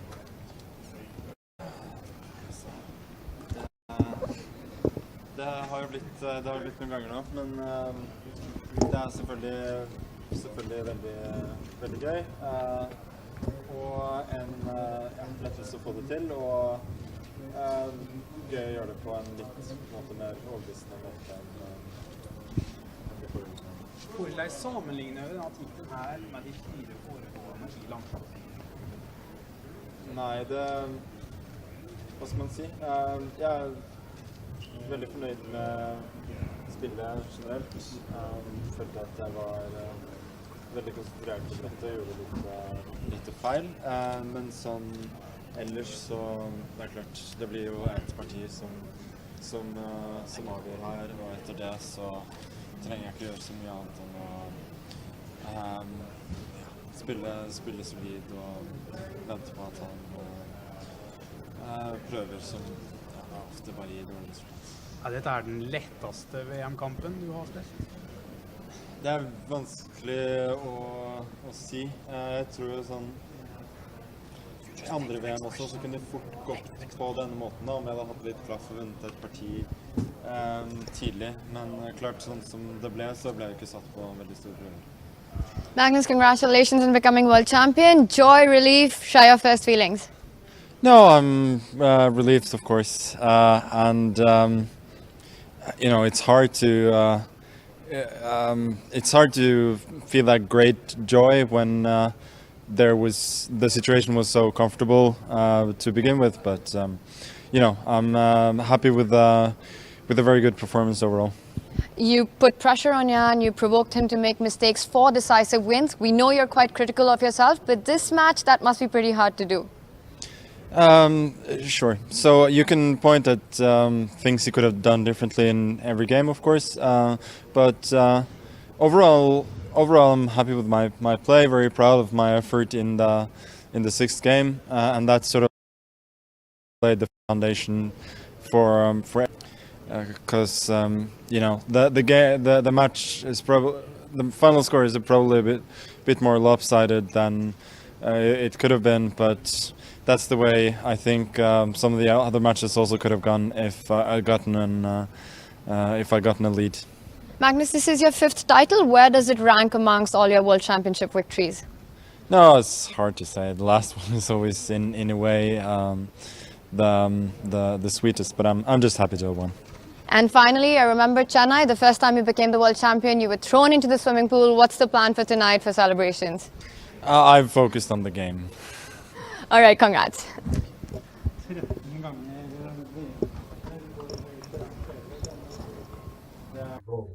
Well, obviously he's so happy, and obviously also that he's most happy with this one for the moment, because this seemed to be so difficult, even after game 3, 4, 5, even after game 6. I'm sure he did not think that it's going to be going this way.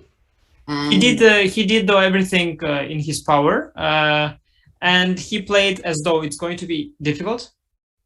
But the fact that things fell his way and Jan wasn't able to put up resistance made it easier. But it's not. He was ready. I think if it would have been harder, he would have managed as well. He was ready for it to be harder. it seemed to me, if we make a summary, what is the strength of Magnus? I think it's incredible. I remember years back when he was already #1 and he was over like 2850 already or something. And when I saw him playing and I felt that he's #1, but I feel like he's not putting everything in. He haven't showed everything he knows. And then each time when he plays and he's refreshing his repertoire himself, somehow keeps motivating himself, and his team, they do something extremely well on this, right?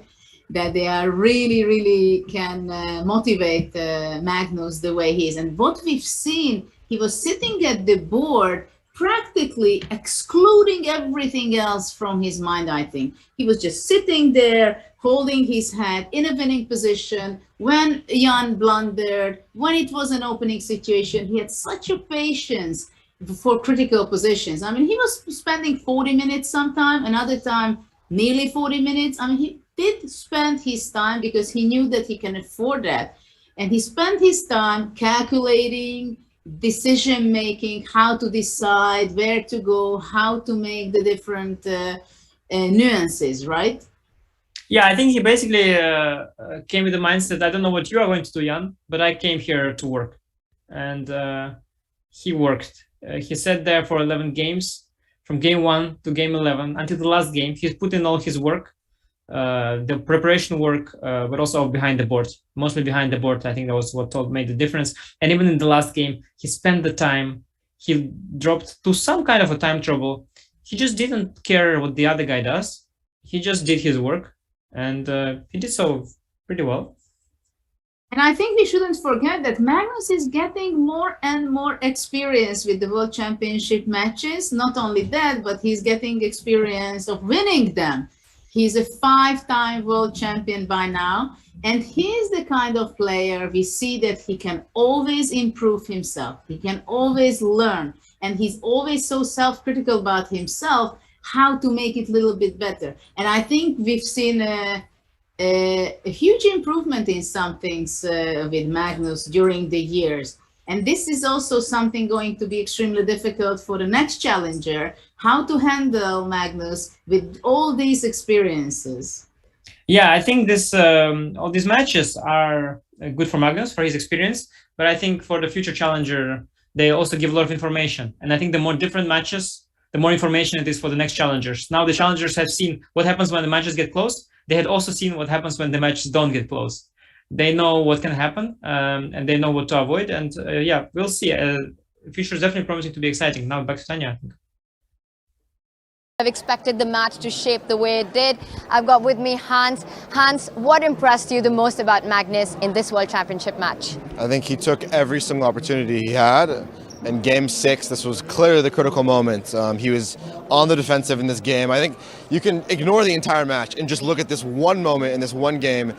Magnus was given one opportunity, he took it, he took full advantage, and the rest was history, right? He totally collapsed, but the craziest thing about this match is that if in Game 6, if one move changed, if Jan played one different move in Game 6, none of this would have happened. I think that's the craziest thing and what's so brutal about a World Championship match.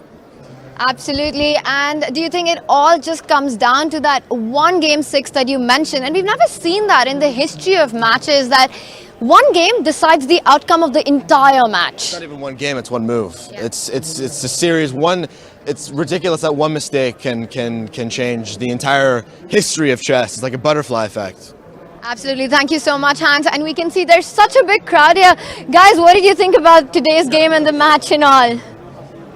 It was a thrilling experience. I mean, we are just so feeling lucky that we could witness that last move, which was decider, totally game changer. And you were inside. What was the feeling inside the auditorium? The feeling was great. I feel sorry for Nepo. We came all the way from India to watch the matches, and I hope this is the end of the tournament. And we couldn't see more matches, so it's pretty sad. But then good for the Magnus, and he keeps his world championship intact. Thank you.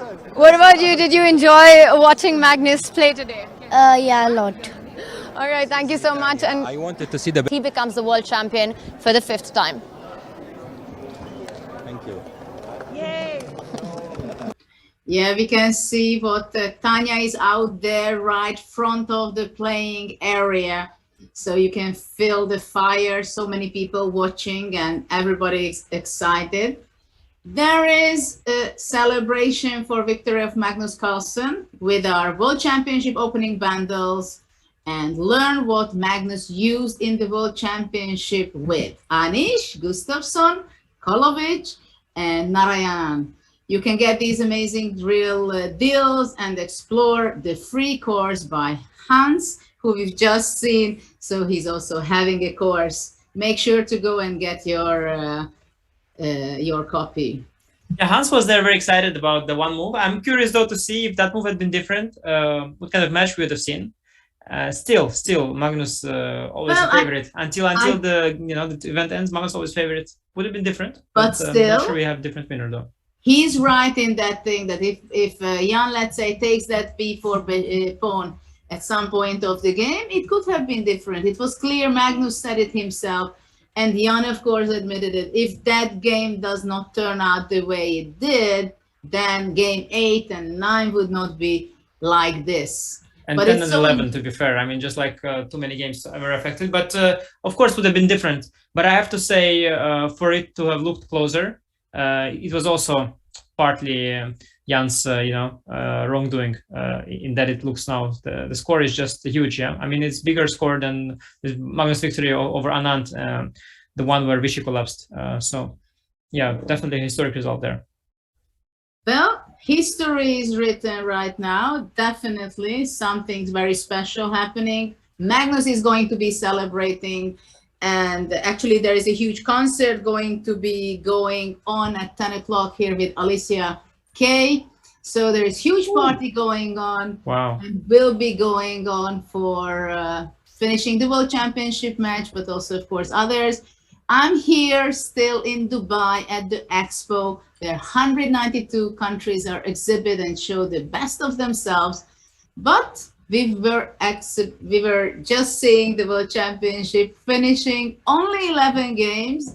I'm kind of sad that I cannot be here with you and Anish. It was a great pleasure to play chess with you, and I was happy that I could sometimes give some opposition to you and some good questions. Hope you didn't keep the score, Judith, because if we considered it playing chess, I definitely lost that one.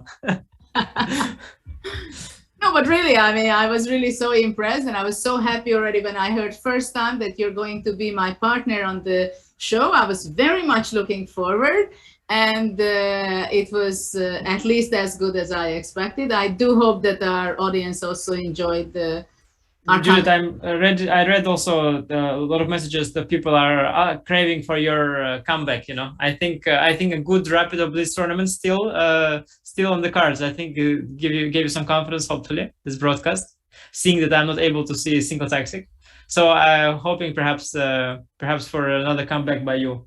That you made a little push forward for a comeback. Yeah, right? if you ever come back, then they will have to thank me here. Well, definitely, if I ever come back, I will remember that. Well, this was something that made me, well, not in the near future, but you never know. Life is not so short. Yeah, even Garry Kasparov plays sometimes Rapid Blitz tournaments nowadays in St. Louis. So perhaps one day we'll get to see your play behind the board.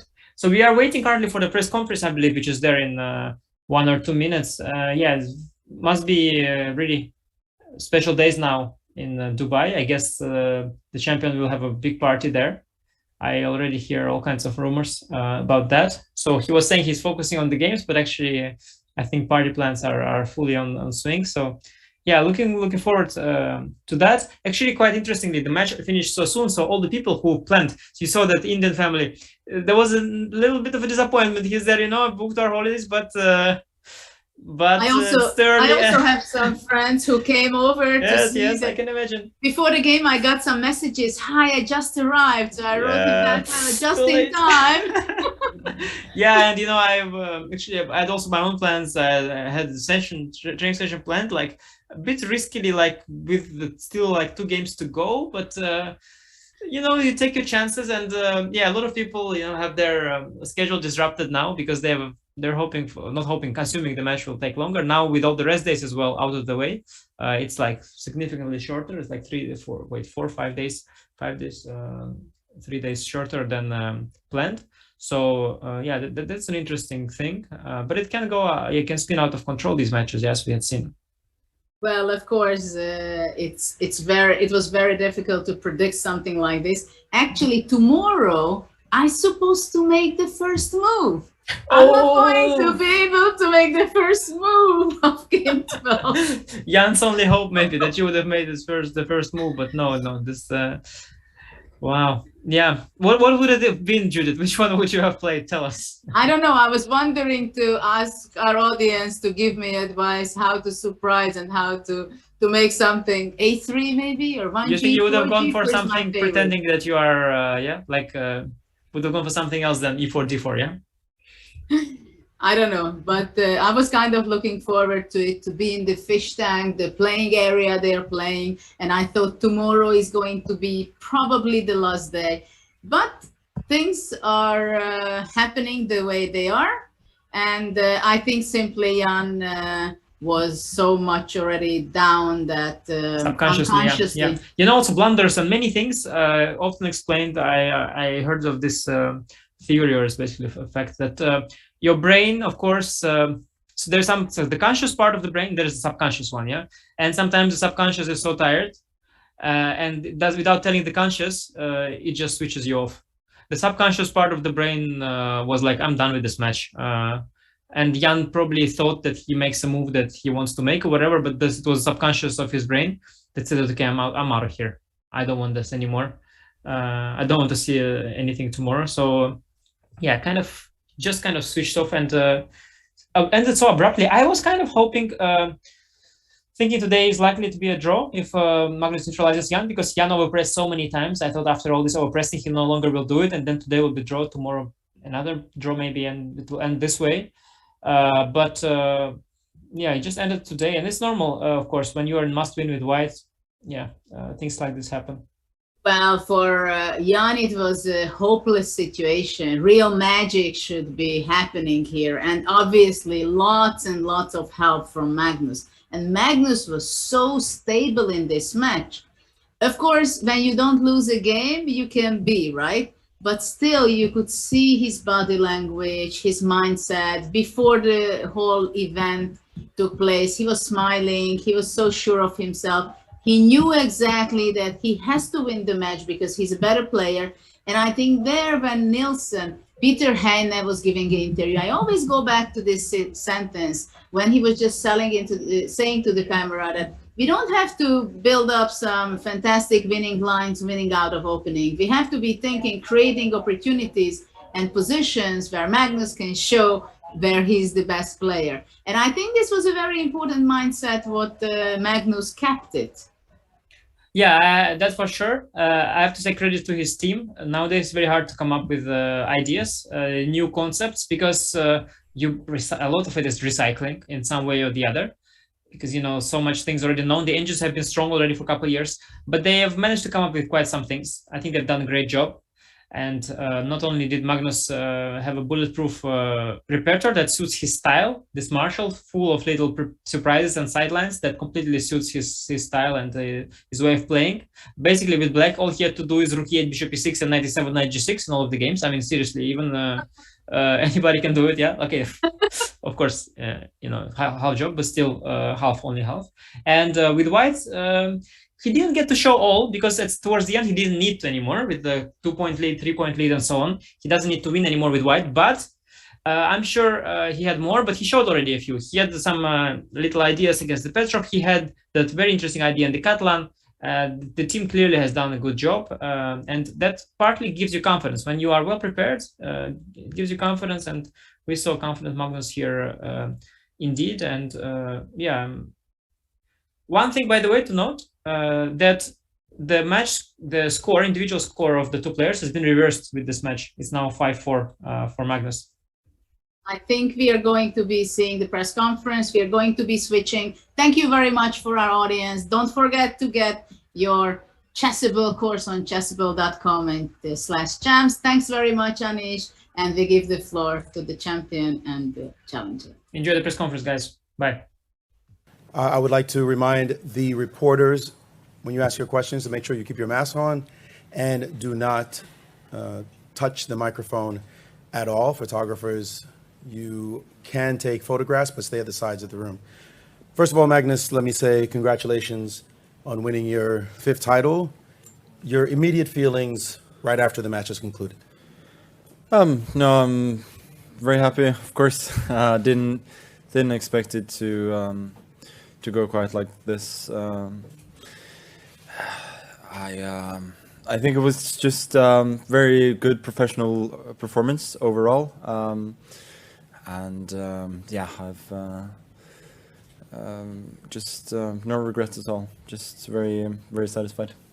You mentioned you didn't expect it to go like this. Would you care to elaborate? I mean, after 5 games, there were 5 draws, and I'd had very few chances to play for anything more. Then everything kind of clicked, and I think yeah, after that it all went my way, and yeah, you don't expect to necessarily run away with it in a world championship. Jan, must be a difficult match moment for you. Can you share your thoughts with us, please? Well, first of all, it was a big experience, which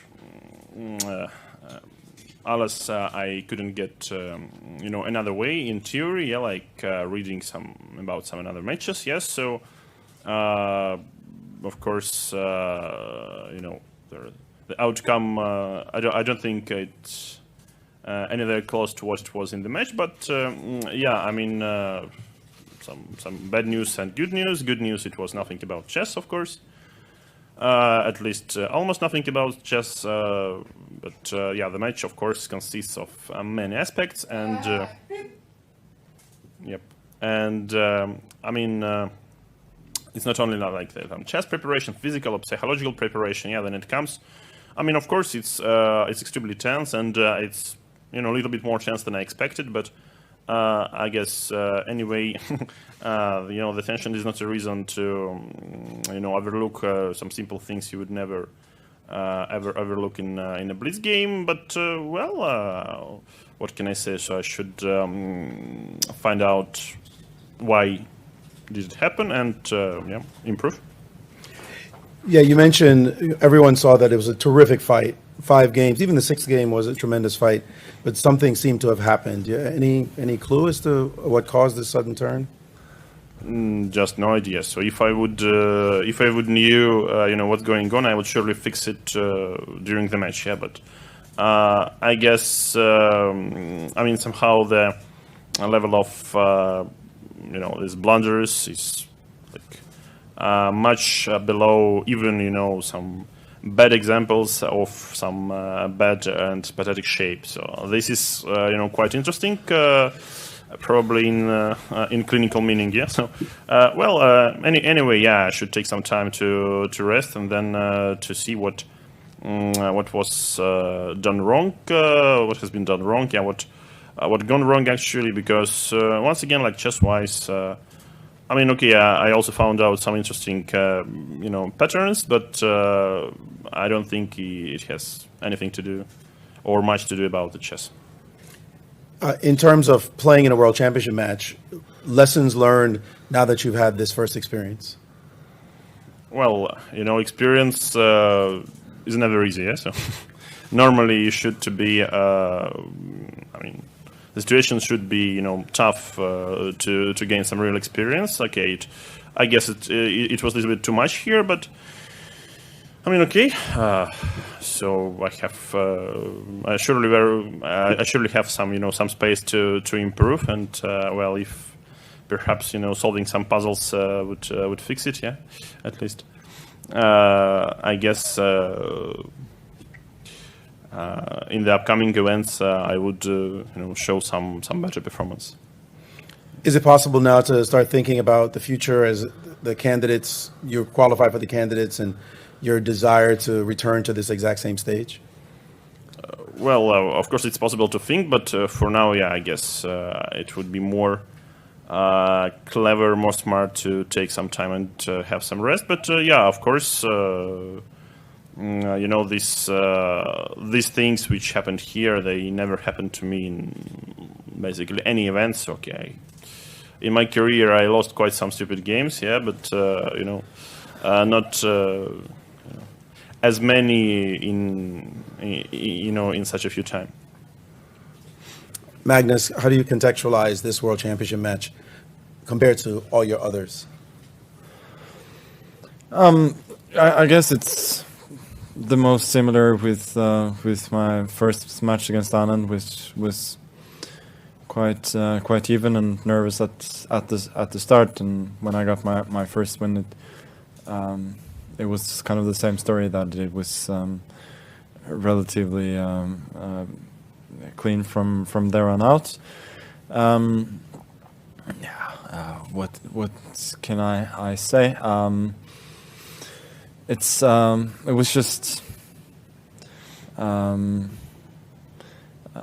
obviously he couldn't at some point show his best chess, which is a pity for the excitement in the match, but I think that's what happens sometimes when you get in a difficult situation. Then you're all of that preparation, everything doesn't necessarily help if you can't cope at the moment. Final question before I give it to the journalist. You said earlier at a press conference that style points don't matter. It's all about the win. Were you at all disappointed that this wasn't more of the match that we all expected? No, that's fine by fine by me. So I think Game 6 was excellent, and I mean, regardless of the quality of all the moves, it was a great fight, and yeah, I guess it just decided everything. So that's mainly what I'm taking away from an excitement perspective. Otherwise, I think at a certain point, your best strategy can be just to wait, knowing that you have the lead, and just be very serious and solid, and that can sometimes be the best way to play for a win as well. Open to the floor. Mike Line with Chess.com. Congratulations, Magnus, on your 5th World Championship match win. My question is for you. When I talked to Jan backstage, he said that he was a little bit surprised by the style of your play. I believe the word used was conservative. Do you agree that this was your style of play? And if so, was it cognizant to play that way, or was it organic based on the positions that you were given? I think a bit of both. I definitely played a lot more conservatively as black than I did in the match against Fabi. With white, I wouldn't necessarily say that I was that conservative. I was at least trying some different lines, trying to play. But yeah, you can see overall in a lot of my decisions, when push came to shove, skewed conservative, and I think with hindsight it worked pretty well. Hi, Giovanni Tabara from Dubai Chess Club. First of all, congratulations to both players, and Magnus, congratulations for winning the title. Question for Magnus. Magnus, you're in a unique situation where you claim your Grandmaster title in Dubai, won the Rapid and Blitz in Dubai as well, and perhaps, if I'm not mistaken, the first player to win it in the same year. And you even celebrated your birthday here during the World Championships, and now the world title. So what is it about Dubai that seems to bring out the best in you? And any plans to visit any fun places that are memorable, like that McDonald's where you first celebrated in 2004, or maybe even Dubai Chess Club, where your journey as a Grandmaster officially started? I don't know. I think it's maybe a bit of a coincidence that all of these things happened here. But yeah, in general, as I said before, it's a good place to play chess here. Good facilities. You kind of have everything, as well as a decent climate. So yeah, I've definitely enjoyed being here. I haven't laid any plans at all after this. I mean, I didn't expect the match necessarily to be over at this point, so we'll see what happens. Theo Waite for Lichess. Thanks to both players for the intense match they just played, and congratulations to Magnus for defending his title. Magnus, before the match, there was a lot of discussion about the time that you spent playing bullet and blitz matches on Lichess and whether or not it would help your preparation. Is that just something that you did for fun, or was there an intentional effort in training faster time controls before the match? I'll tell you about what basically I had a bit of a cold the last the last couple of weeks before I traveled here, and I was feeling kind of miserable. So that's why I was inside, blitzing and bulleting more than thinking of preparation. But I think it never particularly hurts to to win some games, gain some confidence. So, but yeah, for me it was more of a question of being pretty confined inside and having to spend my time in some way. Thanks. Peter Shaw-Smith, home of chess. Commiserations, Jan. Congratulations, Magnus. On the eve of this contest, Magnus, you said that you could live without the World Championship. When you consider your incumbency, do you think one day that you'll be able to leave it on your own terms, or do you believe that one day you might be left helpless in your seat as you have left all the other champions that you've played since 2013? Thank you. Thank you. First of all, it's a very good question. I cannot answer it right now. Daim Shabazz with the Chess Drum. This question is for both players. The first 5 games were drawn, and there were some complaints about the draws, and of course that's a part of the match. But there was also some talk about different formats. We've had the 24, we've had 12, and now 14. Would the both of you entertain other formats, which would include other platforms like 960, Rapid and Blitz as part of the World Championship? Jan? Well, I think we shouldn't forget that here is the classical World Championship match, and I guess it's pretty much it. Yeah. So there is always some space for speculations and new tries, but in general, why not to separate things like playing classical championship and classical chess and 960 and blitz and so on. Right. Yeah, it's always a difficult question. Really, I mean, I've answered it so many times before, and it's really about what you want the World Championship to be, whether you want to define the best player in the world and what exactly that means, and how you balance that with having an exciting sporting context. And frankly, I don't know what the right answer is. I don't think we have it at the moment. That's something I've been very open about for a long time, but I'm definitely open for ideas. Thank you. Hansi with Tressable. First of all, congratulations to Magnus. My question is to Jan. In the first 5 games, I was extremely impressed with your play, and I think we saw a different Jan. And my question to you is, considering the candidates in June, how confident are you that you're going to make it back here? Well, more confident than winning this match at this point.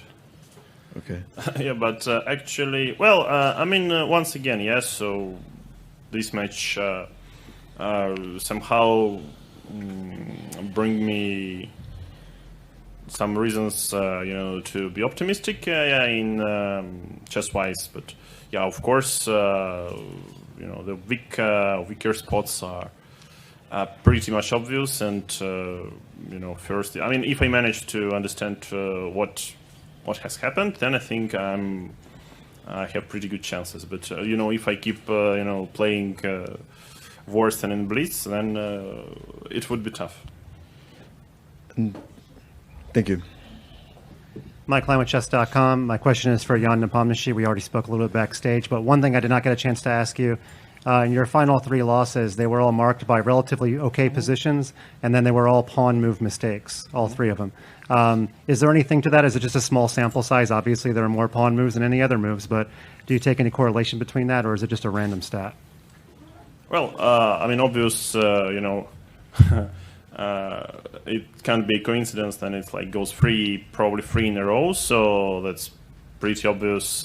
Something is wrong in maybe in the process of thinking or something. Yeah, but so far it worked quite nicely for me, and I don't think it's a reason to change everything, starting with the basement.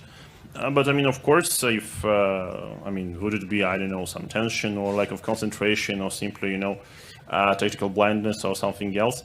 But yeah, I mean, it's a big question, which is, I mean, better to ask yourself not after, you know, such performance in a match. But yeah, we only live once, and so far I have. You know, I have to face the consequences of, you know, and to find out what's going on. Yeah, but yeah, let's see what I can do. Thanks. Hans Olbakken, NRK. Question to Magnus: how much does it cost you emotionally to perform at this level that you have done and do? No, it's clearly a lot easier when the match has gone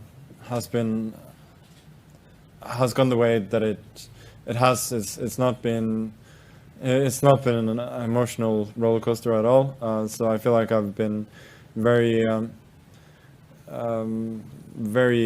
serious and in a good mental state. Like there have been a couple of games where I was a little bit more nervous than others, especially before, but I would say overall it's been yeah, it's been quite fine emotionally. Thank you. Congratulations, Magnus. I'm Niklas Berg from Aftenposten in Norway. There's a lot of talk about Alireza Firouzja, who's very young and already qualified for the candidates. What are your thoughts on him as a player, and do you think he can be your next challenger? Yeah, I have to say I was really impressed with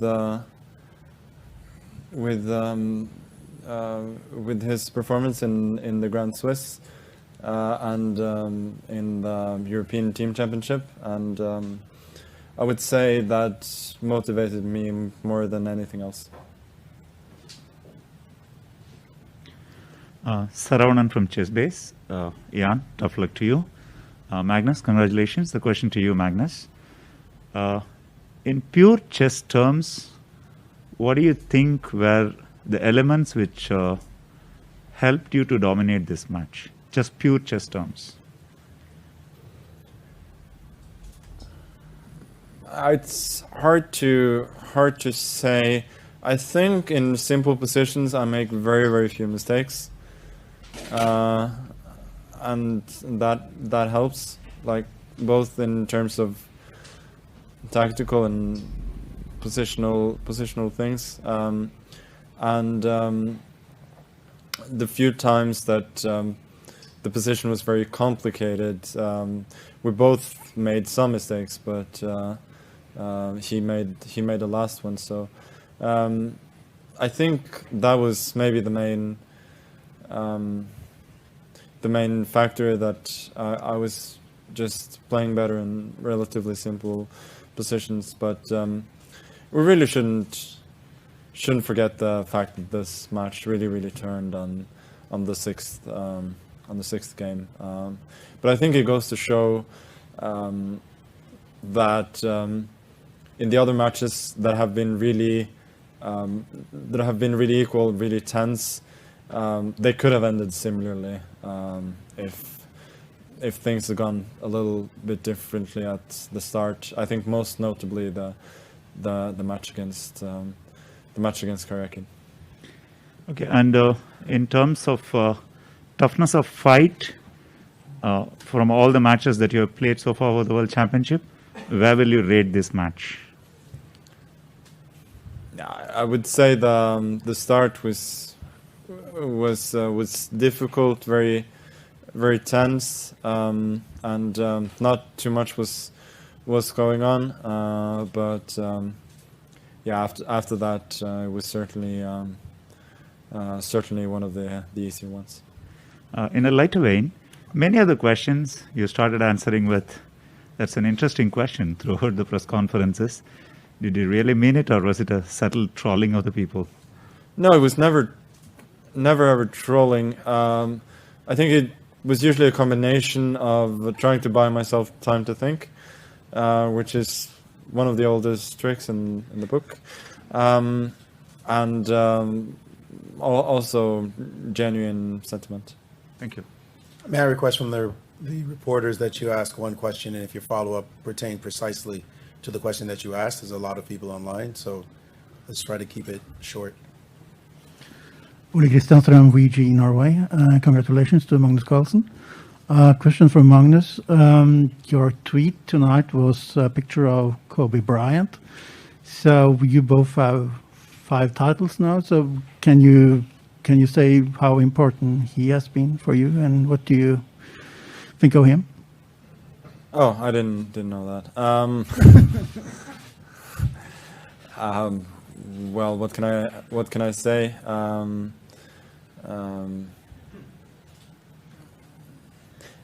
He's a legend. He's a legend of the sport, and I thought it was an iconic picture to sort of allude to. Excuse me, could I ask you about the tweet you had?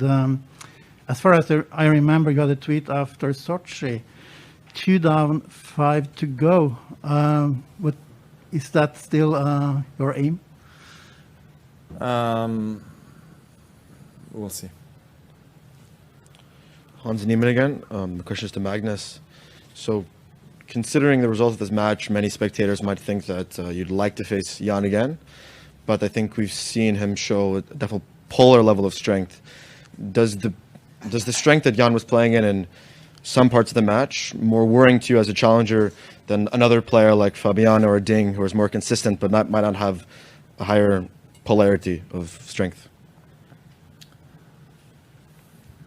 No, I wouldn't say so. Jan was playing well at the start with excellent preparation, but I was doing okay as well. So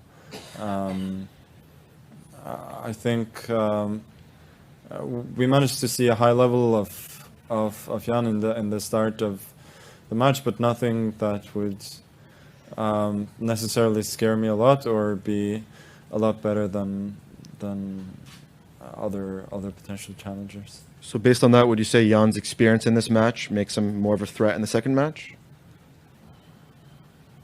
That's very hypothetical, but I think all experience, if you can learn from it, is good. So I think he has a good chance in the candidates. So against Anand, did you feel like it was harder in the second match, or do you feel like there was a big change? Or yeah, psychologically it was a lot harder because I was really motivated for the first one, and the second one was more about trying to get a job done. Thank you. Theo Wait for Lichess. I have a question for both players. Could they share anything about the software, such as chess engines and hardware as well, that they use to help them prepare for this match? Yeah. Well, I guess I used more or less more of the same as everybody. Yes, so surely some Stockfish, Lila, and some different some difference in Jensen as well, but mainly these two, and I guess this is pretty usual because, frankly speaking, while at some point it goes only for memorizing, but it's I mean, when humans are playing, it's not so important if you memorize the line of, I don't know, 3400 in Jan or 3500 in Jan. Yes, anyway, these moves are good enough. Yeah, you can ask me, but I don't know. So. Sure. Thank you. You should probably ask Peter instead. Sure, thank you. But I doubt he'll be very forthcoming. Sagar Shah from Chessbase India. Congratulations to Magnus for winning, and Jan, well fought. My question is to both the players. Could you reveal some of the preparation that was done and the seconds on the team now that the match is over, if possible? Yeah. Well, I think I have already said that the team is probably more or less the same as it was in April. So, being given a chance, I'd just like to thank the team for the amazing work, and I apologize a little it didn't result into something more impressive. Magnus. Yeah, absolutely. For me as well, I'd like to thank my team for doing an amazing job. Both obviously to Peter, who was here, and to all of the others at different locations. For me, it was I think everybody from the last match was there except for Nils Skandelius. Sorry, Nils, for name checking you there.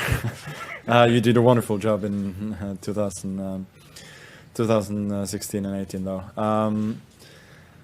And a couple of new people as well. Thank you. Rakesh from chess.com India. Congratulations, Magnus. So, how are you going to celebrate this iconic 5th win?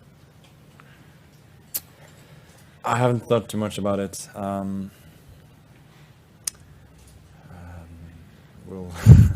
We'll have to see. I'll be celebrating by playing the World Rapid and Blitz Championship. As I heard, that's gonna happen.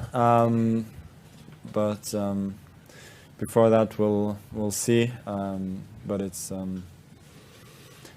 I don't know, but it's a nice problem to have. Thank you.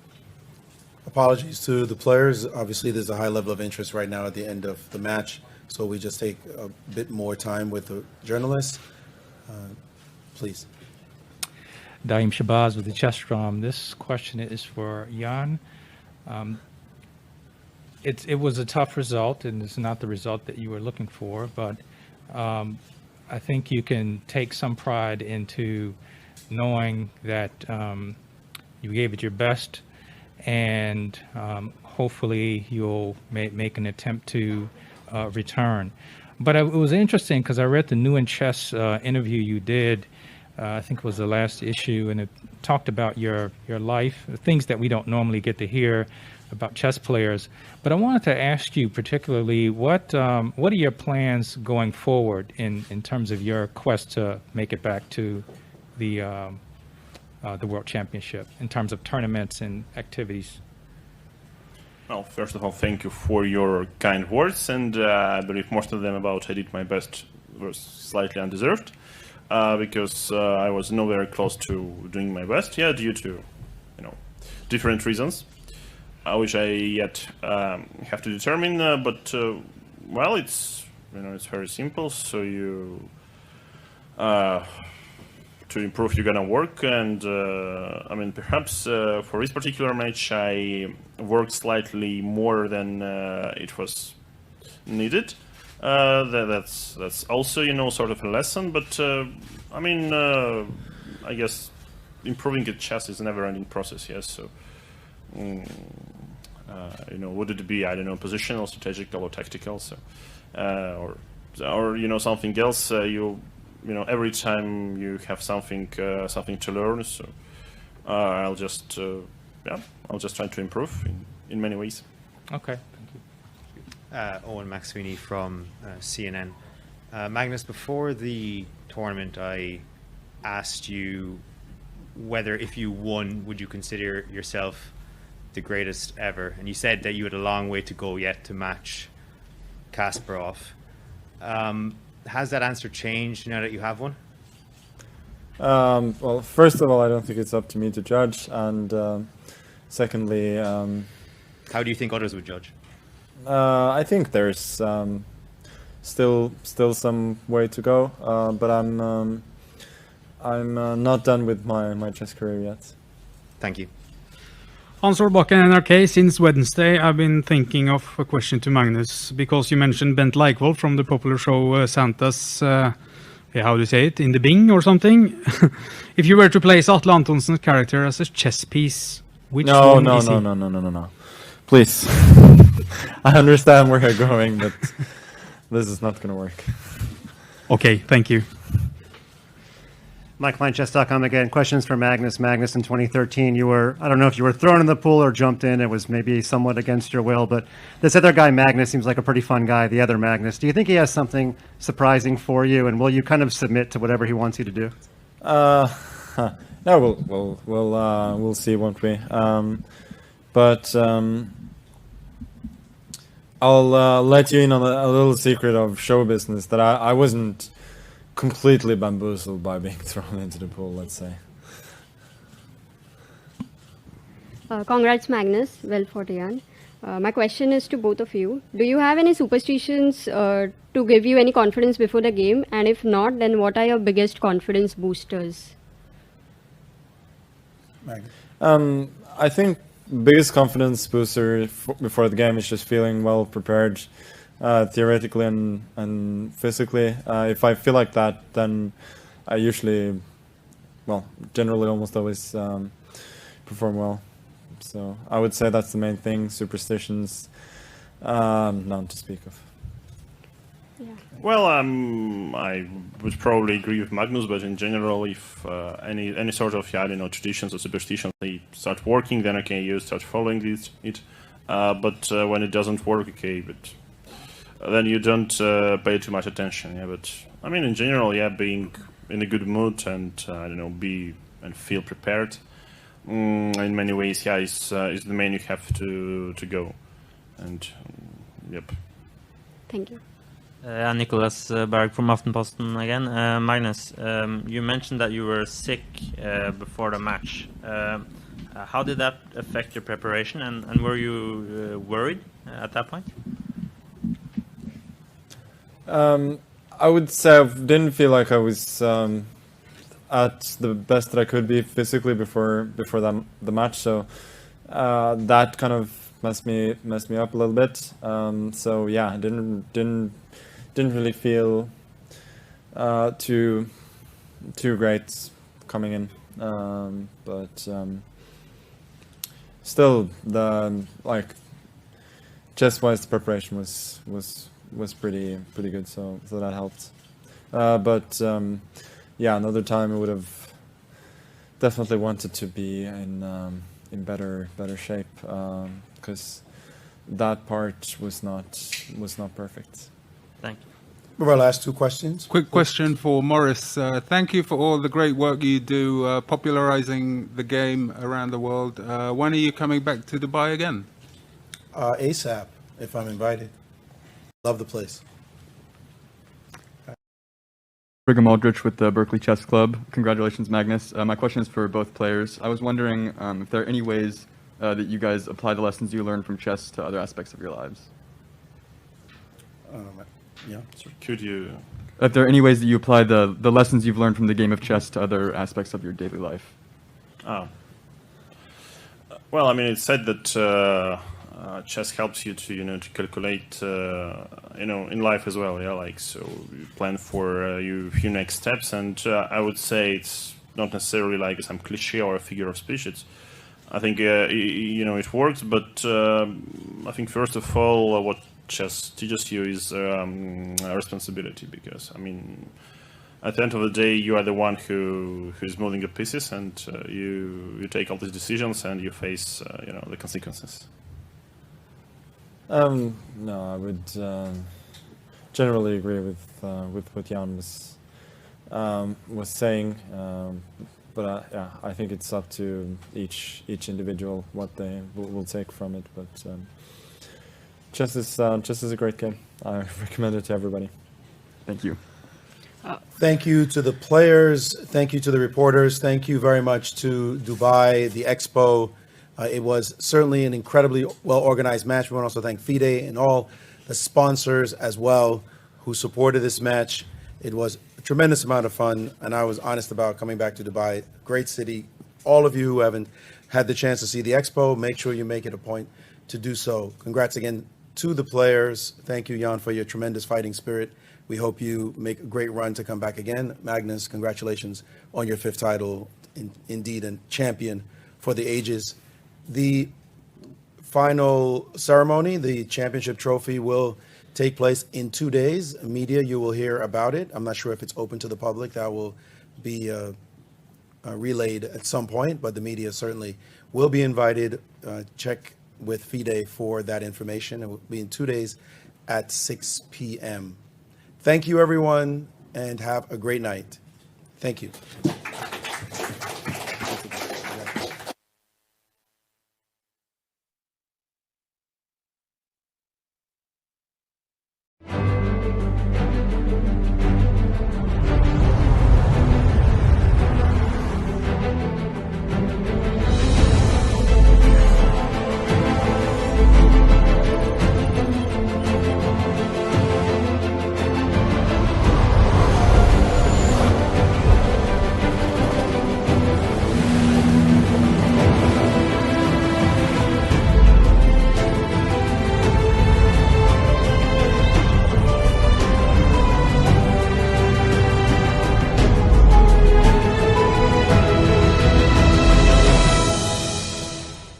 Today, more than ever, when the world comes together to create a better tomorrow.